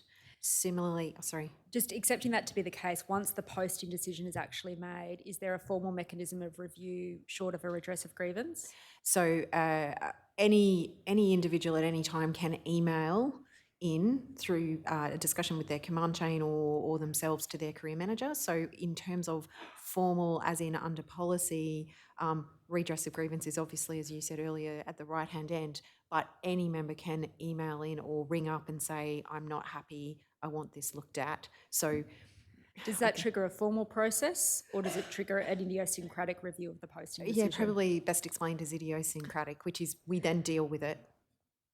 Okay, can I move topics then to postings with respect to dual service families? As I understand it, well, first of all, is there a different approach taken with dual service families that are intra versus inter-service? No, the policy is the same and the practice is very much the same these days. Can you tell me about how in practice it operates? What are the considerations taken into account? How are they balanced? How are decisions made? Again, it's very much contextual. I myself have been a dual serving couple, so I can speak from my personal experience, but also the process experience. But these days, the career managers very much try and engage the career managers involved and the members involved collectively, as in the individuals involved, and have a career discussion with them. And then the contextual element is that there's no requirement to sort of put one career over another. It's very much, again, an attempt to get to a mutually agreeable outcome.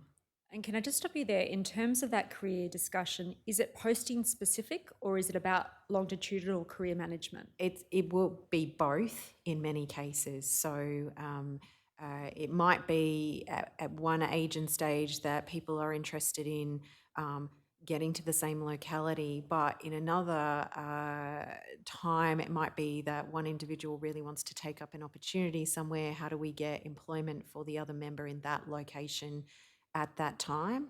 And I think the other context I would add is I know my team are very conscious that it's not just about dual serving couples now. Many of our aviators have spouses with deep civilian employment, and they try and engage the family in those discussions as well to try and work out something that will work contextually for them. And in terms of that, putting to one side dual service, but service and engaged civilian employment, is there a formal process around that, or is that something that happens on an idiosyncratic basis as it's raised by a member? A bit of both. The career development plan, of course, provides opportunity for people to talk about that and explain those circumstances. So that's sort of the formal element. But then the idiosyncratic, as in discussions, ad hoc discussions. Hey, you're thinking of posting me here. My other half has just got employment over there. What can we do? And in terms of specifically dual service families, does Defence keep data on how often dual service families are able to be posted to the same location? I think we can, my personal understanding is that we can interrogate our ICT systems to see where inter-service couples are posted at that point in time. But if you're asking for, is that what you were asking? Yes, yeah. So, you know, if we accept that in an ideal world, a dual service couple would want to be in the same geographic location. Yeah. So certainly I can speak to the Air Force personnel. Standing instructions say that we will very much not force a dual serving couple into a separate posted location. Practically, that might mean that, you know, some good examples I can think of where we have people posted overseas and their other half goes with them, we might have to work really hard to find a remote opportunity where they can still do some work back to Australia, etc. So it can be, you know, a bit complex and challenging at times. And my question is really directed to whether or not data is kept by Defence that enables it to track the success of that process you've spoken about. Yeah, and again, I think it's very much, speaking for Air Force, very much, as you've heard me say several times, and you're sort of referring to as idiosyncratic, we're very much working on the fact that we've worked with our members and tried to achieve the best outcome possible. At the time, we're not tracking specific data on whether or not that was achieved. So you don't keep data at an organisational level that would enable you to interrogate the extent to which dual service couples are able to be posted to the same location or the like? Not specifically, but we could interrogate PMKs to, I believe, to look at where they are posted at that time. Okay. Is the position different in the Navy, Commodore Young? No, the same. We don't track as a specific data set anywhere in structured data that information that you're talking about. I don't know whether we could, but we could potentially run a script in PM Keys, as Economic Ashworth said, to find out that data. It's not something that I track. And Brigadier Moss? Nothing further. Just keeping on the topic of data, we spoke earlier about the concept of unaccompanied defence member postings as an option that is made available to ADF personnel. Do you as an organisation or do your respective agencies keep any data on the impact of such a posting on individuals and, for example, relationship breakdowns in the aftermath of unaccompanied defence member postings? So we track the numbers of people who have registered as members with dependents unaccompanied. We can look at that data. We don't track specific relationship breakdown data correlated with that data, to the best of my knowledge. And I would say that is because a marriage breakdown can often be quite complex and may not happen at the exact moment. So we're not tracking that data specifically. I am aware that concerns have been raised by Defence Families Australia, etc., at times, and they were in the notice to give tender documents as well about the impact of unaccompanied service with families. And no doubt you would accept that, appreciating there may be complexities involved with any particular relationship breakdown. We know that geographic relocations place stress on members. They can result in relationship breakdowns. So would you agree that it is sensible from an organisational perspective that career management agencies keep data on issues like that to enable them to determine whether or not a concept such as an unaccompanied defence member is really one that's best supporting its people? Yes, in simple terms, and as a result of some of those questions a couple of years ago in 2021, we were directed to put in place a career management discussion with a member who is identifying that they're going to go unaccompanied, and it's been sort of more than 2 postings. The career managers need to have a discussion with the individual and talk through the impact of that.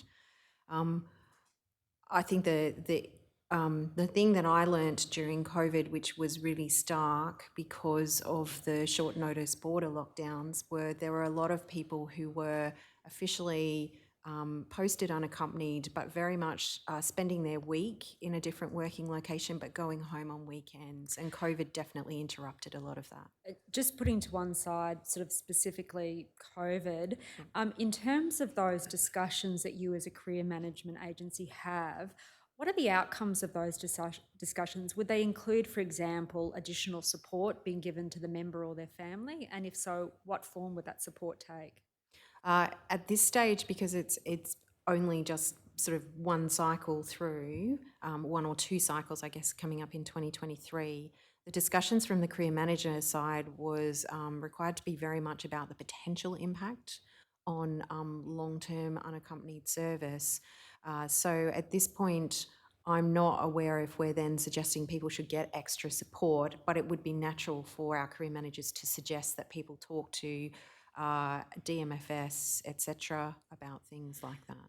So you will talk to an individual member about the potential impact on them and their family, but you do not, as an agency, either directly or indirectly facilitate support to help them through that process? Not at this time. Can I shift to talk about particular bases and their characterisation as either being unpopular or indeed sort of bad bases? Now, would it be fair to say that an individual's posting preferences will depend on a variety of matters in any given case? So you may, for example, have a young single member of the Army who's very happy to go to particular geographic locations to progress their career. If I could just get you to say yes or no. Yes. And there may be other postings that are more popular because you have a family and you want to be close to a particular geographic location with schools and social networks and the like. Yes. Yes. Yeah. But are you aware, putting to one side popularity, or do you monitor postings to particular units or squadrons that have a cultural stigma or label as being a bad posting? Because, for example, there is sort of a toxic culture or an identified toxic culture within that particular unit or squadron. I might start if you like, and then you can go. I don't characterise anything as a bad posting. The posting for the individual will depend upon their own personal circumstance and their own personal stressors. Can I just stop you there? Are you saying you don't think there exist particular postings to a unit that has a bad reputation as having a poor culture? You don't think that exists within? I think at any moment in time, there would be a specific unit that might have that reputation. And that's specifically what I'm asking about. Do you keep data or do you monitor that? Yes. So the way that we manage that is through our longitudinal culture surveys. So for us, it's the OEI OCI report, which we've been doing since 2011. So we've done 6 of those culture surveys. That takes us down to each unit in the Navy. We can understand there what the culture of that unit is. And does that survey occur through the auspices of your agency? Correct. Or is it something that's done? And what about on an individual basis? So if a career manager hears reports of a particular unit that has a poor culture, is there any formal process to promote that data so it becomes, so the organisation as a whole becomes aware of it? Absolutely, and I think this is a point for maybe to make well enough earlier. Any data source that we get that indicates there's any kind of problem or issue, we follow it up in some way. In this case, if we undertake a longitudinal cultural survey and we find out there's a potential problem in a unit, and it's important to understand that these cultural surveys are longitudinal in that they occur 2 to 3 years. So it might be that by the time you've got the data, the majority of the ship's company has actually posted out of that unit. So that's not really effective in enabling you at a point in time to notify and address. So that's the difference between culture and climate. So culture is by definition something that happens over years. Climate is what you're talking about as an instantaneous indicator of a climate survey on board a platform. And so what mechanism does there exist to take the temperature of a climate within a particular unit? So pulse surveys, for example, the OEISR results, if they're recent, could be one of those. I would then articulate those concerns or issues to the chain of command, in which case would be the fleet commander and the deputy fleet commander. They would then have a look at their own indicators, and that could be people putting in additional resignations, people with high leave balances, and we try and correlate to find out whether there's a specific hotspot that we might need to go and do some additional work. And what's the turnaround time on a pulse survey from being taken to being produced? Pulse surveys can be done in the order of months in terms of the concept through to report written. The culture survey, I said that happens every 2 to 3 years. With a new contract we've signed this year, we're going to get that down to an annual basis. So just focusing then on these pulse surveys, they can take a matter of months. What's the outside period that such a survey can take? I couldn't come back to you. So months is the outside. Months is the average that it takes for such a pulse survey in to my come lived back. experience in the last 2 years, yes. And how frequently are they taken? They're taken on a case by case. So for example, so these are not done on every platform all the time. So for example, I asked for a pulse survey to be conducted at the end of last year to understand the impacts of the COVID contactless deployments for our ships companies. So for a pulse survey to take place, it has to be initiated Correct. by you? Yes. So there is not a standard practice of pulse surveys that would in the ordinary course pick up climate type issues with particular units? Not for pulse surveys, no. No. Specifically. Brigadier Moss, what's the position with the Army? So if you're after something that's more responsive, Army has in place a reporting system called AIMS, which captures incident management. And what that does is you can see data over time, but also at an immediate point in time. And if there's repetitive incidents in a particular unit, that may trigger action to review that unit. Now that's held not inside my own organisation, it's held by incident management under the Chief of Staff in Army Headquarters. Yeah, I really want to focus on the Career Management Agency, so the way in which... But that would trigger the Career Management Agency. So I have daily interactions with the Incident Management Cell, and that would tell me we've got a particular problem with this command climate in this unit or the like. And what will cause that type of information to come back to you? Is it interrogated on a regular basis to identify if there are climate type issues? So there's no set parameter to interrogate it. It's more the person who's reviewing it, making an assessment that they've now triggered the point for interaction with me. But we do have some other processes that are set by time that force a report.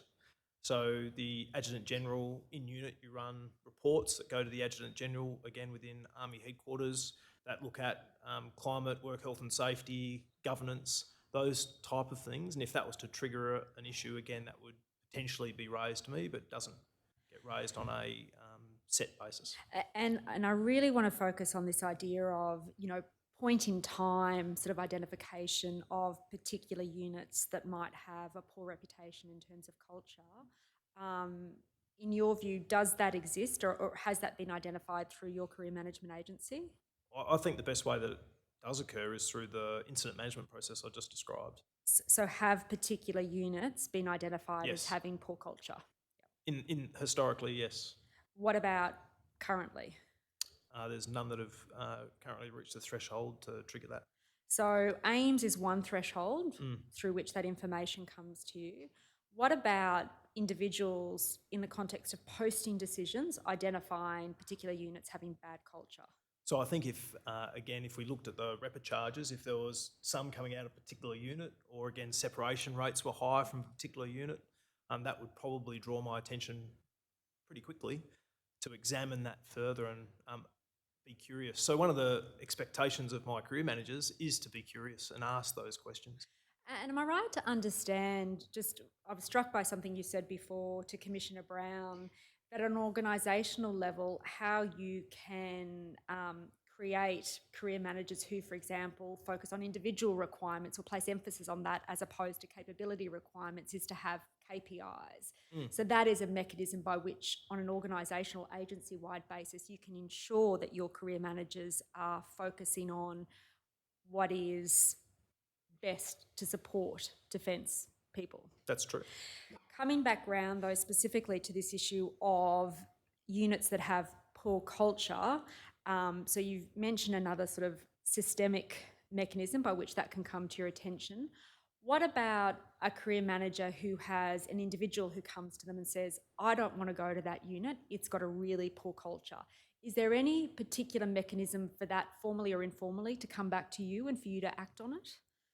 Absolutely informally. Okay. My expectation is that is raised through the chain of command. And is that documented as part of the process of determining where an individual gets posted? So if an individual is having a meeting with their career manager and they say, I don't want to go to this unit because it has poor culture, is there a formal requirement that that's documented? No. No.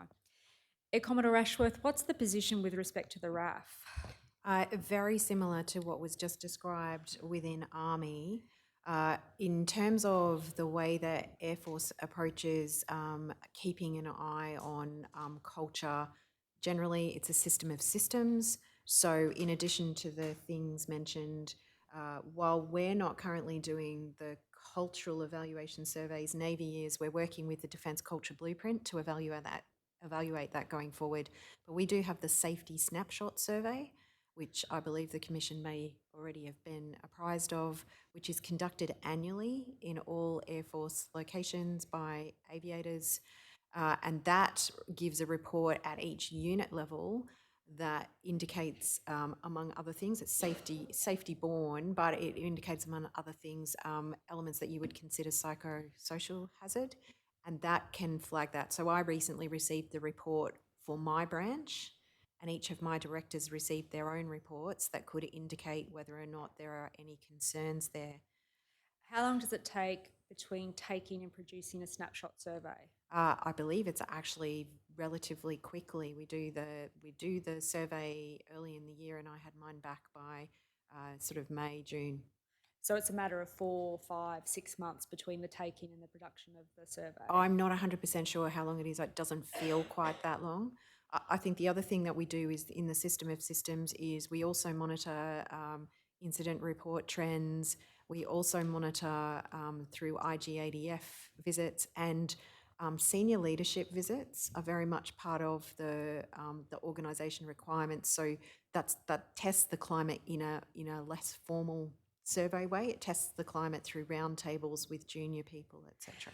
And do you have the capacity, and if so, do you conduct pulse surveys of the type that Commodore Young mentioned? So pulse surveys can be conducted for any ADF unit. I don't, from career management side, I don't instigate them. They're usually instigated from the command side. But they can be. So why wouldn't you conduct a pulse survey to identify, for example, particular units that have got a reputation as having poor culture? So again, because I'm managing the career management side, the command element, the people who are responsible for the command chain are the areas that we would flag any concerns to and would be responsible for managing that. You described a circumstance before. What does a career manager do if they hear about people saying that they don't want to be posted to a unit because of they're concerned about culture or they've heard bad things? Exactly the same as Army. We have an informal system where we expect the career manager, first of all, to speak to that individual and say, you need to flag these concerns. What have you done about them? How can we assist you? And just to stop you there, if your career manager says to that individual, you need to flag those concerns with who? So they would ask about whether or not what sort of culture, what sort of issue there is, and then prompt that if someone was concerned about unacceptable behaviour, they could make a complaint through the complaints and resolution manual process, an unacceptable behaviour complaint, or some other complaint mechanism. Or have they flagged their concerns with their command chain and they might say, I'm not comfortable in doing so, in which case they would prompt, well, who else can you talk to? And simultaneously, they would raise that issue up through the career management chain so that the Director of Personnel, or if she felt it was serious enough, she'd raise it with me. We would raise it with the command chain of that organisation as well so they could look into it. And so in terms of, so there are a couple of options you've spoken about there. There is one, the management of the individual complaint, but specifically focusing on you as a career management agency and what you do with that type of information. Am I right to understand you to say, well, informally, you would expect that your career managers would raise that within the hierarchy of the agency so that issue can be addressed? Yes. Is there any formal way in which that informal process can be tested, either, for example, by a requirement that career managers note that type of reporting in a particular form and report it back through the hierarchy of career management agencies or the like? Not at the moment. They may record something in an email or something, but not a formal reporting process where that's noted at this point.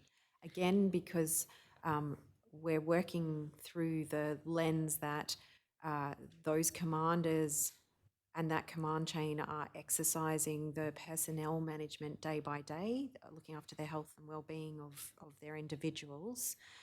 We're moving it into that command chain so it can be managed actively at that point. Counsel, could I just add something on if that's okay?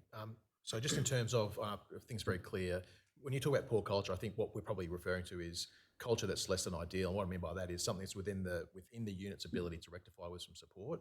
Where there's a threshold where we're talking about now toxic culture, which is permeated through the whole unit, that kicks off a formal process through a fact find and inquiry. Yes, so we have a formal look at the command team, and then the worst case of that is that command team is removed from command. And in terms of that formal process, can that be initiated through you as a career management agency? Yes. Has it been initiated through you as your respective career management agencies during your tenure? Fact find, yes, but not to inquiry at this stage through me. And in terms of that fact finding exercise, am I right to understand that occurs through the auspices of the IGADF? Or who undertakes the fact-finding exercise you're speaking about? So there's a manual that we have, the CALM, Complaints and Resolutions Manual, which dictates how that occurs. That happens within a command team. So a fact-finding officer will be appointed. That then has some certain outcomes. One of the outcomes may be the appointment of an inquiry officer to undertake a formal inquiry. So I take it from what you've said, there's at least one occasion during your time within this career management agency that you have felt sufficient concern that you have initiated one of those fact-finding processes? So in that, I'll clarify. I raised a concern with Fleet, who then initiated the fact find. Okay. So I guess this comes back to my question just before. Do you, as a career management agency, have the capacity to initiate that fact-finding exercise? Not within the way the command works is that it's got to be done within the chain of command. Okay. So in this case, they operate in a chain. So if it was someone in my organisation, I could. Yes, but I guess what I'm particularly focused on, you as a career management agency become aware that a culture within a particular unit is so toxic that it raises your concern that you think there needs to be a thorough investigation into that. You don't have the power to do anything yourself in terms of a career management agency. What you do is you go back to the very chain of command and ask them to complete a fact-finding exercise. Have I misunderstood that? It's the next level of the chain of command. So I it's think the that's next the level distinction. up in the hierarchy. Not inside the actual unit. No.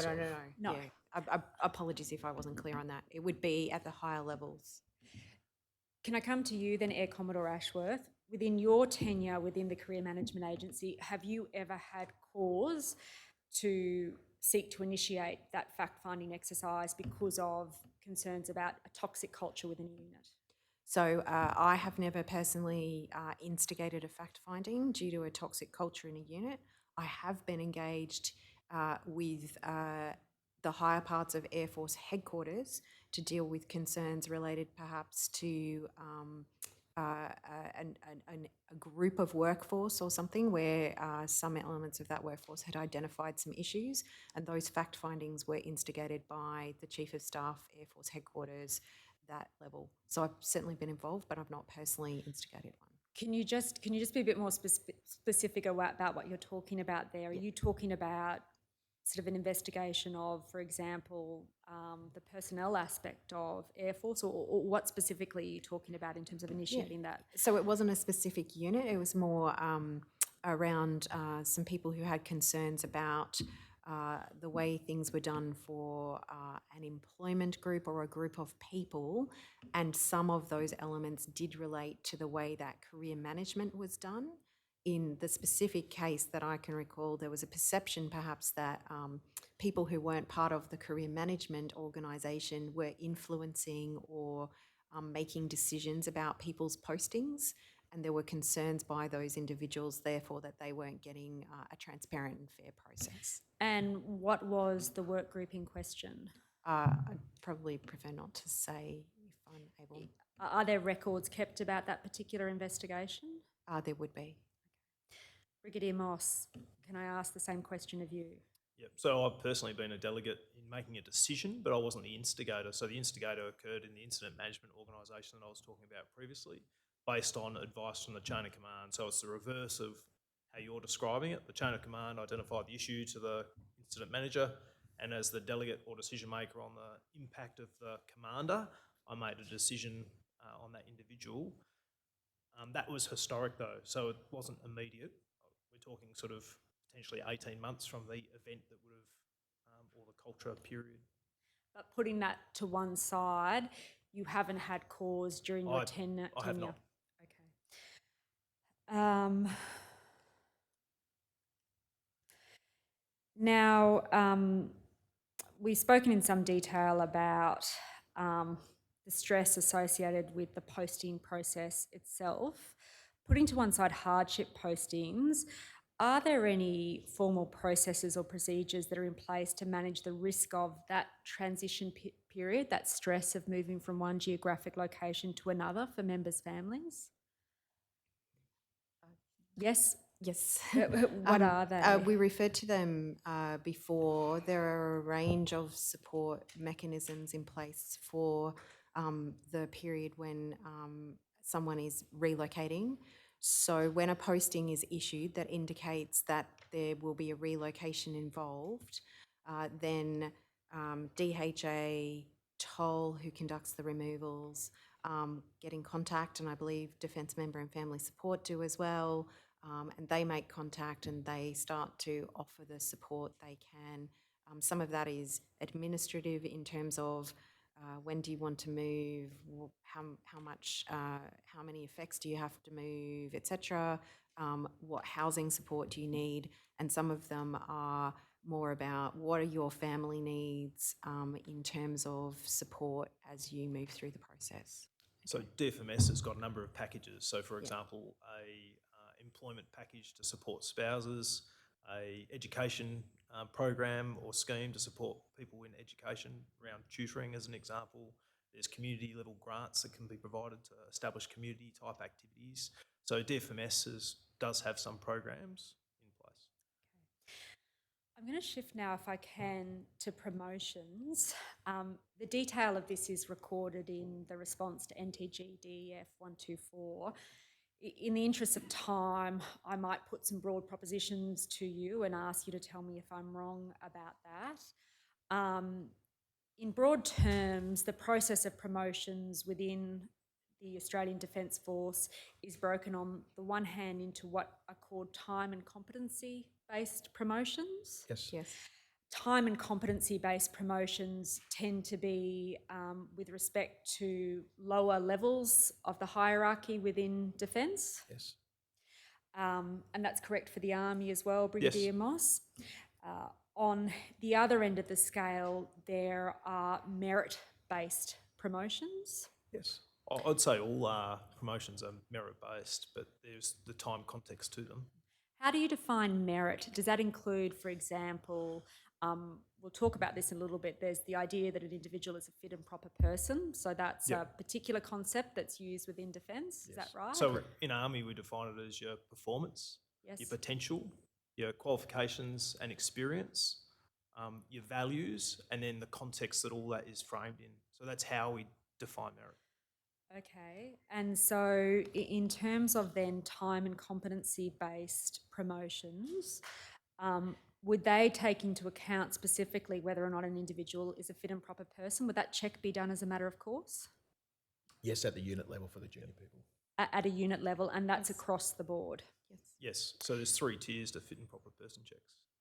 And am I right to understand that the fit and proper person checks are really directed to identifying whether or not there are any red flags in an individual's records about whether or not they've been the subject of a complaint of unacceptable behaviour or any particular disciplinary action? That's the principal focus of that check?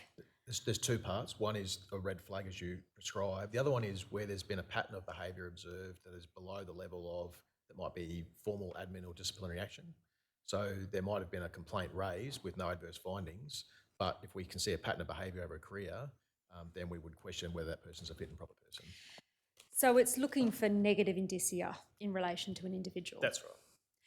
But a fit and proper person check is not a holistic assessment of an individual as a creator of positive culture? No, that's the other side that Brigadier Moss was talking about in terms of how we assess the individual. Okay. Now, in terms of the process of promotions and the way in which that holistic assessment takes place, can you explain to me specifically what is the respective role of each of your career management agencies in that process? Yes. I'm happy to start from an Army perspective. So I'll split it into where the delegations reside. So external to my agency is for the junior ranks, and the delegation for private to corporal rests at the lieutenant colonel level for a commanding officer to make that promotion. Above that rank, it resides within the career management agency, and we have a series of promotion boards where those considerations around merit are considered that I prescribed previously. And can I stop you there? So you've spoken about a board. Is that the concept that's called a career management board? That's right. So a career management board, they vary in size and structure, but they're designed to be non-biased. There's personnel drawn from external potentially to the organisation to provide a different view, but typically they're senior in rank to the persons being considered, and we achieve diversity either through job role and function, sexual orientation and experience. And in terms of the constituent members of a career management board, is it your job as an agency to facilitate that board coming together, or do you actually have a seat at the table? So we bring it together, and we also have a seat at the table. So either normally as the chair or as a voting member within the board. And what are the criteria for when you as an agency have a role as either a chair or a voting member? So it would be, if you're the chair, it would be to determine the outcomes of the. My question is really directed to how is it determined when you as a career management agency will be the chair or when you will just be a voting member? Based on rank. It's based on rank. Yep. Okay. Is the position precisely the same with the Navy? How does it work with the Navy, Commodore I Young? talked before, Commissioners, about some of the work we've done on reform over the last couple of years. One of those ones a couple of years ago was in response to making sure that processes were seen as to be defendable, transparent, repeatable. In that journey, we undertook Next Generation Career Management, which effectively split that part of the organisation into two. So we had separation between the career managers and the people running the promotion system.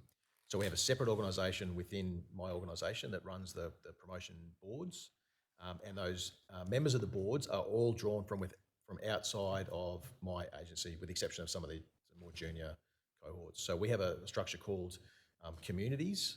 So we'll have a head of warfare community, a head of engineering community. Those heads of community and their representatives form the basis of the individual we draw from to select these individuals for promotion. So that happens again external to the actual career management agency itself. Okay. Commodore Ashworth? And a slight variation on a very similar theme, our promotion boards are assembled similarly with a chair that has to be 2 ranks above, unless, except for our flight sergeants, we have warrant officer chairs with a diversity of background with new people each year. But we also do put our career managers, we have a representative from career management on a lot of our boards now. We actually made that change a couple of years ago because we found that we actually felt that the board members at times were less open to different backgrounds and things like that. So we chose to put, we wanted to get the balance right between people who don't work in career management and people who do, to make sure that we had a good balance and representation for all our boards. Can I just stop you there? What do you mean when you say you found people were less open to individuals from different backgrounds? Do you mean different cultural backgrounds, No. What do you mean? No, it was very much trade specific. So what we found is that our career managers see the diversity of roles, and we found that people who maybe were working in a particular, like a specific element of that role, when they came into a promotion board, they didn't always see the sort of the wideness and the diversity of opportunity. So it was not related to an element of diversity as in difference, except around that just because someone might be of a particular Eng Tech role doesn't mean that there might not be opportunity for them at the next rank doing a different range of roles if they've been employed in other areas. And as a general proposition, how many members are there on a career management board? 8. And each of those members have the same, is their voting given the same weighting? Yes. Okay. Yes, So- we have slightly different numbers. It's more numbers actually as you go up higher rank, so between 5 and 8, or actually 12 for our staff lot, and equal weighting on the votes. And similarly, we have a variation of numbers. For a lot of our boards, we use an independent voting system, and that means that the board individually vote without talking to each other, so the weighting, each member gets a weight in terms of that. Sorry, just for clarity, when I said 8, that's the average. Yes, no, that's fine. I understood that, Brigadier Moss. Now, I want to focus particularly on the concept of assessing the merit of a leader, particularly in terms of the idea of an individual who doesn't merely have red flags on their record, but also is able to be assessed as someone who promotes good culture. Now, I might use the Army indicia as a metric to test this. Operator, can you please turn to DEF.999.0096.0001 at .0067, and particularly paragraph 277.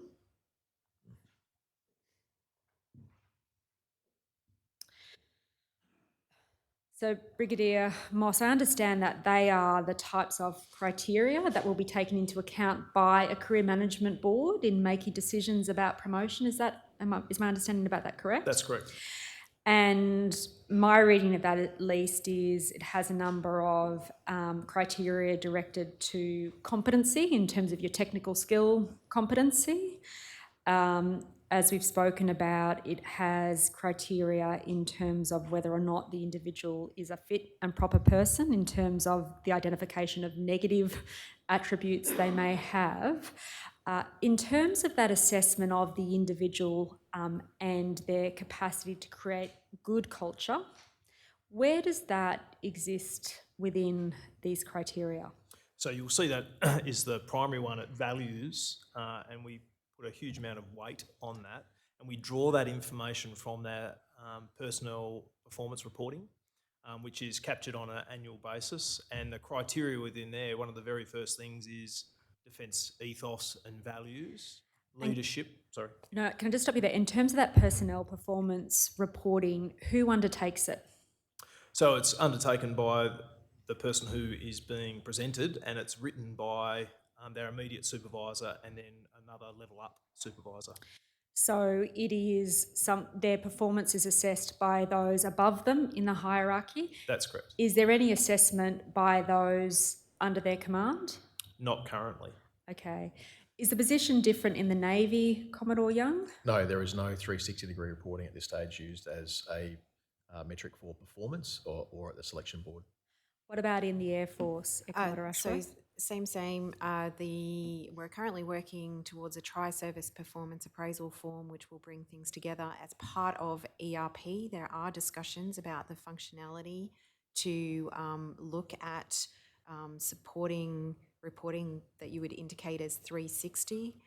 The way that happens in the current system is that you expect the assessor and the senior assessor to have taken the temperature of the unit writ large around that individual when making their assessment. But you would accept that's not a fail-safe and that the ideal is to have 360-degree reporting? That is definitely something we're looking into at the moment, yes. And is there an institutional view about... My question is it a question of an in-principle decision about whether or not there should be 360-degree reporting?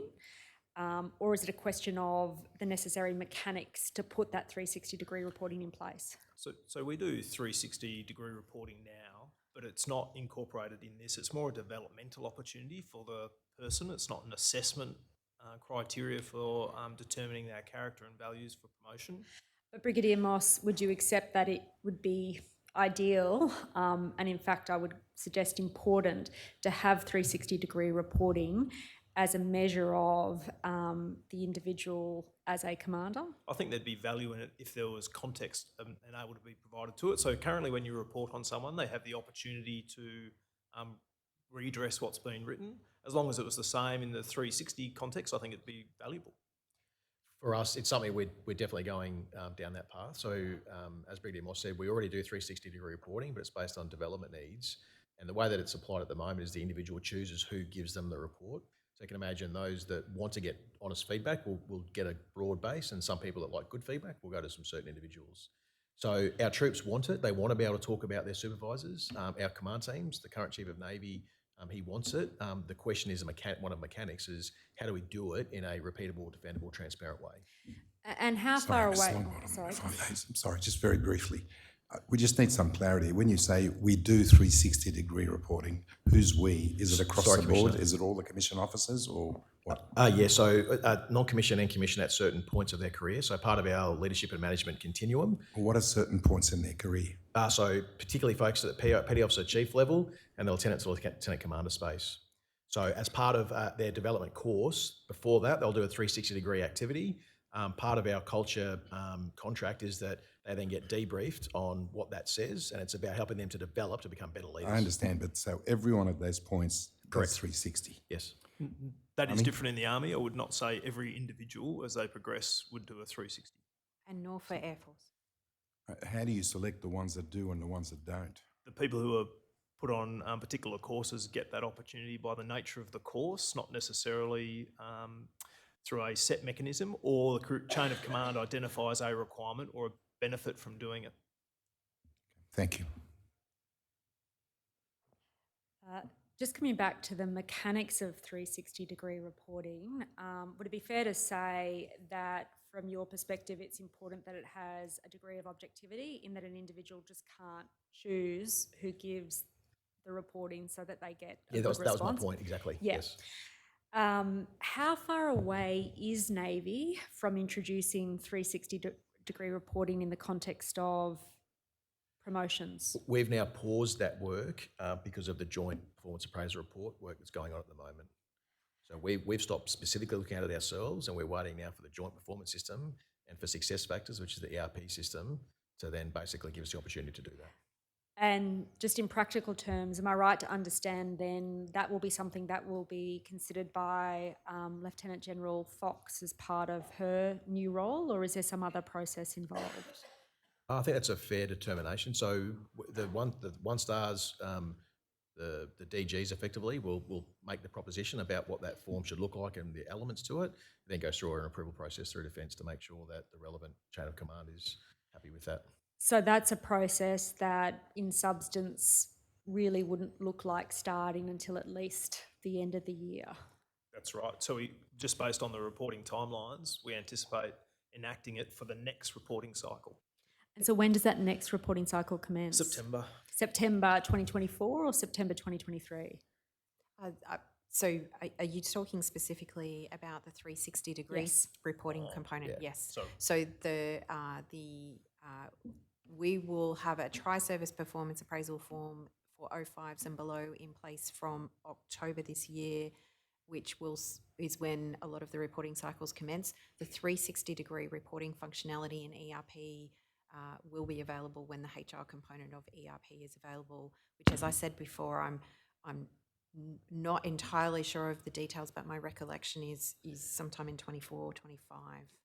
It's tranche 3. The tranche 3 program is currently being rewritten. So best guess at this stage is 24, 25. But I would take it as uncontroversial amongst you as panellists that it is important that there is a metric in career management board processes to assess the value of an individual in creating good culture. yes. Yes. It is desirable that such a metric have a 360-degree aspect to it in terms of obtaining the views of both those above you in the hierarchy and those below. I see value in it, absolutely. Yes. And it's important that that metric have a degree of objectivity to it, in that it's not affected by bias, either conscious or unconscious. That's right. Are you familiar with the command assessment program that's used by the United States Army? Yes. Now, that program was introduced in 2020, as I understand it. And at least as it was introduced, it was a voluntary and non-binding program. I'm looking at blank I'm faces. not level Sure of that's the details. case. Okay. Well, would you accept, and let me just put this to you, it's a program that involves a series of assessments. If I could Yes. have a yes, yes. That includes psychological assessments. Yes. Yes. It includes peer and subordinate feedback. Yes. And it culminates in what's described as a double-blind interview with Yes. command officers and soldiers. Now, that inaugural program identified of the intake 90 officers who were not yet ready for command. I'll put that to you as a proposition. Cavil with me if you are concerned about it. I can take you to the documents No, I'm that not show it. concerned. How many did they assess? I can take you to assistance, perhaps, if I pull up the article that gave a summary of it. Operator, can you please display tender bundle document number 15?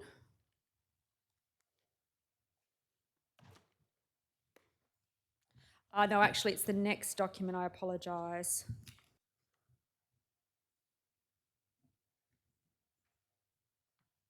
And if you could turn to the next page, please, operator.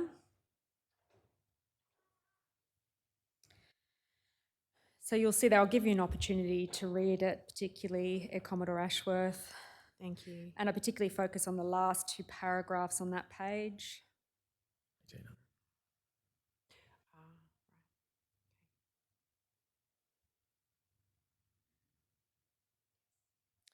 And then if perhaps you could put alongside that, operator, I'm not sure if this is possible, the first paragraph on the following page.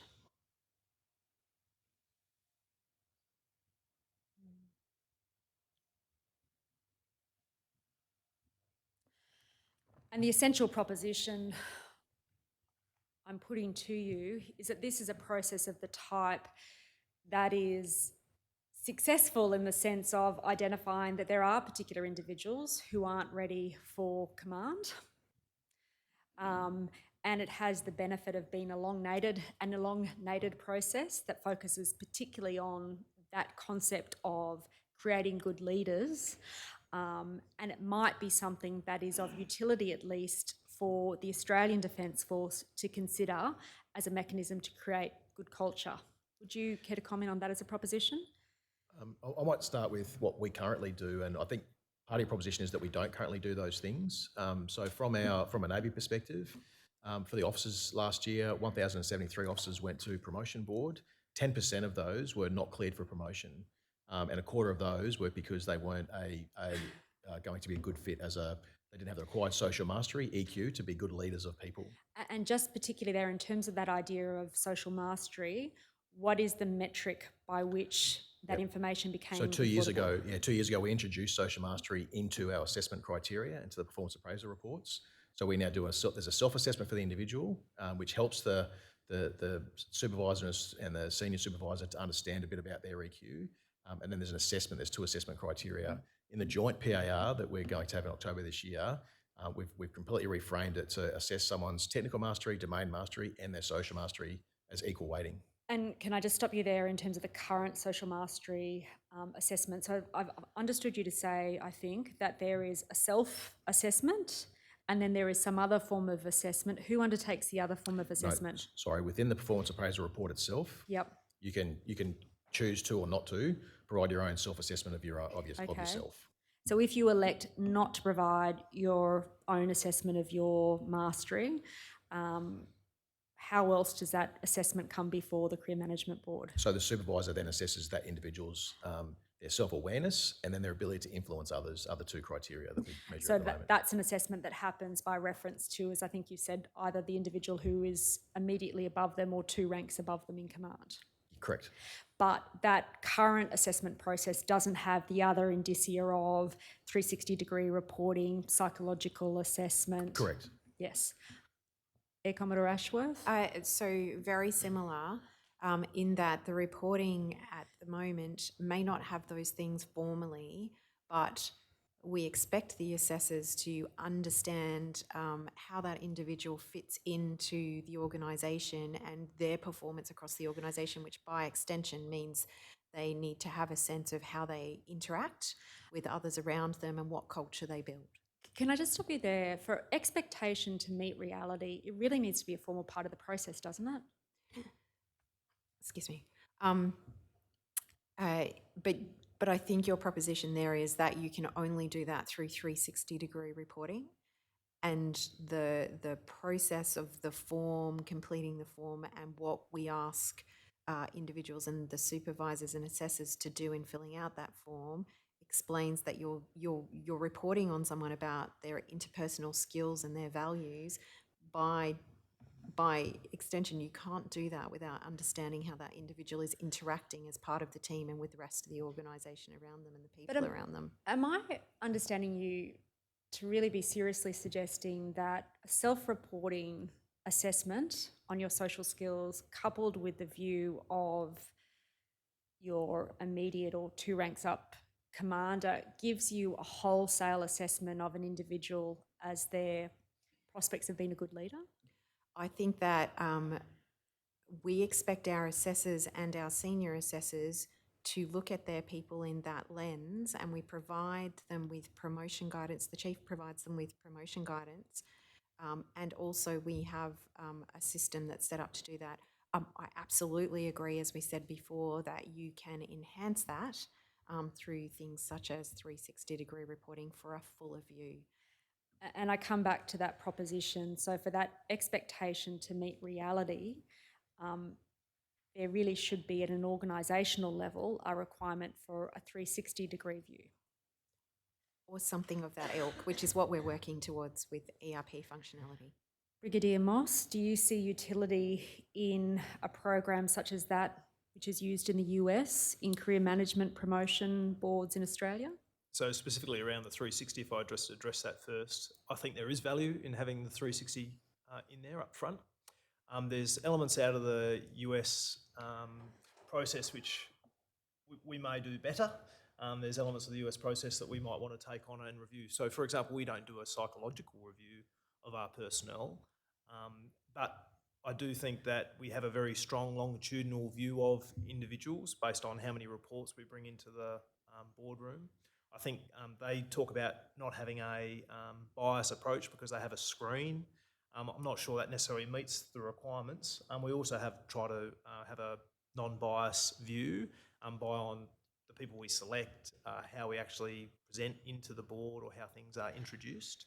Can I just stop you there in terms of the concept of a psychological assessment? Do you think that is useful and in fact important information that could feed into career management board decisions? I think the 360-degree reporting may be more beneficial. The question will also be around the resource ability. Currently, where psychs are a critical capability for Army in terms of how many we have on staff. And in fact, we provide the psychs for the ADF. And just putting to one side capability, why or why not is psychological assessment an important criteria for career management boards to have in front of them? I'm not a psych specialist, so I'm probably the wrong person to ask, but I do think there would be value in getting a more wholesome view of an individual when you're making a selection on them.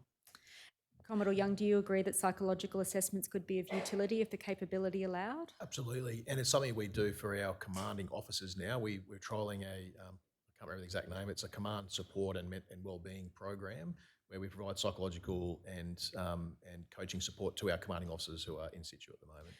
And what is the decision behind implementing a program such as that? So I think I was alluding to before, what I'd hate to see is that we actually go backwards. So I think there's elements of this process which we should absolutely look at, but in the context of everything we do, we have a very robust community engagement process, a promotion board process, a command selection board process, which is then split into a couple, which is then made a decision by the Chief of Navy. And in that process, we lose about 10% of those individuals because they're not deemed suitable. Once we then get the people who are suitable, they then go on a significant command course, preparation course. And then once they're in command, what we're talking about before is some of the stressors that Air Commodore Ashworth talked about is making sure they're better supported, because the theory being if they're better supported, then they can better look after their team and the culture within their team.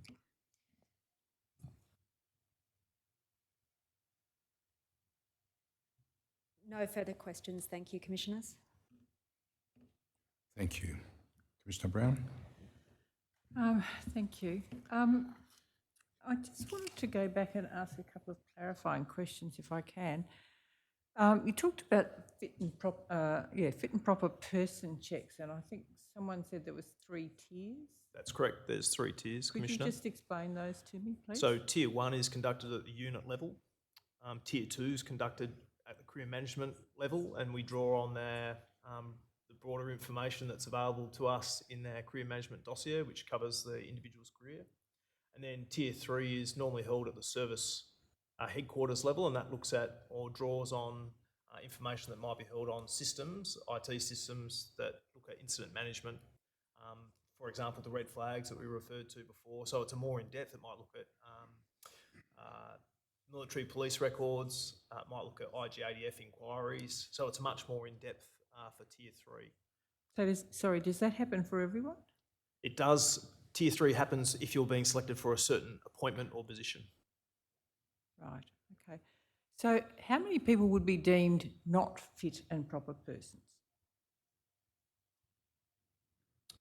For my last cycle that I went through, as an example, there wouldn't have been more than probably 20 out of the career management boards that I sat this year. And how Can I much- clarify that, Commissioner? So the initial process is the positive aspect. So is this person someone who achieves outcomes with and through their people? That's a social mastery bit. For us, we lose about 10% through that process. Once they get through that process and they're then selected in command or promoted, we then do a fit and proper person check, and that looks for the red flags. In that process in the last cycle, I think there was about 5 for me. And Air Force? Very similar numbers in terms of that second stage check, identified a small number of people that we then didn't meet that check. The fit and proper person directive from CDF is part of the tender bundle, so the greater detail is in there if we brought that up as well, if you wanted more detail. What happens when someone's deemed not to be a fit and proper person? If we identify someone as not meeting the fit and proper person check, then we won't move forward with that selection or that promotion. We will actually potentially not do that at that time. The directive does give capacity for our delegate to consider all the circumstances, and if they do decide to make a decision that there is a reason that they're going to move forward with the selection at that time or the promotion, then they must record that decision. And Commissioner, I guess an example of that might be that someone did something a number of years before, and perhaps they've rehabilitated themselves. I can think of an example of someone being identified for a command where they had had an alcohol-related incident, which had been recorded on their record. It was several years later, they had not had another incident, and they also explained to the board, considering them, how they hadn't touched a drop since, because they'd realised that they'd really behaved irresponsibly. So there is an opportunity for individuals perhaps to be rehabilitated as well, and for the delegate to take the circumstances into consideration. So say someone had a history of a complaint around sexual misconduct. That's highly unlikely that individual would get a promotion or a command selection. Yeah. In fact, I can't think of an example where that's occurred. Even more so, going to the next level, I alluded to before, where there's cases where there might have been instances or complaints made that weren't substantiated, and that's demonstrated to be a pattern of behaviour. So we might not have burden of proof to either take administrative or disciplinary action on the person, but there might be 3 or 4 or 5 incidents over a career. We can make an assessment then that there's a pattern of behaviour that also makes that person not fit and proper. So can I just ask, is this a new process then, what you're describing to me? So, Commissioner, the Fit and Proper Person Directive itself was recently released. I can't remember the exact date, but from my perspective, it formalises what was occurring informally in a number of areas, and it's now aligned the 3 services in terms of exact approach, and brought it far more clearly into focus what the requirements are.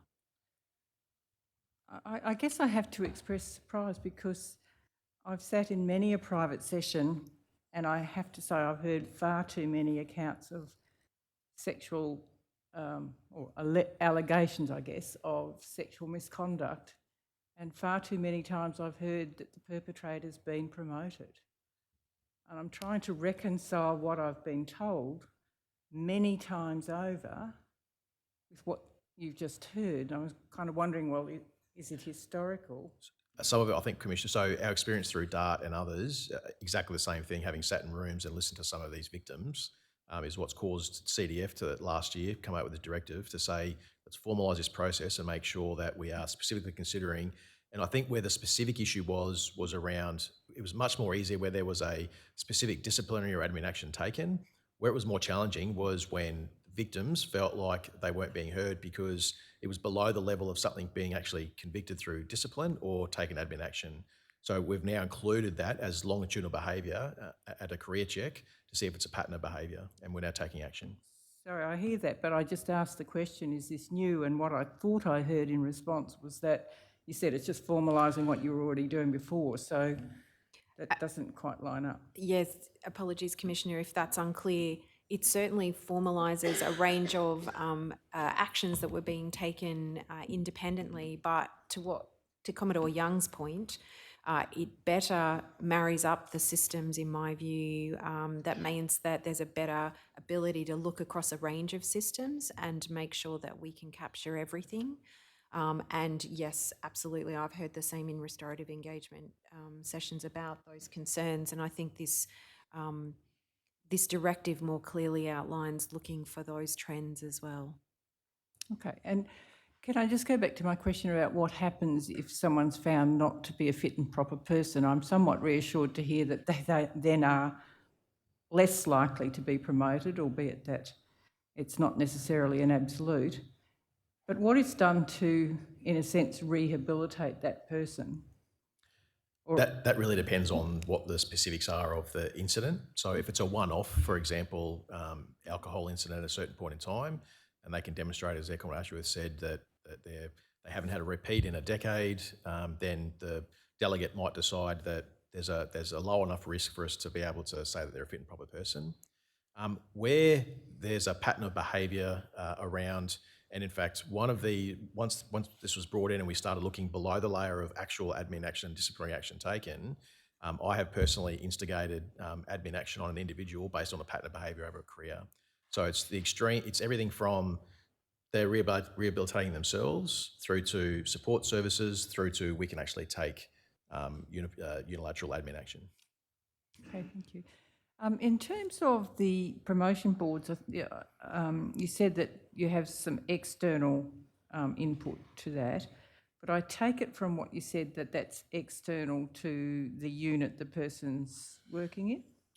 No. So to provide some clarity around that, if I start at our star board, which looks at sort of Colonel to Brigadier and above, we'll have external people, including last year a member from a civil industry, a member of the APS staff, then you'll have members from other services, and then you'll have a broad range of people internal to Army. I'd say that's where we'd like to be with all of them, but as you move down the ranks, it might become more internal, but there's still diversity in service or diversity in trade. Yeah, that's I guess how I was understanding it. So you do have external to defence That's right.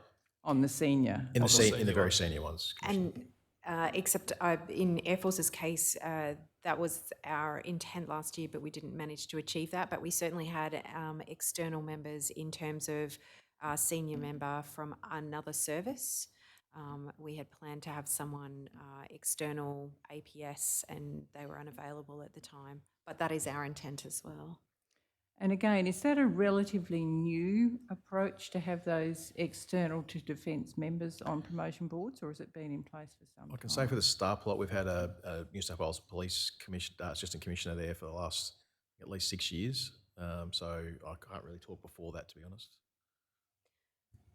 Our Career Management Board Senior Officer is relatively new, and so we've been evolving it over the last couple of years. The star plotting process that was spoken about before was done in a different way, and we've now modelled off the Army Star Pack process to try and get a greater alignment going forward. So it's relatively new for us. And Army? In my experience, which is only 6 months, it's been in place, but I can't speak historically, sorry. And just one final question. You said, Commodore, around 360 reporting that needs to be repeatable, defensible and transparent. What's required to achieve all of those? So I think Counsel actually alluded to it. It's the objectivity, Commissioner. So what I'd hate to see is a situation where an individual chooses the people that provide the report on them. So it needs to be objective. And similarly, I'd hate to see a situation where an individual who feels affronted in some way that could have actually been through proper command of that individual can then take exception to a leader and then impact their career negatively. So we've got to make sure that we need to look at it, we also need to test it as well and make sure that it's, again, transparent, repeatable, defendable. Yeah. I get the issue. I guess I'm kind of want to understand what the solution is to. I don't have a solution. That's why we haven't implemented it. So we've looked at different ways that we could do it.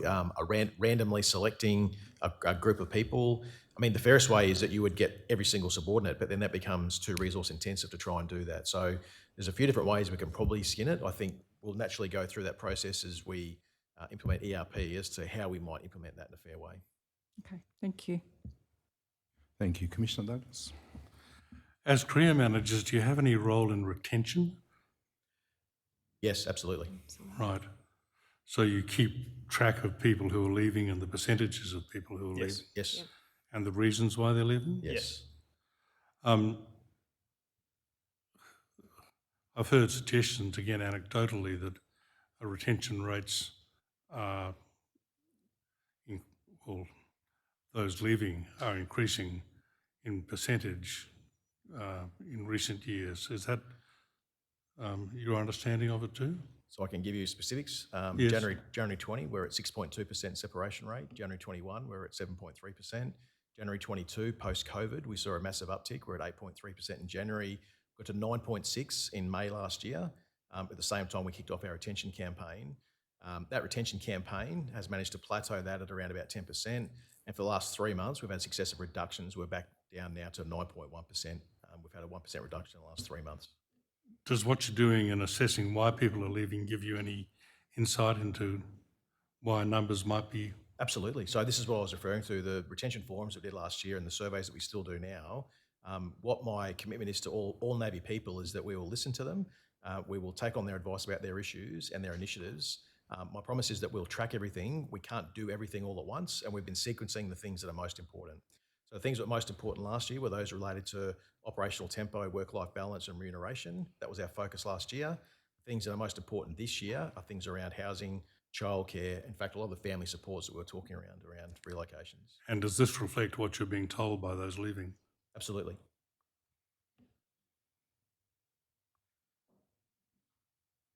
Does any of what you're receiving refer to treatment of people in the military, such as bad treatment, I mean? So there's the reasons why people stay and the reasons why people leave are varied. I think about every single person in defence on a spectrum of intrinsic drive. Some have a lot of intrinsic drive, and it doesn't matter what you do to them, they'll stay in service until you transition them. Some people only have a little bit, and when they miss their first birthday of their child or a birth or get treated poorly, that intrinsic drive hits zero, and they decide to transition. So for some individuals, and I guess what we're talking about in terms of the microcultures, is that most people leave their current supervisor and their current workplace. So our current body of work has really been around focusing on how do we help empower work centre ICs to manage their own microculture, to make an environment where their people feel valued, where they can reach their potential, and where they want to turn up every day. When we were in the US recently, I was told that at the 3 to 4 year mark, retention rates are not particularly good there, but once people stay beyond that rate or that mark, retention's a lot better, at least in their forces. Can you make similar discriminations here? We can. The workforce planners will have what they call survival curves, and that's when people separate from service. And I'll let Air Force talk. For Navy, it's specifically around the 7 and 8 year mark for sailors and around the 11 and 12 year mark for officers. So that's that 7 to 8 year mark, from what I've been told before, is fairly similar for all the services here, isn't it? Ours in Army triggers more around when their initial minimum period of service ceases. So 4 years, as an example, that might be the trigger point for when someone might make a life decision to try other employment. And ideally for us, it's keeping them for the next 2 years, which then gets them to the next element of their career or progression. And then often you'll find that they will stay. That's certainly the focus of what we're trying to do at the moment through retention. We do see similar patterns, Commissioner, in terms of often at the end of an initial minimum period of service and often around the sort of 10-year mark, people might make some decisions. As Commodore Young said, I think we've certainly been on the same journey in a slightly different way in terms of understanding retention, the complexities and the nuances around why people might decide that they wish to leave. which can be challenging because sometimes people, I think, can't articulate, they see the kind of issue in the moment, but it might be a cumulative effect. And certainly where someone indicates that they're about to leave, we try really hard to have a conversation with them, either to see if we can do something to retain them, or we've taken a really total workforce model viewpoint, which is stay part of the family, go off and try that new thing, but stay as a reservist. And then if things don't work out, if something changes, we'll welcome you back to full-time service in the future. What sort of proportion do you have of people who complain of unacceptable behaviour or behaviour similar to that as a reason for them leaving? So the Your Say surveys, they gave us a sheet recently that showed the reasons over a number of years out of the Your Say surveys that people had listed for leaving. And I don't recall that they were the top 10 reasons, and I don't recall unacceptable behaviour. I can't recall, it might have been there in 1 year, but quite low. And most of the reasons at the top were things like job satisfaction, people around me, time to make a move. So I don't get a lot of feedback through my career managers that is a specific reason, but people may not tell us, Commissioner. DepSec DP wrote to the Chief of Army looking at the reports across 2022, and it was something that did come up for Army as a consideration. And could you rate it amongst the other reasons why people separated? It was she labelled it in the top 3, but again, when I looked at the Your Say survey that we were provided the other day, it didn't elevate in that manner. So that was specifically around workplace behaviours. In terms of retention, it's not one of the ones that's come up for retention. In terms of the 1,141 emails I've received over the last 18 months, I've lost track, 20 or 30 retention forums that I've done with ships companies. It's not been one of the issues that have been raised in those forums. Thanks. Thank you. Just want to clarify a couple of things first. Brigadier, Commissioner Brown asked you about how many people were ruled unfit, I think, in last year's process out of the fit and proper person. You said 20 people were. What was that out of how many? A large number, but so I can't give you the exact figure for how many people Roughly we took to board. It would be in the order of, I would have thought, about 9,000 people, but I'd have to check. So out of roughly 9,000 people, 20 people were deemed to be not a fit and proper person. The ones that I was aware of. So yes, if you'd like, I can go away and get you the exact figures. As I'd be grateful if you can. Yeah. Thank you. Just in relation to these boards, I'm not clear. Is there a policy that dictates how many people from outside and what sort of agencies are allowed to sit on it? Is there something that says you must have at least 2 or 3 or 4 people? Or is it just fluid and perhaps unenforceable? Is there a policy about the number of people you have from outside the organisation? In Army, it's fluid. It's fluid in Army? It is in our submission, Commissioner, though, and we're talking about the gender diversity and the requirement for at least 1 independent person. Sorry, can you say again? The requirement for gender balance and at least 1 independent person. Okay, 1 from outside the ADF. Well, depending on the level, so at the star rank, it's outside the ADF. At some of the lower levels, it's outside of service, and at the very lower levels, it's outside of that work group. Thank you. And for Air Force? And Commissioner, for Air Force, we don't have a policy that says you must have someone external to the ADF, but we use members for all our boards who are, as Commodore Young said in our submission, we make sure that we have a diversity of trade background, gender diversity, a chair who is higher in level, and what we would call an independent member who may be someone from another service or maybe of a different background. Okay. If I can just clarify with these boards as well, am I to understand that somewhere between 8 and 12 members sit on the board?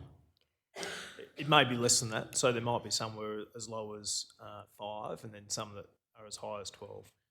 Same for us, so it's 5 at the lower levels and it goes up to generally 6 or 7 at the mid ranks, and then it's 12 in their star plot. Okay. And for Air Force? And my understanding would be very similar, Commissioner. Okay.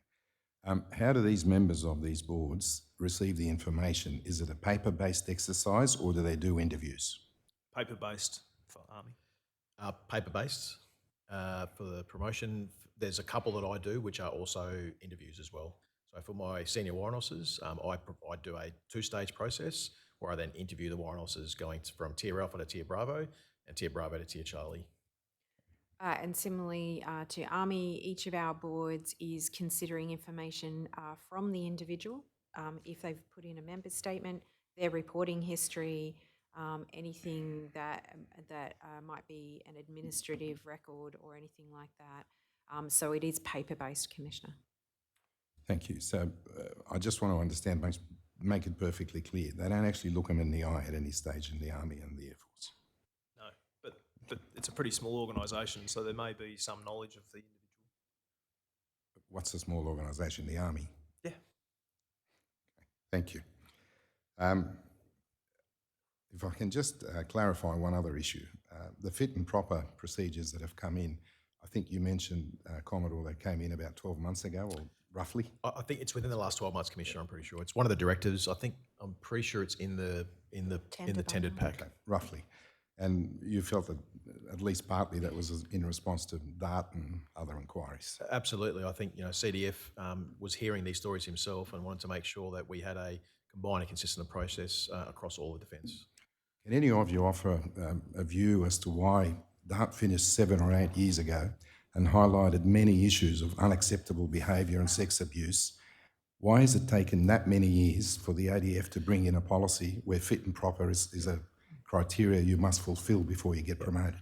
So I think this is what Air Commodore Ashworth was talking about, is we did have processes, just not as robust as this latest process. Not structured? Not well structured, but the threshold was where there was admin or disciplinary action taken. So if that happened, then there was a period where the individual could not be considered for promotion. What we were missing in that was those that are just below the threshold of actual formal administrative or disciplinary action. So this latest system now requires us to then do a longitudinal check, which was happening in an ad hoc I'm not interested manner. in the current one. I just want to know what happened before. So if I can just clarify again, excuse me, Commodore. There would have been people who perhaps, as you say, didn't reach a threshold but had a series of complaints. But if you weren't doing a fit and proper person check on each and every promotion, could anyone be confident that the net didn't let anyone slip through? If you weren't doing it for every single person consistently? I think that's the point. We weren't confident that we weren't having people slipping through. Thank you. That's clear. Mr. Free? No questions. Thank you, Commissioner.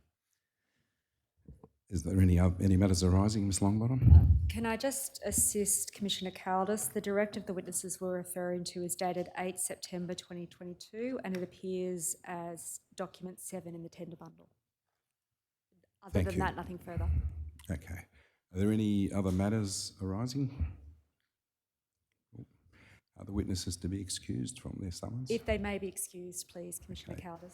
Thank you. You're excused from your summons today, and we thank you for your evidence and the preparation you've put in, which we know is significant. Thank you. Okay. If there's no other matters, we'll adjourn. Rise. The Royal Commission into Defence and Veteran Suicide is adjourned until 9 a.m. Tuesday, the 18th of July.